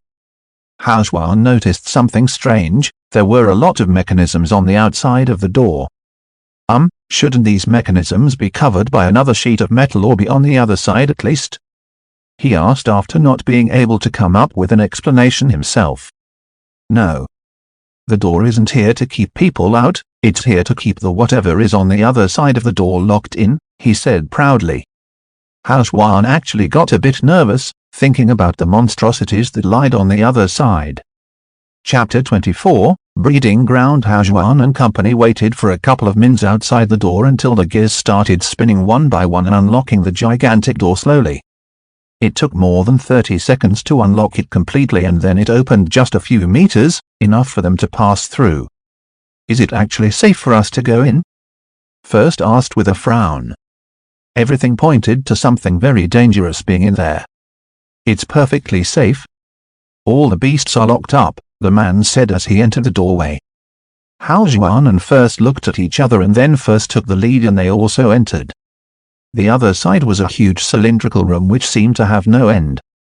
They came out on a platform connected to a side of the wall with a single stairway leading down. Below them were hundreds of people in white coats going about their business. On the other side were hundreds of rooms of different sizes with many beasts inside. Some were filled with water, some with molten lava, some with thick foliage and some with blood. Each cell contains a different beast. They have either been bred on requests of powerful clans or the top brass. Each has a different specialty and a purpose. Every cell has a different atmosphere and environment that is best suited for the beast inside. It's all maintained by a single formation located under the ground, the man explained as he led them down the stairs. "We have some aerial beasts, some water beasts although in much smaller numbers, and many land beasts. You can choose any one of them and we will try to help with the contract as much as possible." "Why are there fewer water beasts?" Hashwan asked.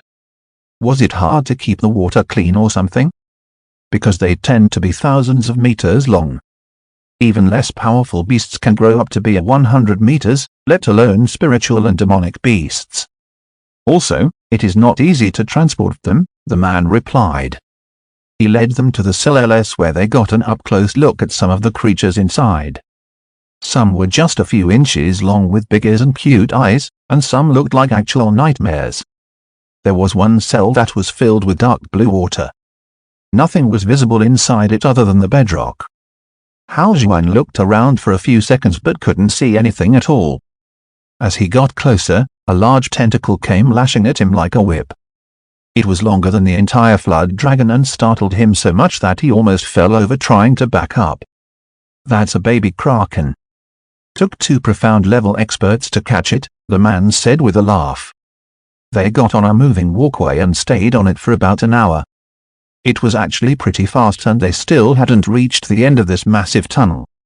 When they got off there was another much smaller but just as sturdy door there. They went through and came to another large room, about the size of 20 football fields. It was much darker and there were only a dozen or so people in there that looked extremely strong. These are the mutants. The ones that cannot be mass-produced and were not intended. They are classified as top secret and are extremely dangerous. "If you need something cool, you'll find it here," the man replied as he looked at Hashwan with a smirk. First frowned, looking at the 50 or so cells not far from them. Each and every one of them was much stronger than the beasts outside and reeked of blood. Hashwan walked up to the first cell and saw a huge white creature inside. It was about 15 meters long with 4 legs and 2 arms and nothing but a mouth on its face. There were grey scales on its sides and underbelly and 2 rows of them on the top that were separated by glowing red pustules. She is called Rynx. It has no sensory organs but can still perceive the surroundings with extreme clarity. It's one of the more strange ones as it's usually docile, but when given the chance will slowly cut open its prey and play with its insides before eating it, the man explained from afar. Seemed like even he didn't wanna get too close to this thing. Hashwan walked up to the next cell and was stunned. It contained a small creature of only about 1 meter in length. It was jet black in color and with 2 arms and 2 legs. But the part that surprised Hashwan was that it had 6 snake heads. It looked like a newborn, and the snake heads were extremely cute as well, playfully fighting with each other. This one is quite new. It was born a few weeks ago. We already have a buyer for this, so unfortunately, you can't have it, the man said as he knocked on the barrier of the cell. The snakeheads looked up and some even made funny faces at him. Seemed like this was a very high-level beast. The next cell contained a large beast with a face of a lizard, body shape of a tiger and a tail of a scorpion. It looked at Hashwan straight in the eyes without blinking, giving him goosebumps. They walked around for a while looking at all the beasts. Hashwan saw quite a few beasts that caught his eye. There was one that looked like a horse but with 8 legs. It had another huge mouth filled with deadly teeth on its chest. Another had the body shape of a goat but the skin of a lizard. It was completely white and had 3 red eyes on its face, and its mouth was like that of a bird. But there was one that stood out amongst them all. It had 4 eyes with the head of a gorilla, the body of a tiger and the legs and tail of a lizard. It had no nostrils and extremely sharp big white teeth.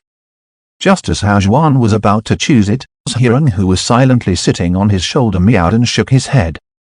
Hashwan was a bit surprised. This was by far the coolest beast he had ever seen, but it would be a problem if Hiran didn't like it. Hiran jumped off of his shoulder and walked up to the cell that contained the beast. He put his little paw up to the barrier and his eyes glowed blue for a second. Soon as the beast saw him, it lunged at him full force with saliva dripping from his mouth. Everyone was caught by surprise. The beast had been very well behaved until now. Why did it suddenly attack Zero? What they didn't know was that it had a very aggressive personality. It hated the humans for keeping it captive since its birth and would have killed Hashwan even at the expense of its own life. Hiran acted like it was to be expected and casually walked towards the end of the hall where there was another small door and started clawing at it. Hashwan and the rest followed. The man frowned, looking at him.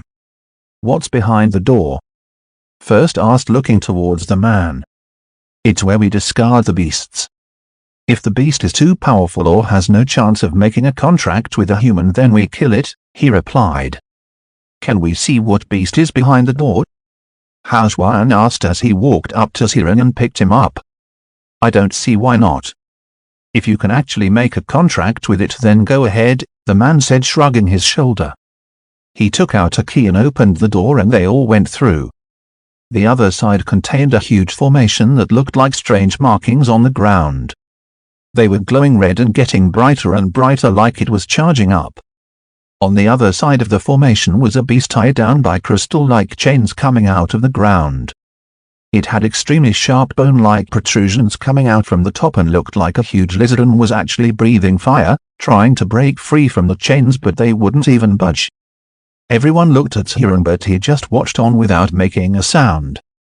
The formation finally charged up a few seconds later and a small ball of red light was created. It slowly floated towards the beast as it struggled even more. As soon as it came into contact with the beast, it expanded and covered its entire body.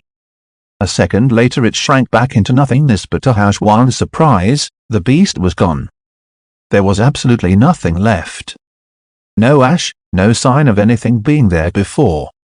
They stood there in silence for 10 seconds or so, and then the ground opened up and another beast slowly came up.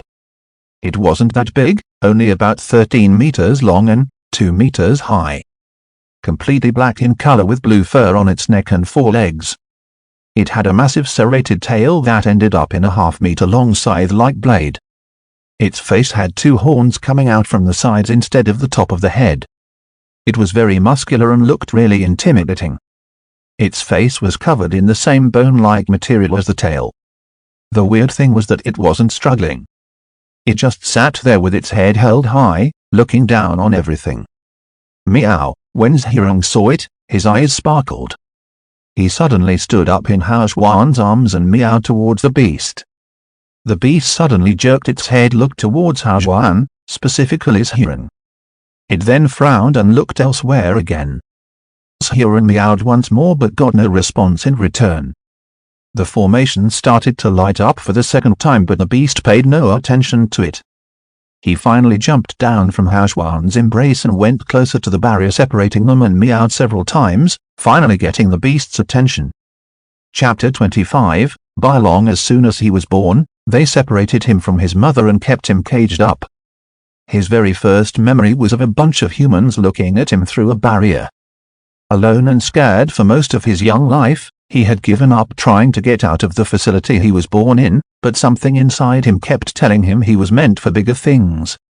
His very blood spoke to him every day, telling him he was meant for greatness, telling him that nothing could hold him back, telling him to be free. But the reality was much different. Humans wanted him to give in and surrender. To lower his head in front of these lower beings was the same as death, and so he chose death instead. To go out with his head held high, to go out of his own volition was the most he could ask for. So he didn't fight back. Instead of serving those vermins, he chose eternal sleep. But just when he was about to leave this unknown plane, he felt his blood throb as if it had met a friend. Hey you, over here. This prince is talking to you," said an immature voice in his head. He opened his eyes and saw a little cub talking to him in a language he didn't know but still understood. "My human likes you, serve him and you can leave this place," the white fluffed ball spoke again. "Never," he replied without hesitation. "Why?" "He is a good human, and very kind. He will pet you and give you lots of belly rubs and feed you. What else could you ask for?" The cub replied in an inviting tone as if that was the most enticing thing in existence. "Do you have no shame? How can you serve these vile beings? Where is your pride?" He replied, angered. "Shame? Pride? What's that? Can you eat it? Is it delicious?" the cub asked with sparkling eyes. "Enough. Leave me alone. I want to leave this place in peace," he replied, closing his eyes. "Come on, join us. Explore the world with us. It's huge, you know. There are trillions of different beasts out there, fight them with us, explore the abyss with us," the cub said once again in an exciting tone. "Kid, you didn't have a choice but to serve him. I will not choose to do so," he replied. "I don't serve him, he serves me. He feeds me and gives me baths and carries me around and listens to me. He is my human," the cub said proudly and went up to Hao Xuan and meowed at him. He bent down to pick him up and patted his head. "See?" the cub said as he turned towards the beast with a smirk. "He is really kind. He protected me even at the expense of his own life. He will never ever hurt you, trust me. This prince will never lie to you," the cub said as his eyes glowed blue. The beast felt his blood boil and a suppressive force came over him as if the little cub in front of him was an overlord and he couldn't look straight at him. "One of the generals under my royal father started out with the same bloodline as you. Come with us, follow my human and I will show you the way. You will stand above everyone and no one will be able to look down upon you," the cub said once more. "I will not serve anyone. Not you, not your human," the beast replied firmly. The one thing he would never give up was his freedom. Nothing was worth it. Fine. Become his partner then, no need to be a slave." Soon enough you will see for yourself that he is different from the others, and then you will follow him because you want to, not because you have to," the cub said while shaking his head, as if making a huge compromise. The beast looked at the human. He had a kind face and his eyes were pure and honest. When Hao saw the beast looking at him, he felt weird, as if an actual person was looking at him and not a wild beast. So without even realizing it, he awkwardly scratched his head and with a little bow said hello. This surprised everyone in the room other than Xiran, who looked at the tied-up beast with an "I told you so" look. The beast was the one most surprised by this. All the humans he had met treated him like an object, like if he didn't do what they wanted then he was useless. So he thought about it for a few seconds and looked at the killing formation, which was almost charged up. He looked at Hao, who was still standing there uncomfortably with Xiran cozily laying down in his arms, and for the first time, he felt like that human was different. He felt like that Hao wouldn't treat him like something to be used and then just discarded. And with a life bond, he wouldn't be in a disadvantage, as Hao won't be able to order him around like a servant. "Alright, I agree. I'll make a life bond with him, but if he ever orders me to do something I don't want to, then I'll kill him myself," the beast said, as made up his mind. The man in the glasses and first were surprised by the sudden change in the beast's behavior. Since they couldn't hear the conversation between Xiran and the beast, they were just looking at its expression. The beast lowered his head in front of Hao and a bright white light came out of its head and headed towards him. Hao had no idea what was happening, so he just backed up a few steps, looking at the incoming blob of light. "Brother, the beast is making a contract with you. A life bond of its own choosing. That is a shard of the beast's soul. Close your eyes and let it enter your body, and then you will be connected to it until one of you dies," First explained hurriedly when he saw Hao moving away from it. When he heard First's explanation, Hao calmed down and looked at the light that was almost right in front of him. He stopped circulating his ki and touched the shard, which then went straight towards his chest. As soon as the shard entered Hao, he could feel a connection to the beast. He just had to close his eyes and concentrate and would be able to feel wherever the beast was and in what condition, almost like he was part of Hao now. He could feel what the beast was feeling and vice versa. "Give me a name, human," said a voice in Hao's head, waking him from his stupor. It sounded like a teenager's voice that had just passed puberty. Hao looked towards the beast. It was standing up looking straight at him. "I don't know, you can choose your own name," he replied. "Oh, I know one." "How about Bylong?" Xiran said, butting in. "What? Who?" Hao spoke up, startled.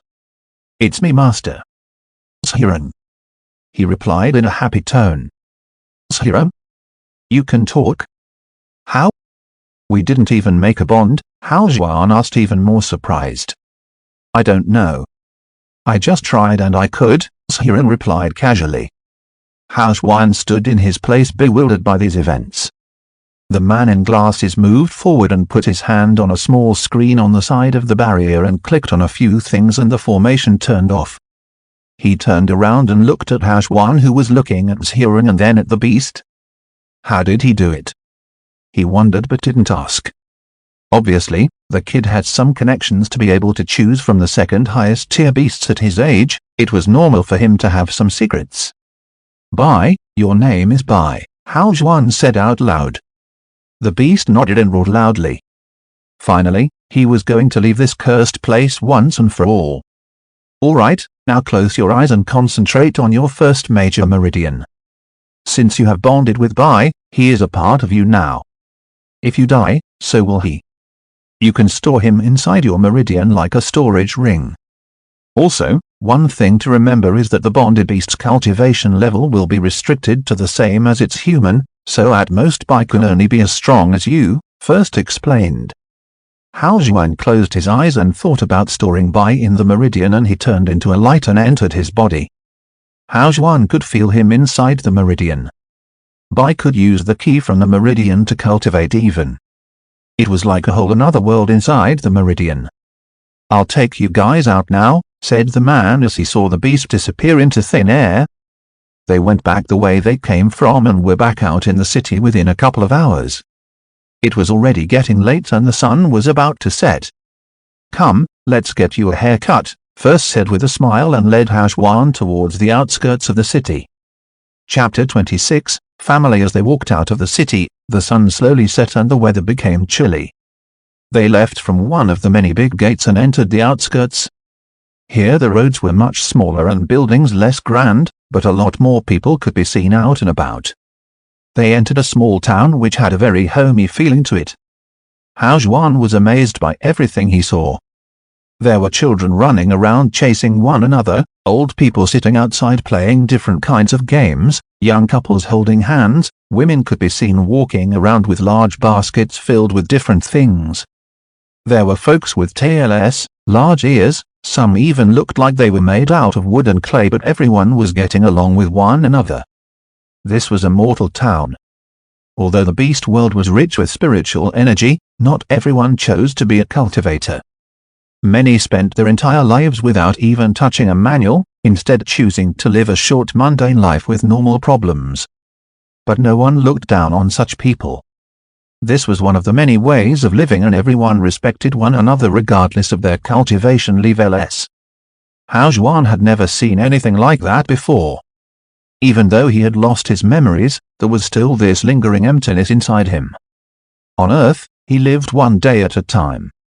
Never planning for the future or caring about anything, he had always wanted a normal life with parents, siblings, a lover perhaps. So seeing all that brought up those deeply buried feelings once more, feelings he never even knew existed. He looked at the kids, the couples, the old people, and for the first time felt envious, but he didn't know why. "That's so nice," he mumbled out without even realizing.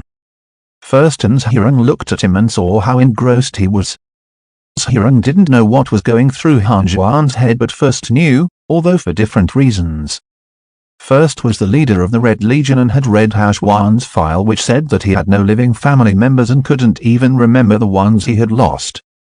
He really felt bad for him, that's why he went out of his way to help him out. They walked for 5 more minutes until they reached a small residential area. The houses here were far apart from one another with large front and backyards. Many fruits and vegetables could be seen growing in front of each house, making it seem slightly magical under the moon and street lights. Houses weren't that big but were enough for a large family.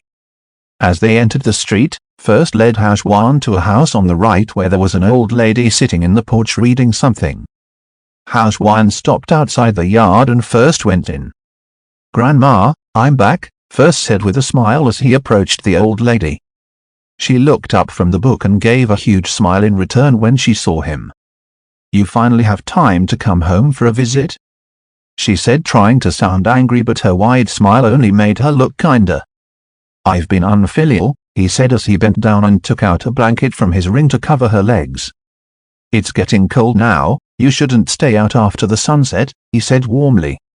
"It's fine, I'm not that old yet," the old lady replied and patted his head.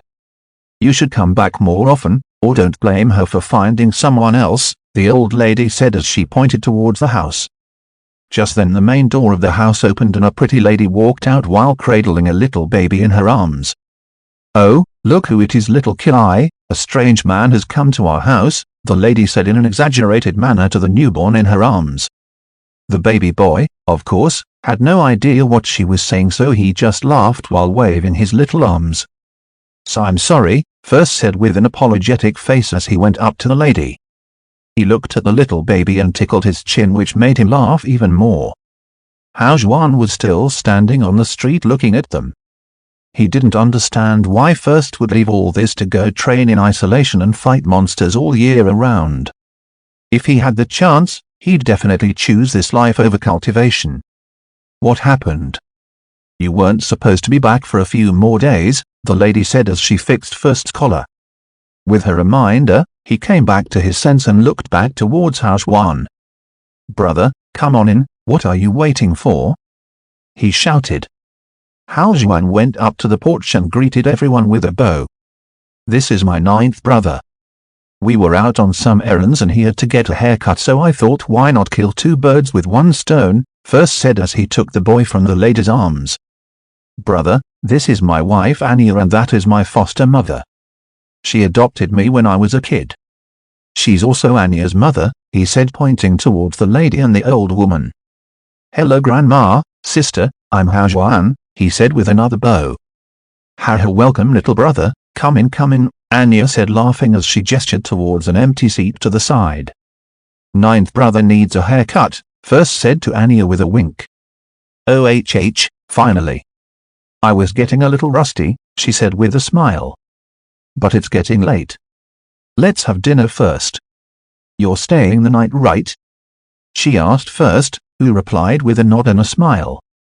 Oh, I almost forgot to introduce you guys, this is Kilai, my son, First pointed towards the little boy. Hold him for a second, I'll help mother move inside. Then he handed him the baby and helped the old lady get up. Hao Juan stood there awkwardly with a child in his arms as Anya went inside to get started on dinner and First helped the old lady move in. He looked at the baby who was looking at him with eyes wide open. Hello, he said to the baby who laughed and started playing with his hair which were down to his shoulders. Brother, why are you just standing there? Come sit in front of the fireplace, First yelled from inside. Hao Juan walked in with Kilai. The front door opened up in a hallway. To the left was a door from where First's voice was coming. He went in and there was a fireplace to the right and two big sofas in front of it, one of which was occupied by the old lady. There was a dinner table further behind it where First was standing. I'll go help Anya with dinner, have a seat and relax, he said to Hao Juan and left from another door to the right which led to the kitchen. Hello, Hao Juan said once more to the old lady and sat down on the other sofa. No need to be so nervous, child. Relax, she said laughing at Hao Juan who had greeted her for the third time. Chapter 27, Family continued. Hao Juan sat in front of the fireplace with little Kilai in his arms as he chatted with the old lady. Time passed really quickly and before they knew an hour had passed. First came in with some plates and started setting up the table. Xiaoming, it's time for dinner. Yelled Anya from the kitchen talking to someone else. Everyone moved on to the table once it was set and started eating. It was very casual but there were a lot of dishes, with even a whole roasted duck. Halfway through the meal the door of the dining room opened and a panda walked in while rubbing its eyes. Hao Juan was caught by surprise until he realized it was a little girl in a panda onishi. Still half asleep, she stumbled over to the table and with some trouble, pushed back a chair and sat in it and then started eating. First was smiling looking at her, trying to hold his laughter in.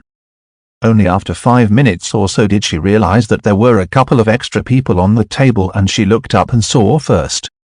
Her eyes suddenly lit up and she stood up on her chair and screamed brother. Loudly. Ha, you finally noticed. It feels pretty bad when my own sister forgets about me so quickly, he said fake crying. No, Mingy was just sleepy, she didn't notice, she shook her head quickly. Xiaoming, don't be rude, greet brother Hao, Anya said as she fed Kilai a mashed potato. Guest. Ming said as she looked around the table but couldn't see any new faces. Until she realized there was someone sitting right next to her. She slowly turned her head and saw a pair of beautiful green eyes staring back at her.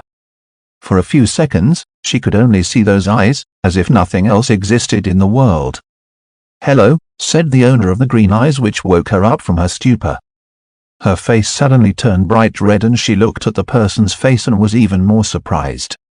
It was a handsome man with long black hair that was smiling at her a bit awkwardly. Hello, nice to meet you, I'm Han Ming, she said robotically while standing up on her chair and glowing with a red face. I'm Hao Juan, he replied smiling back at her. She was only 6 years old, even younger than the Kan twins. She had black hair and white skin which made her look like a porcelain doll. Ninth brother, this is little twerp is my younger sister, First explained from the other side of the table. After the initial awkwardness, everything was back to its casual tone. Following the dinner, First made some tea for everyone as it was quite cold outside and they sat around the fireplace talking to each other. It was mostly First that told different stories to them while Han Ming peeked at Hao Juan from time to time and then turned away blushing. An hour or so later Anya put down some sheets on the ground and told Hao Juan to sit while she cut her hair. but everyone thought the long hair suited him, especially Han Ming, so he decided not to shorten it but just make it look more neat and tidy. They stayed up late that night and Hao Xuan enjoyed himself quite a lot too. Just after dinner, Hirang, who was fast asleep on Hao Xuan's shoulder, also woke up and played with Han Ming and Qi until they all tired themselves out and fell asleep. Hao Xuan slept in the guest room and for the first time in a long while had a very fulfilling sleep. They woke up at around 10 the next day and after having breakfast, left for the auction houses. Han Ming was really sad to see Hirang and Hao Xuan leave as she had grown quite attached to them. Even little Qi, who was barely a year old, liked Hirang a lot and cried when they left. There was a carriage waiting for them outside the town which they took and went to the inner city. The inner city was absolutely huge and it would take weeks to check every single place, but there was one street that was a must-see for everyone.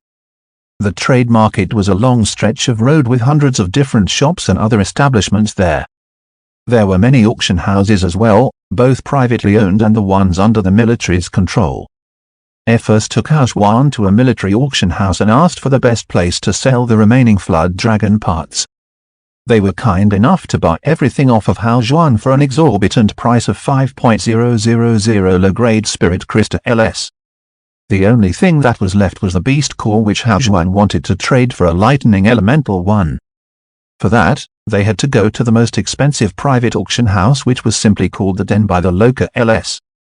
Chapter 28, The Den. Fortuna City was the trade center of both Mai and many of the surrounding kingdoms as well. It was one of the only kingdoms that had proper ports and trade routes set up in the Azure Ocean, so a lot of powerful clans had their hubs in the city.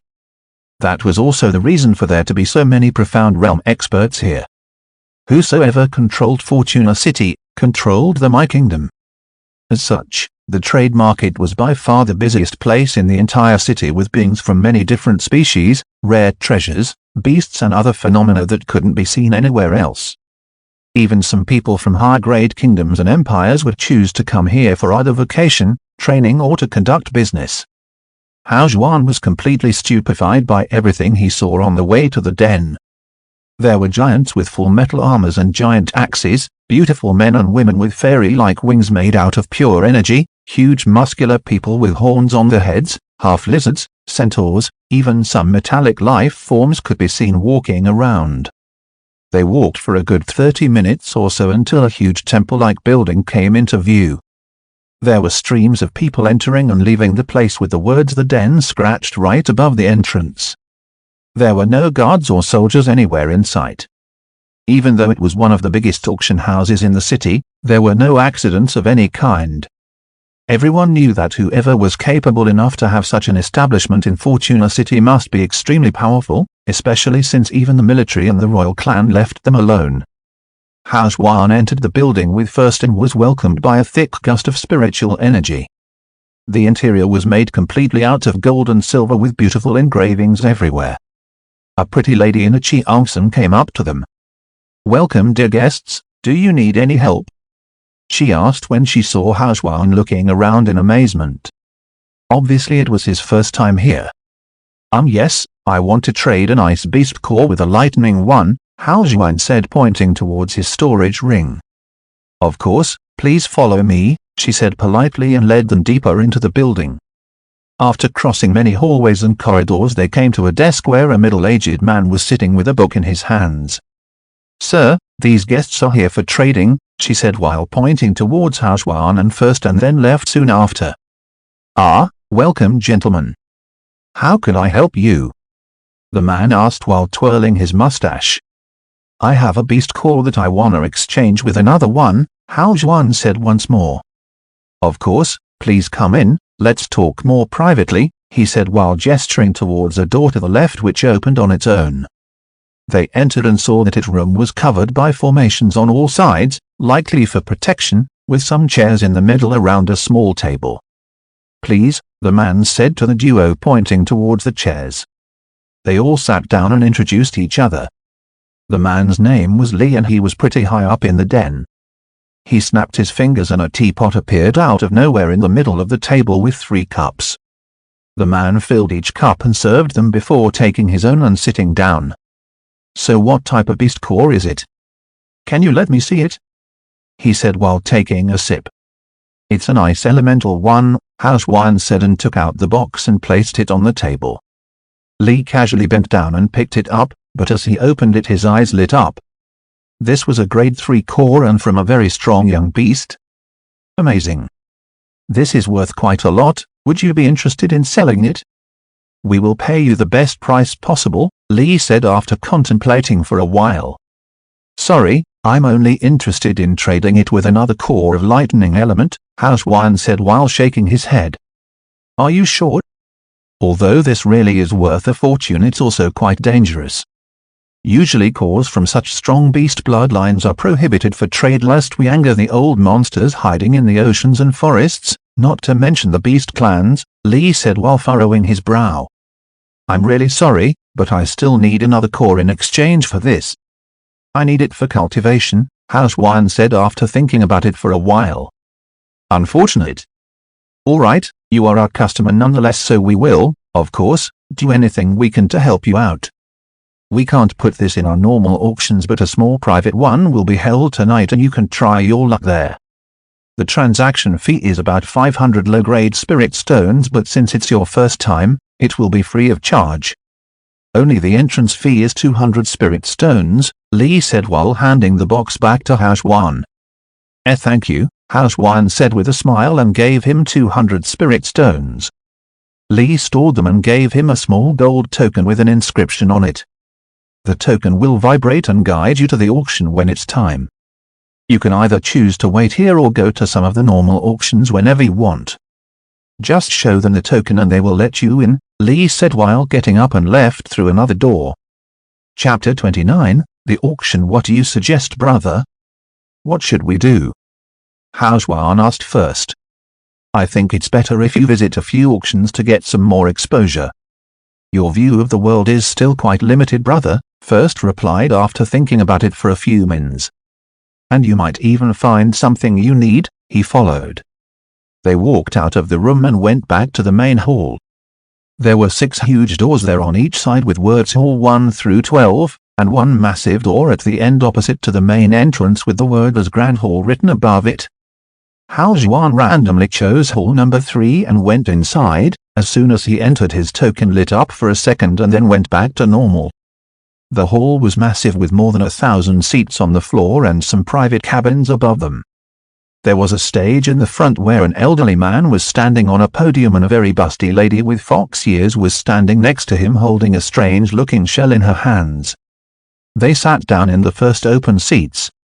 Our next item is a rare material used in crafting fished up from the Azure Ocean. It has a natural formation inside it and can control water elemental energy to a certain extent, the old man said while pointing at the shell. The starting bid is 250 low-grade spirit stones, he said. People starting bidding and at the end, it was sold for 600 spirit stones. Many other things were sold from weapons and armors to techniques, but nothing caught Housewan's eye. A couple of hours later the auction finished and they left the hall. It was about 5 in the evening, so they went out to eat and came back just in time for the biggest auction of the night that took place in the Grand Hall to start. The Grand Hall was about 10 times larger than the other ones with about 8,000 seats with ample room between them and many more private cabins as well. Almost 90% of the hall was filled already with all private cabins occupied. All kinds of beings could be seen sitting there, with some beasts and giants in the mix as well.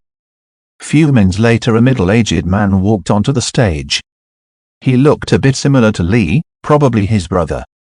Ladies, gentlemen, and all the others in between, welcome to the final auction of the day. My name is Lee and I'll be your auctioneer, the man said with a smile looking at the huge crowd. Today we have a few special things for sale tonight, as I'm sure you all know. Please remember to respect each other and the rules of this great establishment, Lee said and then clapped his hands. Silence came over the entire Grand Hall. A young lady in a blue cheongsam walked it with an ivory tray in her hands covered by a cloth.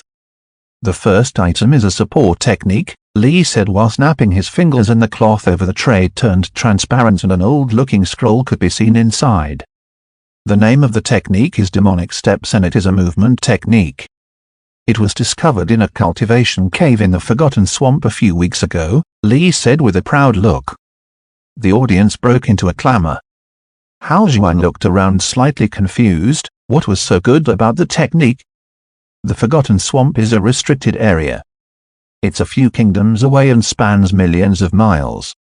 No one has ever been able to explore it completely, as the soil there is basically quicksand, and what small chunks of solid ground there are occupied by indigenous tribes or extremely strong beasts. No one willingly enters that place unless they are running from someone, first explained as he saw Hao Juan's dumbfounded expression. We are not able to identify the grade of this technique as it has been sealed and only one person can cultivate it, as it will disappear after that, Lee said a few seconds later, giving the audience ample time to come to their own conclusions. As you are all aware, the Forgotten Swamp is not a place for the weak, hence this must belong to a strong cultivator. But considering it is a demonic technique and might have some negative aspects, the starting bid is only 500 low-grade spirit stones, with every new bid being a minimum of 50 stones. Res 700, as soon as he finished, someone bid from one of the private booths. The hall went quiet for a second. Anyone who could get a private booth had to be very influential, so going against someone like that wouldn't be worth the trouble, especially since even the technique's grade was unknown. 750, said a large burly man with horns coming out from the side of his face. Suddenly an extremely powerful pressure descended from the private booth, silencing the hall once again.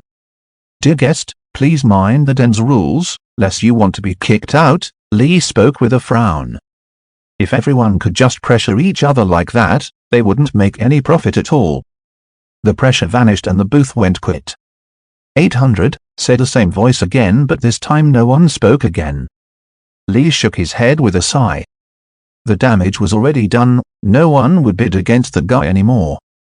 First saw Hao Juan's hand move when the man with the horns had bid and knew he wanted the technique as well.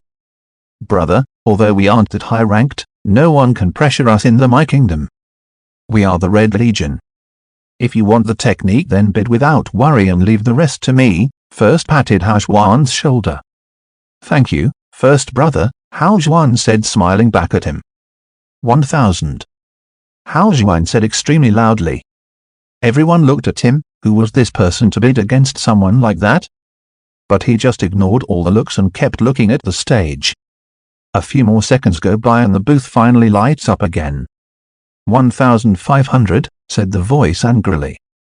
2.000, Hao Juan casually cast another bid, stupefying the crowd once more. This was a huge amount and normal people would never be able to take that much out on a whim.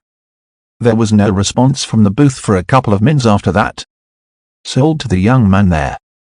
Congratulations, Lee said when no one from the booth or anyone else bid again. You can pick up the scroll after the auction, he said, smiling at Hao Juan. After that a lot of other things were put on sale, there were even people sold as slaves. No person could be enslaved by another, they would have to renounce their freedom of their own accord. Only those people that had nothing to live for or had some strange fetishes were the ones that sold themselves into slavery. The auction lasted about 4 hours and only 3 other things were sold at a higher price than Hao Juan's movement technique, all bought by the people in the private booths. Just as everyone was about to leave, Lee spoke up again. Dear sirs and madams, we have had a last-minute entry. Catching everyone's attention, he smiled and gestured towards the seats and they all sat back down. A weapon spirit embryo. The hall went dead silent and then erupted in an uproar a second later. How was this possible? Who would be willing to sell an embryo like that? Brother, what is it? Hao Juan asked first once again, confused. Weapons are like extensions of ourselves. Once you have cultivated long enough and have used the same weapon throughout your journey, it develops a consciousness, or a spirit, and comes alive. It can supplement the user's power significantly and can even move around on its own if it's strong enough. But of course, that's easier said than done. People change weapons a lot and it's not easy to nurture a spirit. An embryo is born naturally in the world and can be smithed into your weapon, bringing it to life. It's extremely rare, first explained seriously. This was a huge deal. The seller needs to get rid of it quickly, so let's make this short. Starting bid is 1.000 low-grade spirit stones, Lee said, and a lady brought out a pitch-black box. 1,500, said the voice again, the same one that had fought against Hashwan. 1,800, said a voice from another cabin. 2,100, said the first voice again. Everyone started whispering. It was at the end of the auction, so almost everyone was out of spirit stones and no one would be able to take out a huge amount this fast. Otherwise, it wasn't rare for an embryo to go for more than 10,000. Anyone else? Lee asked with a frown. This really wasn't a good idea. This was a quarter of the price. But no one bid again. All the private booths were out of stones and others didn't carry around that much with them. It seems it's your lucky day, young master, Lee said, a smile while looking at the first booth. It is meant to be, said the voice again, arrogantly. Lee sighed once more, looking at the crowd. Such a shame, he thought. 2,500. Just as he was about to finish the sale, a voice spoke up, waking him from his stupor. Everyone looked around, but they were all lost in their own thoughts that no one was paying attention or had seen who had made the bid. 2,500, spoke up Hashwan while standing up. Everyone turned around and looked at him. This guy again? Who was he? Was it another young master from an influential clan? What? Said the voice from the booth, completely incensed. Who hell do you think you are? The voice shouted, and the pressure appeared once again. Everyone around Hashwan could feel it. Hashwan could barely stand and was about to collapse to the ground. Lee was also angered, looking at that guy's behavior once again. But just he was about to speak up, and an even stronger pressure came crashing down on the booth and on the hall itself. It wasn't overbearing, but everyone knew it was much stronger than the one from the booth. Who the hell do you think you are? First said as he stood up. He was the source of that pressure. Hashwan was flabbergasted. His first brother was this strong? He could feel that this pressure was just a little bit weaker than General Euphees. First was almost as strong a general. The hall was dead silent. No one uttered a single word. Lee looked at First, and surprise could be seen on his face. Someone so young had reached such a level? This was an unexpected present. Chapter 30, Mu Family. Profound Realm was considered to be the first major step into the cultivation world. Only after reaching this realm would one be able to soar in the skies without any external help. It connected the heavens to the internal body, allowing cultivators to use strength far beyond their reach. They could traverse the abyss and void, destroy entire cities with a flip of their hands, and peer into the secrets of the world. It was a huge step, and that was why 70% of the cultivators were never able to get over this hurdle and were stuck at this bottleneck. To be a general in the My Kingdom required one to be at the Profound Realm and have served the kingdom meritoriously. That was why out of the 20 or 30 billion population of the My Kingdom, there were only a few dozen generals. Normally cultivators would leave their homelands to venture out in the vast world after reaching the Profound Realm. The only reason so many stayed was because of the imminent danger to the kingdom from the Jia people. Suffice it to say, it was a rare sight to see someone so close to the Profound Realm. So when First truly unleashed some of his spiritual pressure, everyone was awestruck, especially considering his very young age. Well? Who wants to bully my junior brother? He spoke in an authoritative voice and looked around. No one met his eyes. No one wanted to. And those few beings that had some other plans for Hashwan also gave up. Nothing was more important than living. They might have a chance to find some other treasures later on, but if they died right here, it would all be meaningless. HMPH, let's go, brother, First said as he walked out of the seating area and towards the stage. No one dared get in their way.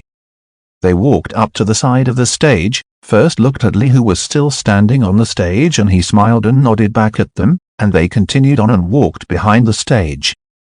The auction comes to an end.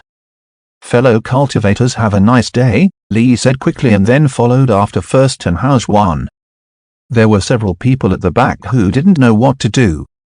Usually, guests weren't allowed to be backstage. Instead, they had to go to another area to pick up their winnings. but soon after Li walked in as well, releasing some of the tension. "Dear guests, please follow me," he said with a smile, and led the duo through a couple of hallways into a very similar room they had met the other Li person. They all sat down and Li poured tea for them. Apparently, this was a custom of sorts to these people. "My name is Li Ming.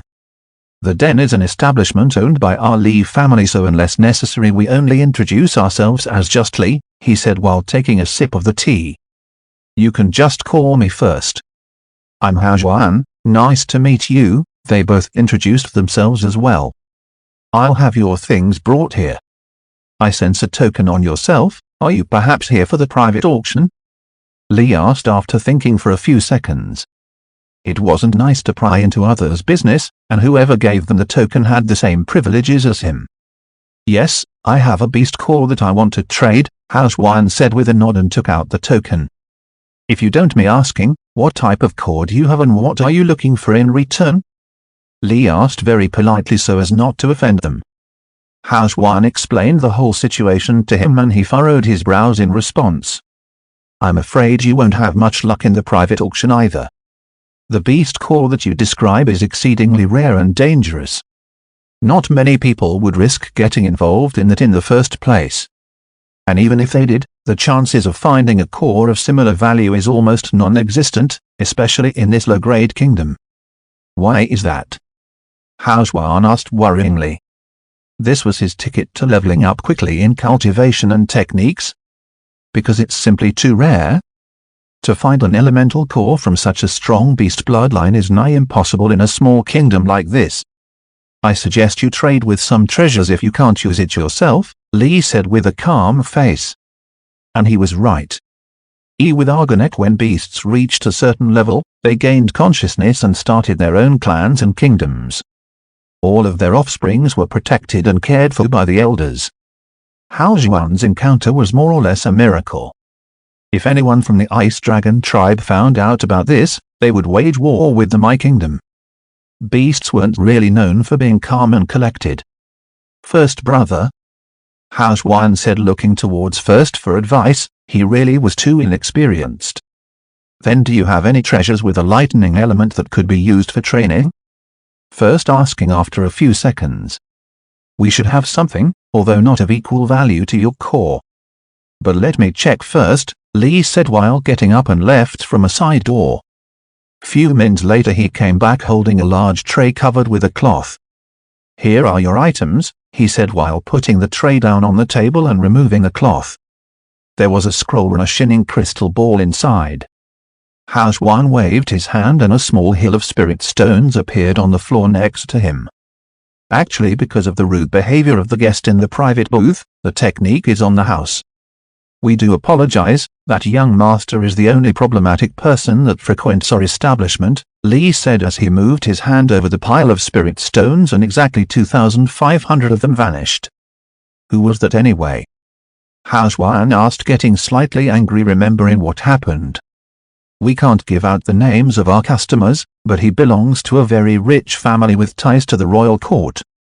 He is the only heir," Li said while smiling at First. "The Mu clan?"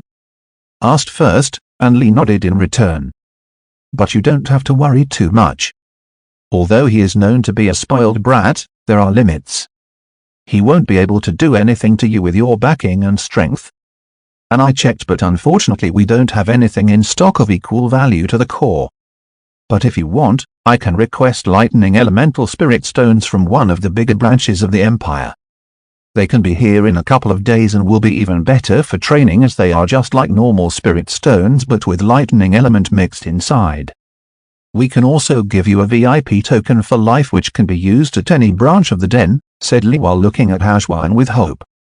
He would be able to get some recognition from the main clan if he was able to get this deal. "Other branches? Where are your other branches?" Hao Juan asked, furrowing his brow. "We have branches all over the continent, especially in more prosperous areas. With a VIP token, you will be able to place orders, get notifications in case of a hidden or forbidden land opening, buy and sell confidential information and much more." Li smiled proudly. Hao Juan thought about it and it was the best deal he could probably get at this point.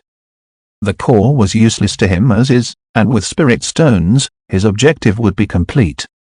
So he agreed to the terms and gave him the core. First gave Lee a delivery address to deliver the stones at, and they left. They headed straight back to the camp and went back to sleep as it was late in the night by the time they got in.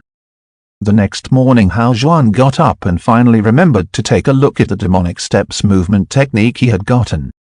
He brought out the scroll and put a drop of blood on it to unseal it as per the instructions.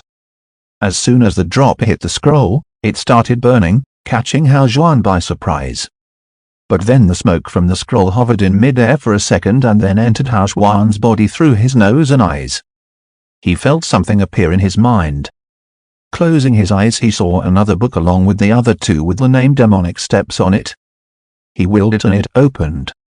The first paragraph went, "Be the silent killer in the night, or a great demon on the battlefield."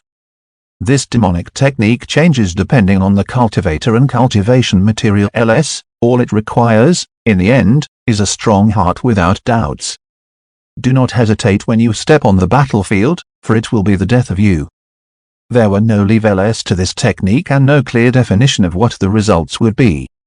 If a person cultivated it with righteous ki, then the resulting movement would be different from someone that did a lot of evil deeds.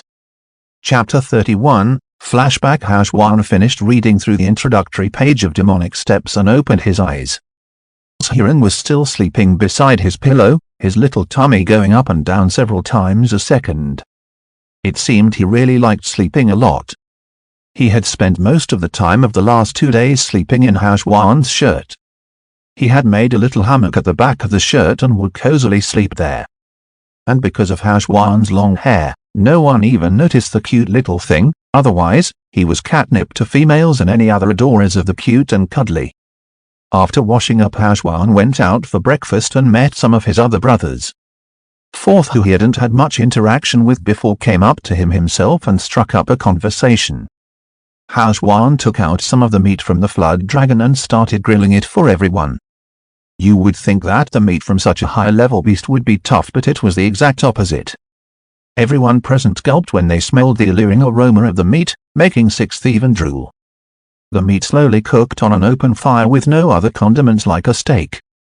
A minute and a half on each side, that was the best and only way to cook a piece of meat like this.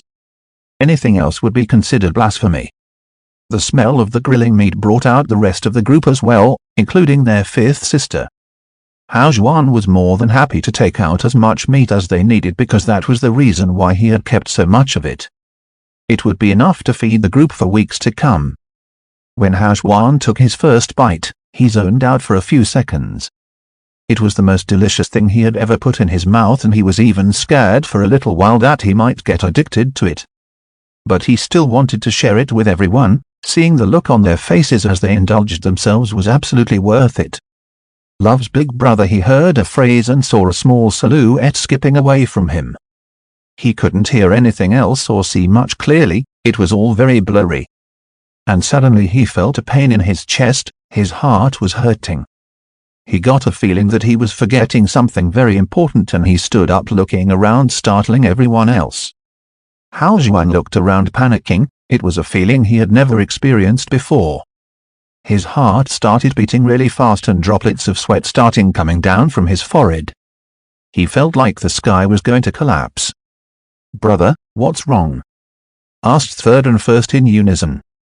Everyone else got up as well, looking at his strange behavior. His chest was still hurting a lot, like a needle piercing it over and over again. He suddenly fell down to his knees and grabbed his chest and started breathing heavily. Seventh and eighth came running up to him and checked his vitals. "It's not poison," eighth said with a deep frown. "Something strange is happening to his body.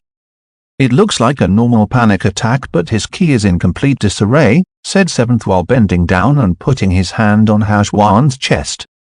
Eighth specialized in poisons and seventh was the most experienced when it came to cultivation and its side effects. He was a true scholar and loved to read and understand the mysteries behind everything. Aarggh. Hao Juan suddenly shouted while holding his head. There was a sharp pain and he could feel something moving inside. The more he tried to see what it was, the more it hurt, and then his nose started bleeding. "Brother!" shouted everyone at once. First ran up to him and put his hand on Hao Zhuan's back, channeling his own ki into him. Hao Zhuan could feel a cold energy enter his body which suddenly brought him back from his daze, and he opened his eyes. "Eh? What's going on?" he asked while looking at everyone surrounding him. He barely remembered anything that happened in the last few minutes. "You don't remember?" Seventh asked with a gleam in his eyes. "No, I thought I saw something and then my head started hurting and then nothing." "Don't worry, it wasn't anything special. I think the meat from the spirit beast affected you in a strange way. If I'm not wrong, this was your first time eating something like this, right?" "Yes, I think so," Hao Zhuan replied while trying to remember. "Like I thought, it's normal, don't worry about it. Just rest for a little bit and you'll be fine," Seventh said as he patted his shoulder. "Thank you, senior brother," Hao Zhuan bowed to him and slowly left for his quarters. When he was out of sight, everyone looked at Seventh as if looking for an answer. First moved closer and asked, "What was it? What is Ninth brother's background?" Seventh answered the question with one of his own. "General, you recommended him personally. He was in an accident and has no memory prior to the day he came here." When Seventh heard that, he was even more certain of his hypothesis. "It's being done on purpose. His memory, someone is locking it away," he finally said after taking a deep breath. Everyone was startled by the statement. "Are you sure?" First asked as if he expected the answer. "Almost at 100%, and if I'm not wrong, Ninth brother has a special body as well," Seventh said while looking straight at First. "Bury this matter for now. Don't bring it up in front of Ninth brother again." They all nodded in response, even Sixth, who was reluctant to do so at first but knew this was the only way for now. Chapter 32, Training. Hao Zhuan walked back to his quarters lost in thought. He knew whatever he saw was very important, but no matter how hard he tried, he couldn't remember it. When he reached the front door, there was a small package there with a note on it. Picking it up, and there was a note. It said, "For Mr. Hao Zhuan, we welcome you to our family and hope to have a long and prosperous relationship, the Den." In the package, there was an obsidian ring, completely black in color with a glossy finish. He put a drop of blood on it and peered inside and was amazed. It was more than 50 times bigger than his current ring, and the material was extremely sturdy as well. There was also a huge pile of spirit stones inside that had lightning running through them. They looked spectacular. After putting the ring on the left middle finger, he went inside and locked the door. It was time to train. Of his allotted 5 weeks, about 2.5 had already passed. If he didn't break through to the next realm, he would be sent back Yufei. Hao Zhuan liked this place, his strange brothers and sisters. He had taken a liking to them as well and didn't want to leave. He sat down in the middle of the room and surrounded himself by a dozen or so normal spirit crystals. The glaive manual appeared in his mind and ki started revolving around the body on its own. The spiritual energy from the crystals surged out like a tide and entered the body, almost overwhelming him. But he soon got everything under control and started converting it to ki and leading it towards the small meridians in the left arm. One after another they opened up without the slightest resistance, and he leveled up continuously. Within a few minutes, the spirit crystals were already dried up, so he took out a few hundred and went back to cultivation.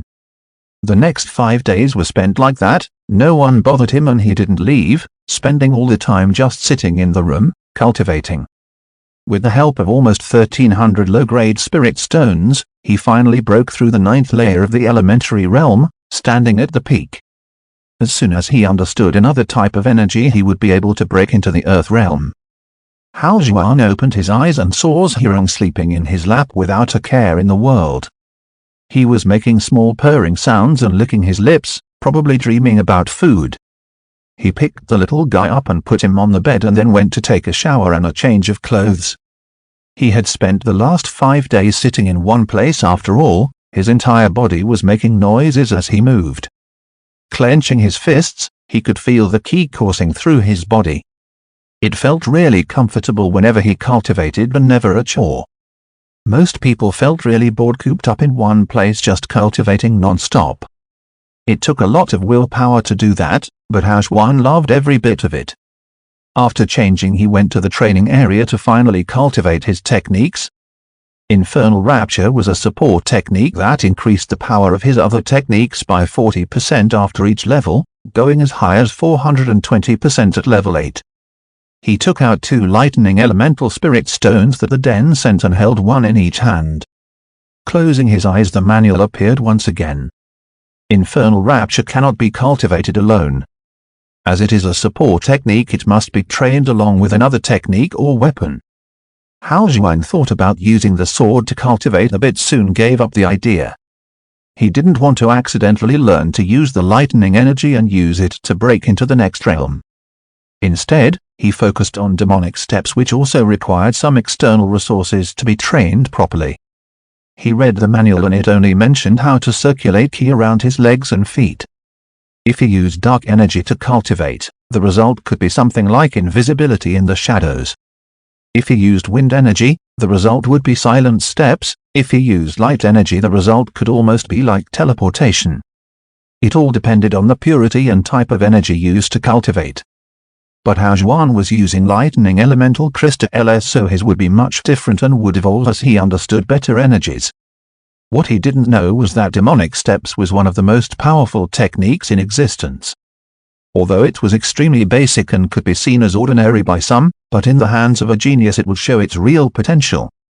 Hao closed his eyes and focused on absorbing the energy from the crystal LS. It had a stinging sensation and left his body a bit numb as it circulated. According to the manual, he cultivated for more than 10 hours.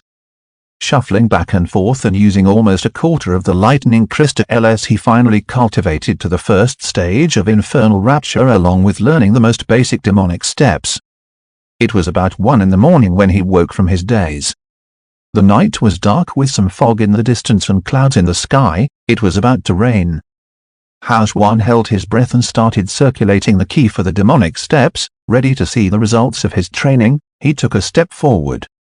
Crackle! A loud crackle of lightning sounded and he appeared about 15 meters away in a couple of seconds, with sweat pouring down his neck. He really wasn't ready for that. The air pressure that hit him was almost like a cinder block to the face. He turned around and looked back. There was a straight black line on the ground as if actual lightning had hit. Even though the crackle was loud, it wasn't enough to wake the others. But if someone was standing next to him, this would definitely give them a good scare. "Let's try it with Infernal Rapture this time," he mumbled and moved back to the original spot. This time he circulated the ki to cover his entire body and then took another demonic step. Boom! Thunder boomed like the heavens themselves had broken apart, and he appeared more than 20 meters away. "What the fuck? Why is it so loud?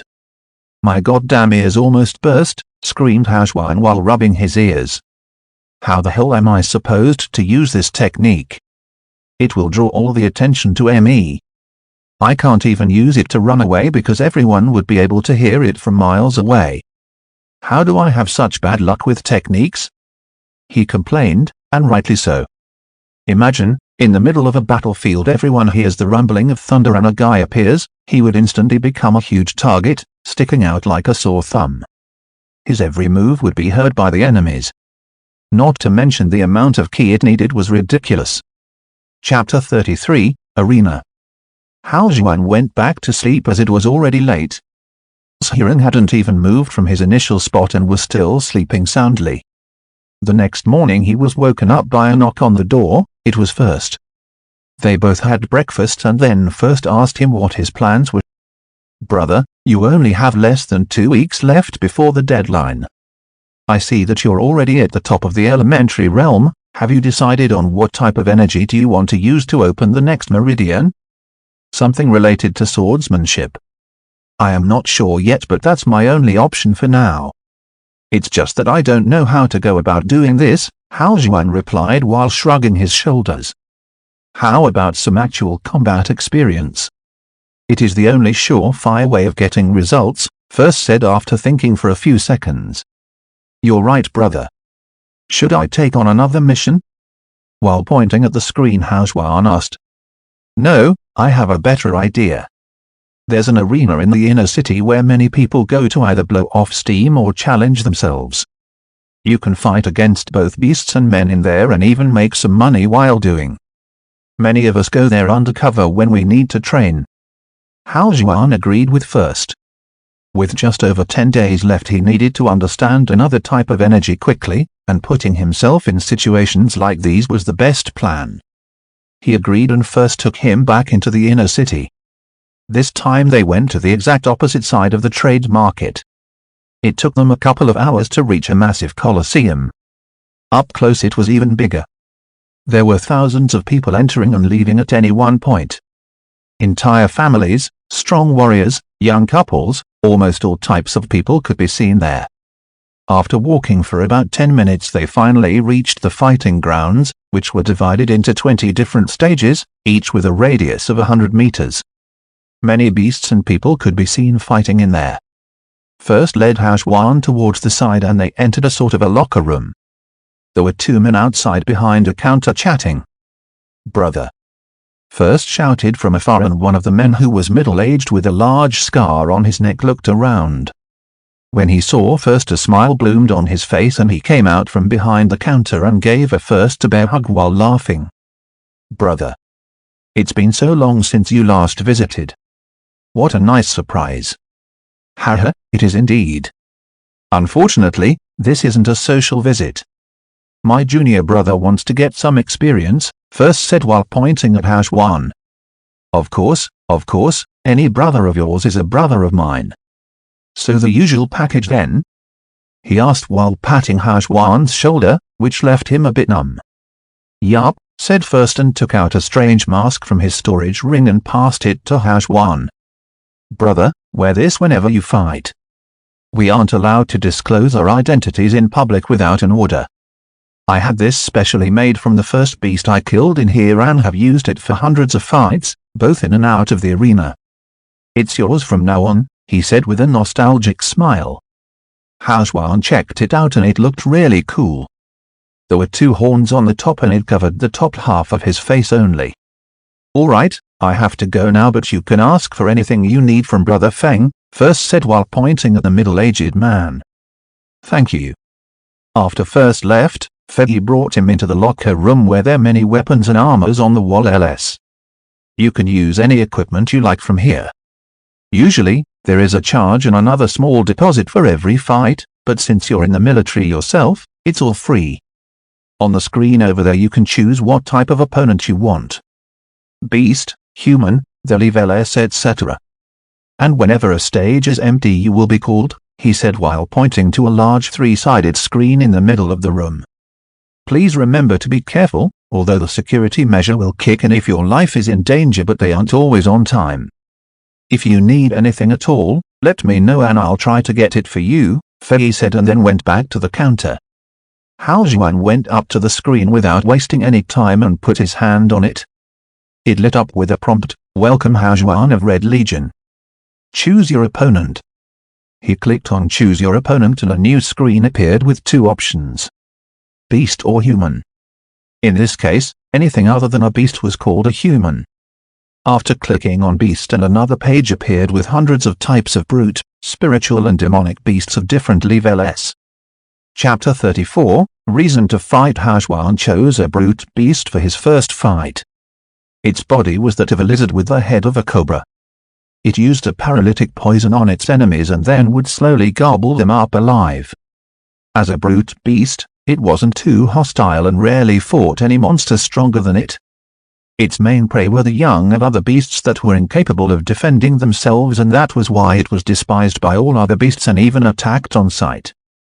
Please wait, when an arena opens up you will be called, said the prompt. Hao Xuan had no choice but to wait. He was really excited about this upcoming battle. There would be tens of thousands watching his every move. How glorious would it be to stand there with his head raised as they showered him with praise, he dreamed. A sound woke him up from his delusions. Another person had entered the locker room. A bald guy, about the same age as Hao Xuan with brown skin, but there was something wrong with him. He gave a very strong and deadly feeling to Hao Xuan, as if he wasn't human but something else. He looked like he had just lost a loved one, extremely depressed. There was no light in his eyes, as if he was dead. He went up to the screen and registered and then sat down on the other side and closed his eyes, paying no attention to his surroundings. After a few seconds, Hao Juan also stopped paying attention to him and looked at the mask First had given him. It was completely white in color with no marks or blemishes on it at all, as if brand new. Hao Juan bit his finger and put a drop of blood on it, and it changed color from white to green, to blue, to crimson red, and then back to white. Its structure also slightly changed and now looked to be an exact fit for his face. Not expecting this sudden transformation, he put the mask on and his eyes glowed brightly for a few seconds and the mask started giving off a sudden burning sensation. Surprised, he tried to take it off but it wouldn't budge in the least, which made him panic a little bit. But when he remembered that First had given it to him, he calmed down a little. If First wanted to hurt him, there were much easier ways, especially for someone as powerful as him. The burning sensation got stronger and stronger for about 30 seconds and then it vanished completely. Hao Juan couldn't even feel the mask anymore. He touched his face and the mask was still there, but it had absolutely no weight or feeling. If he didn't remember putting it on himself, he probably wouldn't even be able to tell he was wearing it unless he looked at his reflection. Is it a spiritual item? He thought, but then gave up on the idea. Items like that were rare and needed a really strong bond to their owners to gain spirituality. He closed his eyes and thought about taking the mask off without even touching it, and it vanished from his face and appeared in his mind. With his eyes closed, he could see the mask as clearly as day and could even reach out and touch it. And as soon as he did, mask's entire history and functions appeared in front of him. Made from the face bone of a half-summoner, an illusion demon, it changes appearance according to the user's wishes and can hide aura and presence against similar leveled or weaker opponents. Hao Juan was taken aback after reading that. First said this was made from the first beast he had killed, but according to this it was from the demonic race. Had First actually killed a demon and was wearing its skull as a mask? It gave him shivers just thinking about it. Good thing First was on his side. "Bing Soldier Hao Juan, please proceed to the gate number 6, said a feminine voice in the locker room, waking him from his stupor. He got up and walked to the door that had 6 over it and pressed his hand on the screen beside it. Please choose an alias, a new prompt said, and an empty field appeared on the screen. He thought for a few seconds and a word appeared in his mind out of nowhere: Ira. He furrowed his brow. There was a strange sensation in his brain, like something was vibrating. He closed his eyes and the 3 books appeared. It was Wrath of Deimos that was vibrating and the red smoke was coming out of it. Hao Juan hesitated for a few seconds but then put his hand on top of it and his eyes turned completely red. It felt like he was transported to another world. He saw a cute little boy playing with his mother under a tree. They were living in the outskirts of a small village near a forest. Everyone avoided them because of the horns that were growing out of the boy's head. They called his mother a witch, and the child an abomination. Other children would make fun of him and beat him up whenever they saw him. He would go crying back to his mother, who would tell him to not be mad and forgive them. She said they didn't know any better, it was what they were taught by their elders, who were uneducated and scared themselves and weren't at fault. The boy didn't know why his mother was so kind to them, but following her example, he did the same. Whenever there was a medical emergency in the village, they would call for her and she would go without a complaint and help them using her magics. The scene changed. Several years later, the boy grew into a sturdy man and joined his kingdom's army. He fell in love and got married to a pretty girl from the capital and had twin daughters. He moved back to the village and lived with his mother until a summons came from the army. The kingdom was at war. He fought for 7 years straight to protect his homeland and returned home when they finally emerged victorious. But when he came back, his home was gone with nothing but ash left. Panicked, he ran to the village and asked what had happened, and they said one of the royal princes had passed by on one of his hunting trips. He had some deranged hobbies and took a liking to the 9-year-old twin girls and tried to buy them. When their mother refused, he took them forcefully and had his guards violate her for several days until she died. Their grandmother fought against them and even went to the closest military base to ask for help. but instead, they caught her and burnt her alive on the cross, saying she was a witch trying to destroy the prince's reputation. The man stood there, not knowing what to think. The very kingdom he had fought and bled for had done this to him. Blinded by rage and sorrow, he headed straight towards the capital to save his daughters. After hiring some assassins and mercenaries, he broke into the palace and finally found them. Their limbs were cut off and then burnt to stop the bleeding. There were different blooded torture devices laying around, probably used on them. They weren't even recognizable anymore. Overtaken by grief and anger, he killed everyone in the castle. But when he tried to leave with the Worls, they begged him to kill them. They couldn't live on like that. As a father, that was the last thing he did. His precious little Worls asked him to kill them. Having lost everything, he slit his own throat. But just when he was about to slip into eternal sleep, a voice spoke up. "Are you not angry, mortal? Is your love for your family so limited that it could be satiated with just this much blood? You gave your everything for these people, and in return, they raped your wife and daughters and burnt your mother alive. Are you even a man? What do you want?" he asked with his dying breath. "Nothing. I want nothing, but I can give you everything. I only ask that you rage. Rage against the heavens, rage against the gods that stood by when your family was being taken from you. Rage and kill for all of eternity." "I agree," the man said without hesitation, with tears streaming down his face. They all knew what was going on, but not a single person stepped in. They deserved everything that was coming to them. "Rise. Rise and lay waste to the cosmos, Deimos." The blood of every single person that died in the castle flowed towards the man. The horns on his head grew several feet, towering like dragons. His skin turned dark red and he completely turned into a demon. With his very own hands, he destroyed that kingdom, then that continent and then the world. Not a single creature was spared. He moved from one world to another, devouring everything in his path. It was several millions of years later that he came upon a man with a sword on his back and a wine gourd in his hands, sitting on a moon. Without a second thought, he attacked him. The man slowly turned around and looked at him. "Poor soul, how long have you suffered? Let me put you out of your misery." The man lifted his hand and Deimos, the great demon, couldn't move a single muscle. "Don't. He has already suffered so much, why must you hurt him more?" said a gentle voice, and a lady in green garments appeared floating next to the man. She slowly walked up to Deimos and put her dainty little hand on his head. "Sleep, child. It is not your time yet," she said gently, and Deimos vanished and a book appeared in his stead with the name Deimos Ira on it. Hao Zhuan woke up with a buzzing head and fell to his knees. All that had happened within a second. Were those memories? His memories? He mumbled while rubbing his eyes. He slowly got up and looked at the screen once again and remembered what was going. He spent a couple of minutes digesting everything he had seen. Whether that was real or illusions created by the book, it didn't matter right now, so he put it all in the back of his head. He entered the name Deimos in the empty field and went through the door. Chapter 35, Reason to Fight continued. On the other side of the door was a long dark corridor leading to the stage. As he was walking, cheering sounds from tens of thousands of people could be heard.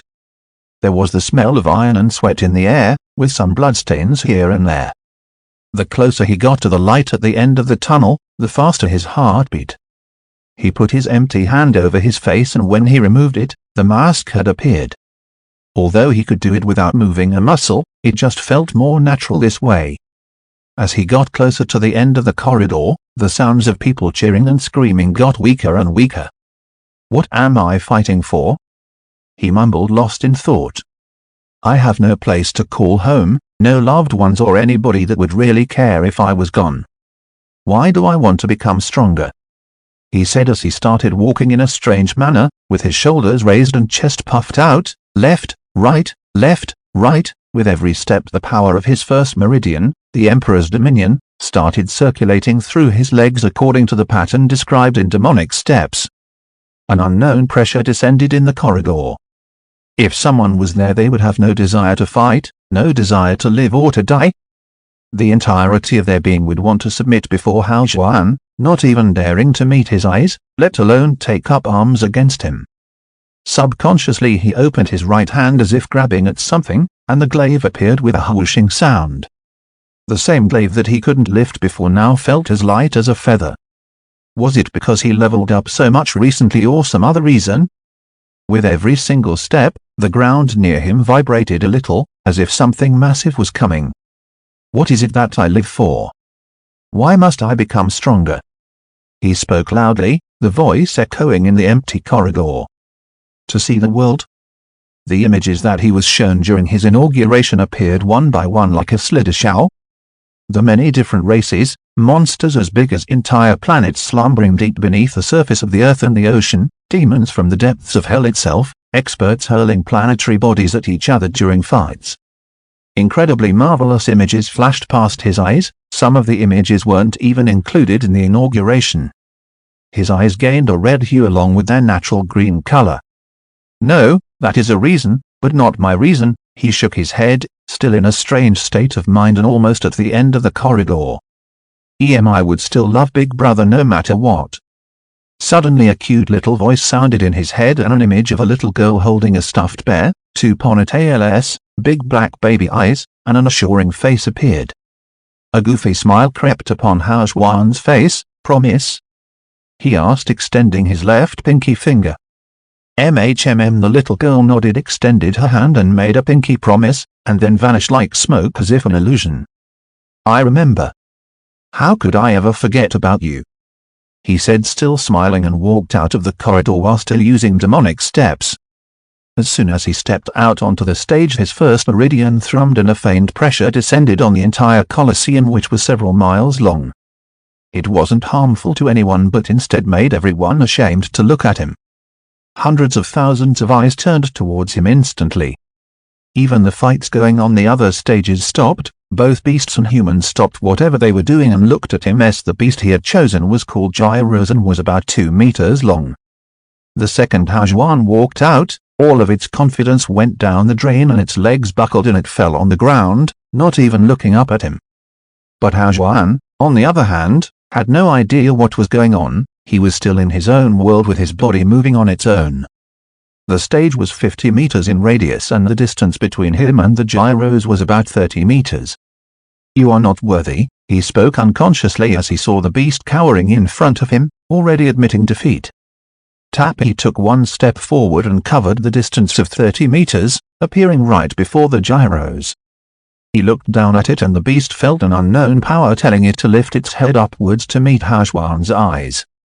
As soon as their eyes met, Hao Juan harumphed with disdainful eyes and slashed down the glaive in a straight line and turned around, took one more step and entered back into the corridor, vanishing from everyone's sight. Complete and utter silence. For the next 10 to 15 seconds, the entire Colosseum was dead silent, that is until the gyros split in two and fell down on the ground. What? Holy shit. Did that just happen? Did you just see that guy, or was it a dream? The entire Colosseum exploded with chatter. Some people were still not sure if that was an illusion or real. They were pinching themselves and asking others for confirmation. All they saw was a man in a white hornet mask with long black hair come out onto the stage for a second, say you're not worthy to the beast and disappear, and then the beast died. What the hell was that about? Did he just come here to show off? Was it a prince? Asked someone in the crowd, silencing everyone yet again. Oh my god. It might actually have been a prince. Did you feel the pressure when he appeared? I just wanted to prostrate myself in front of him and ask for forgiveness, said a voluptuous lady with slightly red cheeks. Yeah, me too. One after another people started agreeing with her hypothesis. Only someone from the royal clan would have such majesty and poise to make us normal folks have that feeling, spoke another person. To these mortals, that seemed like something out of this world, but to the actual cultivators present in the crowd it was entirely different. Emperor's dominion. How could it be? Said a young girl sitting in one of the VIP lounges. No one from this generation has awakened that kind of power. Who was that man? Asked another girl sitting next to her. I don't know, but he is not from my clan. The first girl shook her head in response. Find out who he is, she ordered to the 2 royal guards that were standing behind them, who bowed in response and left. Chapter 36, Second Meridian. Hao Juan was in a state of enlightenment. Every move he made, every step he took was guided by the mysteries of the universe. He walked out of the arena and back into the locker room. The other bald guy wasn't there anymore. He sat down and started cultivating using the glaive manual. Hours passed by and he finally woke up again. He knew what had happened. It was like watching from a third-person perspective as a spectator, not being able to control his actions. He got up and registered for another fight, this time choosing a low-level spiritual beast. Its top body was that of a gorilla and lower half of a snake. It looked horrendous and was extremely aggressive and powerful enough to fight against many stronger beasts. This time he took his time and digested everything he had gained during the enlightenment. The using of Emperor's power from his first meridian during the demonic steps created a new technique called Emperor's Arrival, which allowed him to cover vast distances with a single step and put faint pressure on his opponents, making them feel as if they were fighting against someone far superior and would make them hesitate. But it did use up a lot of ki and he could only use for 10 to 15 minutes at most. He used the beasts as training dummies and sharpened his own sword Kill LS and got more familiar with Infernal Rapture, being able to use it on a whim on any of his attacks, increasing their power and catching his opponents off guard. For the next few days, he went to the Colosseum and fought several monsters daily and started to understand the slashing energy of the sword. As opposed to a saber, the sword was much more flexible and allowed the user to change the direction of their attacks at any moment. 2 days before the deadline given by the Four-Eyed General, he finally managed to open his second meridian using the slashing energy and entered the Earth realm. In the elementary realm, cultivators used the inner ki to refine their flesh, making it stronger and increasing their defenses. In the Earth realm, they refined their bones, in the origin realm their blood, and in the spirit realm their suls. It was after having refined their entire bodies they would break into the profound realm and be physically strong enough to bear the pressure of connecting directly to the world around them, giving them unimaginable power. Hao Juan had finally remembered EMing. He knew there was someone out there waiting for him. Someone to whom he had made a promise, and someone to go back to. That gave him a motivation he needed to put in the time and effort to become stronger and protect his loved ones, wherever they might be. After he asked around, first told him that someone had sealed his memories and the only way to remove the seal was to become stronger. He went out on several missions with 6th, 7th and 3rd and had become quite close to them. 6th was the son of a rich merchant and was the eldest of 3 brothers. He was spoiled from a young age and had joined the military to gain some experience, but when the superiors saw his exceptional talent with the bow and an affinity with the fire element, he was recruited into the Red Legion. 3rd was the eldest of 7 siblings. His parents had passed away at a young age and he took care of all of them from alone. His cultivation manual was the great sword and had an affinity with the water element. 3rd had a very open and nurturing personality and quickly became almost like a real big brother to Hao Juan. He had even met all of his siblings who were very playful and teased Horung whenever they saw him. 7th didn't really like to talk that much, but he was very protective of Hao Juan. His weapon was a katana and his affinity was with the ice element. His attacks carried bone-chilling cold that would freeze his enemies or make them extremely slow. He liked to read a lot and had a very reserved personality. He was an orphan and had no family members. His only friends were those from the Red Legion. Hao Juan finally found out some more information about the military and the Red Legion. The Mai Kingdom had 6 great generals who were all more than 700 years old at least. They were the foundation of the kingdom and each had pulled off incredible feats, gaining the title of a great general. The Four-Eyed Old Man was one of these great generals. Red Legion was his specialized unit of elite warriors that were trained to be leaders, and every unit had a specialty. For example, the Red Legion was a standalone unit. It didn't have a lot of normal soldiers and warriors in it, but only the elite were chosen. The 9 brothers and sisters including Hao Juan were just the most talented ones. There were several hundred troops under their command that were trained under extraordinary circumstances. Another unit was simply called the Spearhead. It was under the command of Great General Auki and was the vanguard in several battles. They were always at the forefront, ready to strike first and break open their enemies' defenses. All of their members specialized in heavy weapons and were a force to be reckoned with. The Red Legion, on the other hand, was much less popular. If the spearhead was a sword, then they were a hidden dagger. Wherever the Red Legion went, rivers of blood flowed.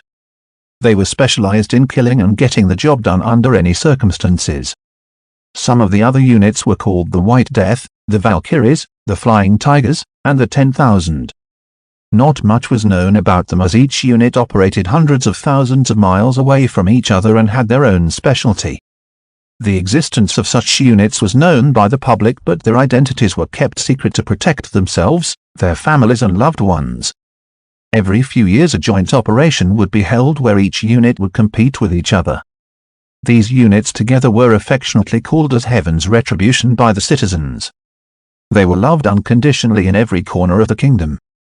Normally the royal clan would hold the most power in any kingdom or empire, and there would still be many ancient clans and sects that would have a lot of influence. But in the My Kingdom, military was the one and only institution that had any true power. The royal clan ruled over the empire, but they didn't directly control the military. That was one of the reasons why such a young kingdom had grown up to be so powerful within just a few thousand years. When they started a war, it was all in. It was also why they were so famous, and many people from the surrounding hundreds of kingdoms went there for better opportunities. As long as you were capable, you would be able to rise up through the ranks and gain wealth, honor and the respect of billions. Chapter 37, The Two Kingdoms. After breaking through to the Earth realm, Hao Juan had grown a lot stronger. He trained every single day and then would go on different missions to gain experience as well. That is how he spent the next 3 months. His current cultivation level was Earthrealm level 7. Using the blood from the Ice Dragon, he leveled up Wrathed Deimos to level 8 and was able to summon 8 red demonic arms holding swords and glaives made out of demonic energy. But it wasn't easy to control these arms all at the same time and required a lot of concentration, which wasn't a good idea in the midst of a battle. The slightest mistake could cost him his life. So he decided to give up on summoning new arms and instead focused on making 4 of them stronger than the rest. This caused a change in his own personality along with the technique itself. The description of Wrathed Deimos changed. Able to give control of Great Demon Deimos' many powers, at level 8 allows the user to summon the 6-armed devil's true form completely or partially, summon a total of 8 different arms that can take any form before that. The higher the cultivation level, the more variety the user has. Each arm can be individually controlled and change its form into any shape or size. His progress went from level 8 out of 999 to 2 out of a total of 8 levels. Now he could summon 2 arms that looked like they were actually coming out of his own body, and he could change their form into anything he desired. The only thing he couldn't change was their color, which was still dark red and looked quite scary up close. 9th brother. There is a reconnaissance mission directly from General Li. I have some errands to run, can you take it in my place? Hao Juan opened his eyes and saw First standing a few meters away from in the training ground with his usual smiling face. General Li was the 4-eyed great general in command of the Red Legion. He thought about it for a few seconds and remembered there was nothing else going that required his attention, so might as well do this. Sure. What's the mission exactly? A trading party consisting of several hundred people was coming over from one of the Grade 3 neighboring kingdoms, and it disappeared near the ancient forest soon after entering our borders. We have lost all contact with them, and since there were some members of royalty in there, it's a high priority mission. You will be given command of 100 legionaries. From now on they will all be under you. Hao Juan felt his heartbeat increase. Finally, he was able to have his own soldiers to command. And they were all from the Red Legion, meaning they were all elites and would be able to fight much larger forces than themselves. Here, this will give you a general direction of where they are, First said as he handed him a token that looked like it was made from bronze with a small glittering formation on top. The formation had an arrow that was pointing towards a certain direction. It will lead you to within a few miles of them. Be very careful though, there were many strong warriors in the party and whatever happened didn't even give them enough time to send out an SOS, first finishing with a serious look, patting Hao Xuan's shoulder. Pack for your journey, you will have to go quite far and through many dangerous areas. Careful of both men and beasts. Don't trust anyone blindly. Thank you brother, Hao Xuan said with a smile and gave First a bear hug. Staying around Third had changed his personality quite a bit. Now he was much more open and frank, yet at the same time quite harsh towards strangers. Haha, alright, good luck. If there are any issues I want you to turn back without hesitation. Your life is more important than some royal from a backward country, said First while patting his back. They had grown quite close in the last few months. Hao Xuan would often visit Anya, Little Ki, and Ming with First when they were out running errands. Ki loved playing with Hiran and Ming would just sit on the side and watch Hao Xuan when she thought he wasn't looking. Hao Xuan woke Hiran up from his nap. He was now a few inches bigger but still just as chubby and looked very cute and huggable.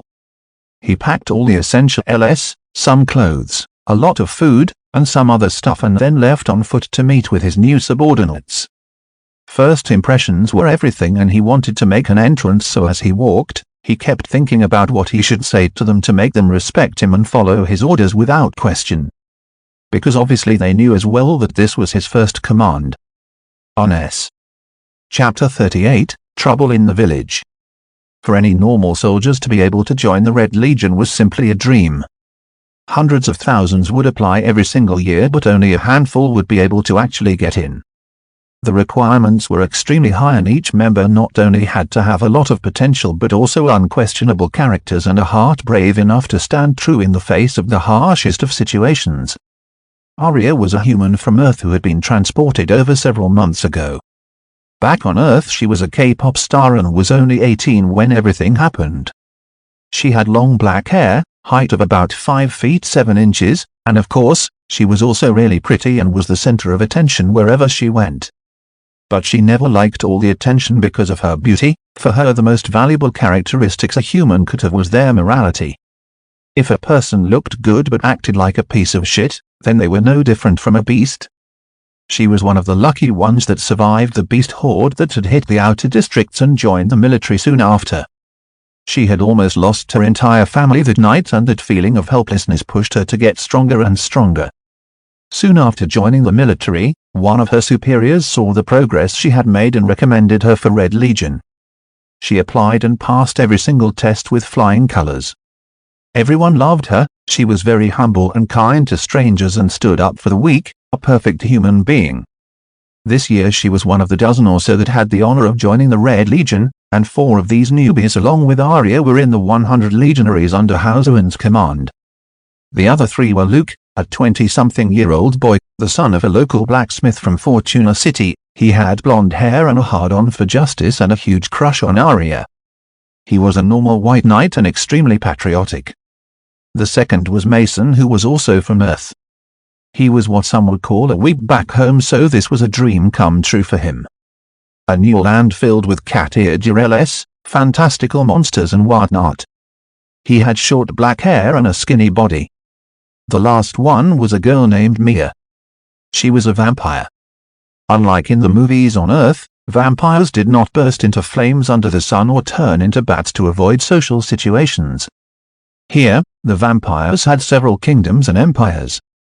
They were a huge race in the beast world and were much more powerful than normal humans from the start.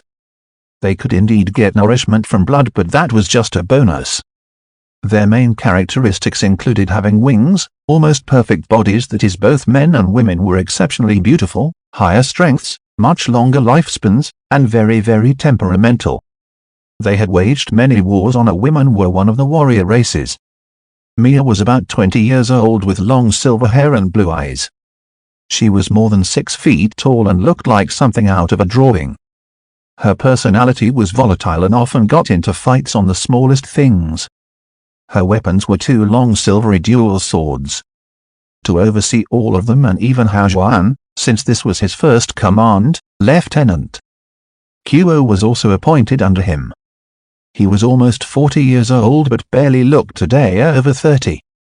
He was a longsword user and a very powerful and experienced soldier. He had served in the Red Legion for over 10 years. Their rendezvous point was about 500 miles from Fortuna City, near a small fishing village. They weren't allowed to reveal the fact that they were from the Red Legion for this mission, and so everyone had to act under the radar, but that was easier said than done. The village was called Calth and was a few hundred years old. There was a massive lake near them which acted as their main source of income and food. The population of the village was only about 200 people and were simple folk that lived uncomplicated lives, away from all the hustle and bustle of the city. Today, though, something out of the ordinary happened.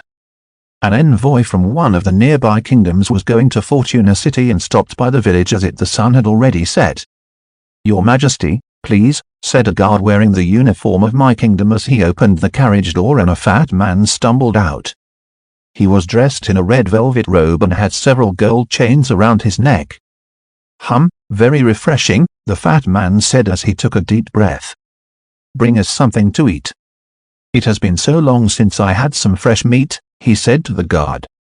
The guard nodded back and took a few soldiers with him and went into the village.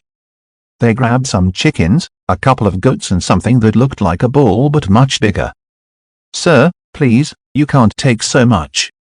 The winter is here and we don't have much food to spare. You can have some fish, but please leave the livestock, that's enough to feed several families," an old man said. He was the village chief. "Shut the hell up. This is for the great envoy. You should be thanking him that he graced your shitty village with his presence," roared the guard and kicked the old man in the stomach, sending him flying away with blood coming out of the side of his mouth. "Father! Grandpa!" screamed two voices at the same time, and a middle-aged lady and a little boy ran up to the old man and helped him up. "Why are you doing this? This is our food," screamed the little boy, staring at the guard with hateful eyes. Oh I, look at this little brat. Doesn't he have some bowel ls?" one of the soldiers said, pointing at him, and they all started laughing. By now a lot of people had come out of the village, creating a small crowd. "Stop," said a voice. Everyone turned to look, and it was the fat envoy. "Sir?" asked the guard, confused. "You're forgetting about entertainment. What good is food without a beauty or two by the side? Bring some women as well," he said with a laugh. "Of course, sire, how could I forget? Get her, and her," he said while pointing at the women.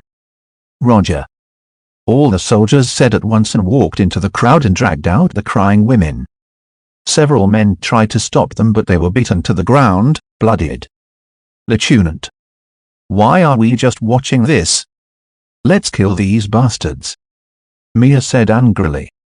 Arya and Luke also nodded, agreeing with her. "We can't. At least not until our new captain gets here. We don't even know what the mission is, our only orders are to stay put," said Lieutenant Qo with a clenched fist while grinding his teeth. "Where the fuck is that bastard?" mumbled Mia, looking around and unsheathed her swords. "Let go of my mama," the little boy shouted with tears in his eyes. He picked up a stick and ran after the soldiers. "Beat this brat until he can't stand any more," ordered the fat envoy with disdainful eyes, and started walking back to his carriage. "Yes, sir," said one of the soldiers and went up to the boy. He snatched the stick out of his hand and lifted it above his head to hit the little boy. But the boy was unfazed and looked straight back at the soldiers without blinking. Meow! Suddenly a faint sound was heard through all the crying and shouting, and then all the noises stopped. Chapter 39, Trouble in the Village continued. The soldier holding the stick turned around to see what happened, and all he could see was a pair of bright green eyes staring back at him. "Who the foo?" Before he could finish his query, a slashing sound was heard and his head fell to the ground. Silence. For the next few seconds, it was dead silent. "What? How dare you?" shouted the fat envoy. "Who the hell are you?" There was a sudden commotion among the soldiers and they all took out their weapons while shouting, surrounding Hashwan. From the boy's point of view, just as he was about to get hit, the soldier's head flew off and his body fell to the ground. Behind him was a tall man with a red skull mask on his face and green eyes staring at him with a little smile. "You are a soldier of my kingdom?" Hao Xuan turned around, asked the guard with a straight face. He was so angry that instead of erupting, he became eerily calm. "What business is that of yours? For killing a soldier of the envoy, you are hereby sentenced to death." Instead of answering, the guard shouted in return. "Kill him. Rip his arms and legs and feed them to the beasts," shouted the fat envoy from the back once more. "I will give you one last chance. Kneel down and slit your throats and we can consider this matter finished." Hao Xuan spoke once again, calmly looking at the guards. Ever since he started cultivating wrath of Deimos, his personality became quite ruthless. "Go!" shouted the guard, and 6 of the remaining 10 soldiers attacked all at once.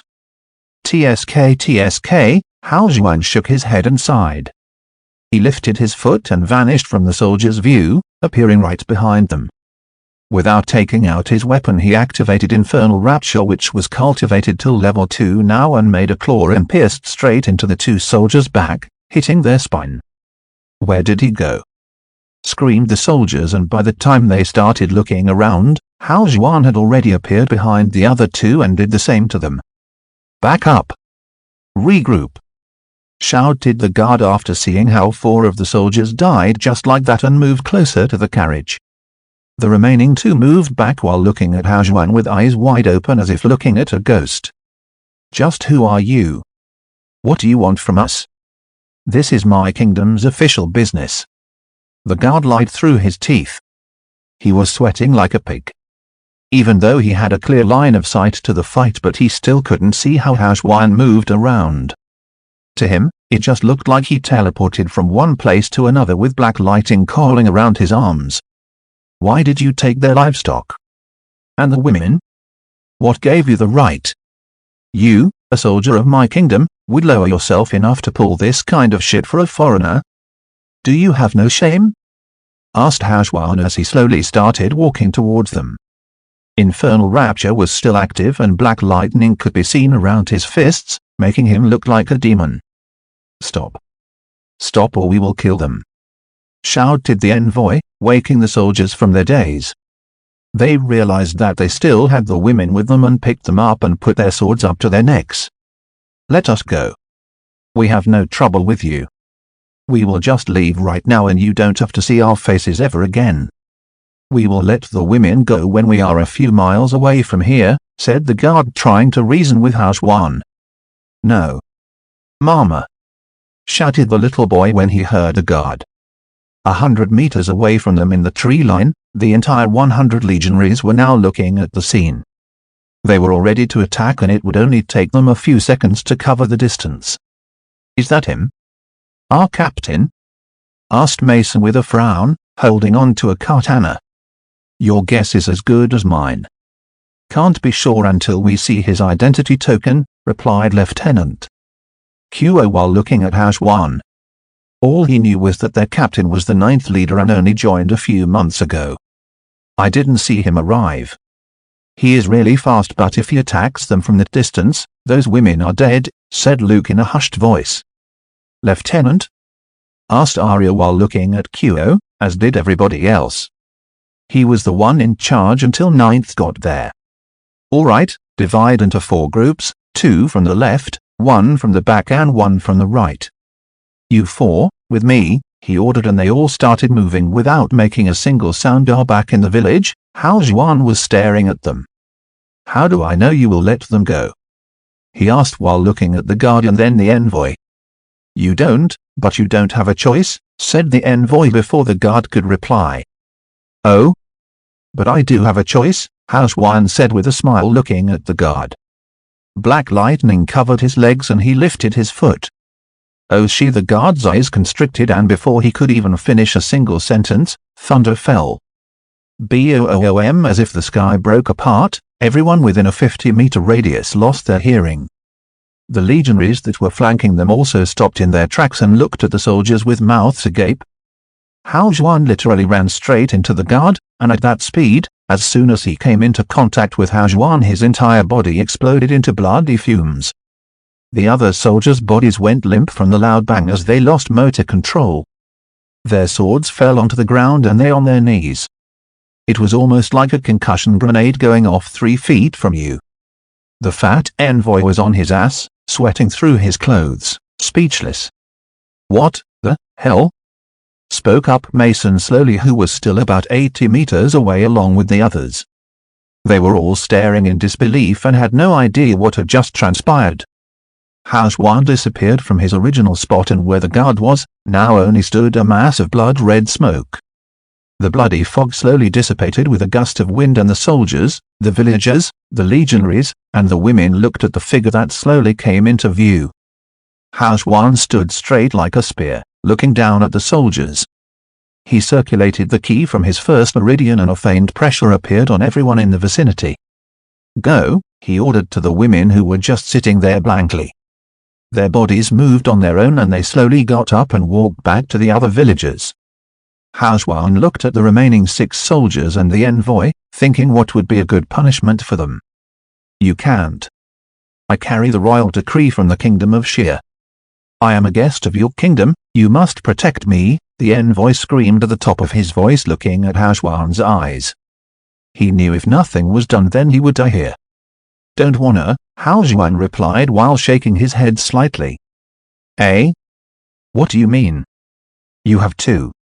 Otherwise it could start a war." Envoy screamed, getting desperate. "Nope, but I am going to kill you very slowly now, so there's that," Hao Xuan said once more and started walking towards him. The soldiers were still sitting there staring at Hao Xuan. "You? Fine. You made me do this," the envoy sighed and finally took out a talisman from his inner pocket and broke it in 2. Suddenly a several-meter-tall face appeared above the fat man, looking down at Hao Xuan. "Stop. I know what has happened here. I am the king of Xia.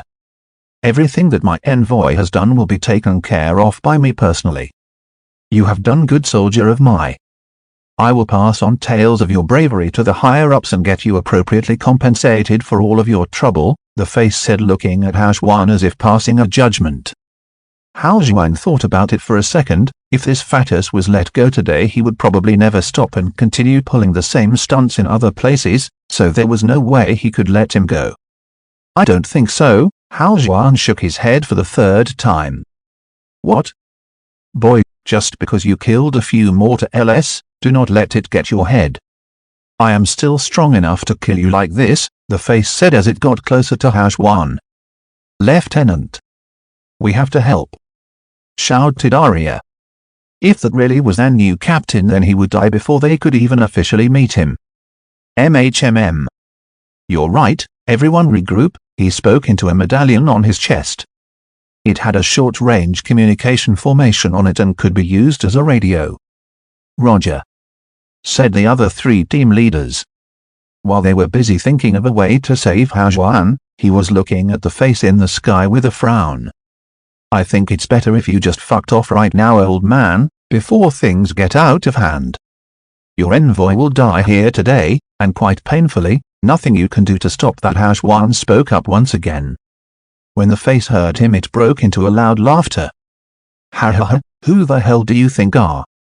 A mere soldier, if even that, dares talk back to a king. Rejoice, I'll help you reincarnate today," the face spoke, and an overwhelming pressure descended on everyone present. That man had profound realm cultivation at the minimum since he proclaimed to be a king. Hao Xuan finally turned serious. He had pushed the man too far. "You know, I have one of those too," Hao Xuan sighed and took out his own identity medallion. It was blood red in color with the number 9 on it. Every member of the military got one, and it also had several different functions. As soon as the medallion was out in the open it glowed brightly for a second and then went back to normal. "Haha, is that it?" said the face once again, looking at him as if looking at an ant. But just then the medallion suddenly floated off of Hao Xuan's hand and went straight up in the air, even higher than the face. Everyone's eyes followed the medallion. At the height of about 10 meters, it stopped, and a sound like that of a cloth being ripped came from it. Rip! The very fabric of space tore apart and an eye appeared, completely red in color. The face in the air suddenly felt a huge pressure fall on it.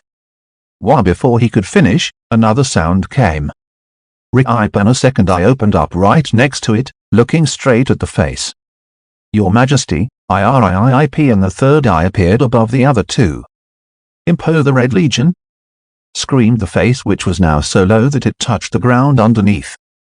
The envoy, who was ecstatic a few seconds ago, was now sitting there completely stupefied. RIIP, the fourth red eye opened up. Two pairs, one above the other. The so-called king's face was now half buried in the ground. He was absolutely terrified. There was only one man in the entire kingdom like that. The great demon of Mai, the four-eyed beast who was even older than the king's own grandfather. The leader of Red Legion, one of the 6 beings that absolutely no one in the surrounding hundreds of kingdoms would want to make an enemy of. This was the great General Li Jing's symbol. Chapter 40, No Mercy. The 4 deadly eyes floated in the night sky, illuminating the surroundings. The king's face was literally buried in the ground by now, looking up at eyes with every ounce of strength it could muster. My lord. All the villagers fell down on their knees, bowing before the eyes. This was the symbol of the great demon. Although outsiders knew him as a demon, for the people of the Mai Kingdom he was a savior, a patron saint. He was a commoner born in a random village, almost a millennium ago. He joined the military and one after another fought his way through bloody battlefields to victory. To his enemies, he never showed any mercy, ever. But for his allies, he would lay down his life without a second thought. General. All 100 legionaries appeared one after another, baffling the crowd even more. No one even knew they were here. To them they appeared out of nowhere just to greet the general. They also fell down on one knee for his arrival. Only Hao Juan was left standing. Whoosh, the eyes vanished from the sky, returning the night its darkness. But no one got up, not the villagers, or the foreign king. General, Hao Juan finally said and bowed his head calmly. The air rippled in front of him and a small figure appeared. The figure was of an old man, somewhat transparent and barely discernible. He walked up to the king and looked down on him without wasting any time. Senior, I had no idea, absolutely no idea he was one of your men. Please forgive me, the face said quickly and still with dirt in its mouth. Do you think this is sheer? Do you think a commoner from my kingdom is worth more than your sad little existence? The old man spoke calmly, making the face sweat even more. Of course not, senior, of course not. Then what gave you the right to touch a hair on any of my soldiers? Do you think I would not slaughter everyone in your kingdom just for this? The face was speechless. It had just threatened Hao Juan and everyone knew it. All he could do now was admit his mistake and beg for forgiveness. Forgive me, senior. Please punish me however you like, but have mercy on the kingdom of Xia, the face said as its forehead touched the ground. Where is that little bastard Jun? The old man asked after a few seconds of contemplating. Great-grandfather is well, he has been in closed-door cultivation for a few hundred years now. The old man went quiet for a couple of minutes. Not a single sound could be heard in the meantime. You have trespassed on my kingdom and threatened my Red Legion. Just these 2 offenses are enough for me to replace the royal clan of Xia, but because of Jun I will have mercy on you. Send your eldest born to serve 9th as a slave. If I hear of any other transgressions from you ever again, well, you know what will happen, he said to the face and turned around and walked back to Hao Juan. Sir, Hao Juan bowed his head once again when he saw the old man looking at him. Our people always come first. You are their protectors. Remember that, he said looking at Hao Juan and patted his shoulder and then vanished like smoke. Yes, Hao Juan mumbled as the figure in front of him disappeared. It was him that gave Hao Juan the opportunity to join Red Legion and meet all his brothers and sisters. He was eternally grateful to him. Captain, said Lieutenant Qo with a slight bow and his right hand on his heart. That was the military salute. What should we do with them? He asked, pointing at the envoy and the soldiers. There was absolutely no doubt that this man in front of him was their new captain, so he didn't ask for his badge. Hao Juan looked at him, and then all the other legionaries surrounding them. They all had their faces covered with the exact same mask, a red and black demon-like face with two small horns protruding from the top. "Please, I have a lot of money, you can have it all if you let me go." "I have a family and kids," screamed the envoy from the back. Everything seemed surreal to him. A few minutes ago he was a celebrity, and now down on his knees begging for his very life. "When you kidnapped these women, stole from them, beat them, did you not think of their families?" Hao Xuan asked as he started walking forwards. "Actually, never mind. I don't give a shit about your explanation. You will all die." He reached the soldiers who were still sitting on the ground. They all looked up at him with pleading eyes. Everyone has to answer for their own actions. "I was ordered to excuse won't fly. In the next life don't be such trashy beings," he said as he took out a sword and simply swung it once horizontally and all of their heads fell on the ground. He walked up to the fat envoy who was shaking from fear. "Rosu, I have something special for you," Hao Xuan said with a gentle smile which sent shivers down the backs of everyone present. A sound of bones cracking came from Hao Xuan's back and two large bone-like structures came out, blood red in color, catching everyone by surprise. They had small spikes on them facing away from the pointy end. They looked like insect arms, absolutely horrifying. Ever since Hao Xuan could control the wrath of Deimos properly, he started experimenting with different shapes and sizes. This was one of them, made only to torture and inflict pain. If someone were to ask him why he came up with this design, he would probably not be able to answer. His thought process just naturally made him turn into some dark alleyways in his mind. "Please, have mercy. Just kill me." The envoy screamed in horror looking at Hao Xuan's extra limbs, but to no avail. Hao Xuan sent both the limbs down the envoy's throat as horrendous screams came from his mouth. Without even realizing it, a smile appeared on his face as he listened to the man's cries for help. A few seconds later he pulled them out quickly, pulling out the envoy's internal organs as well, killing him. He stood there looking at the bloody mess for the next minute or so. "Sorry, all out of mercy," he whispered as he licked clean some of the blood that was on his face. The legionaries behind him were speechless. Was this twisted psychopath their new leader? End of part 1. Novels Worl Dynasty.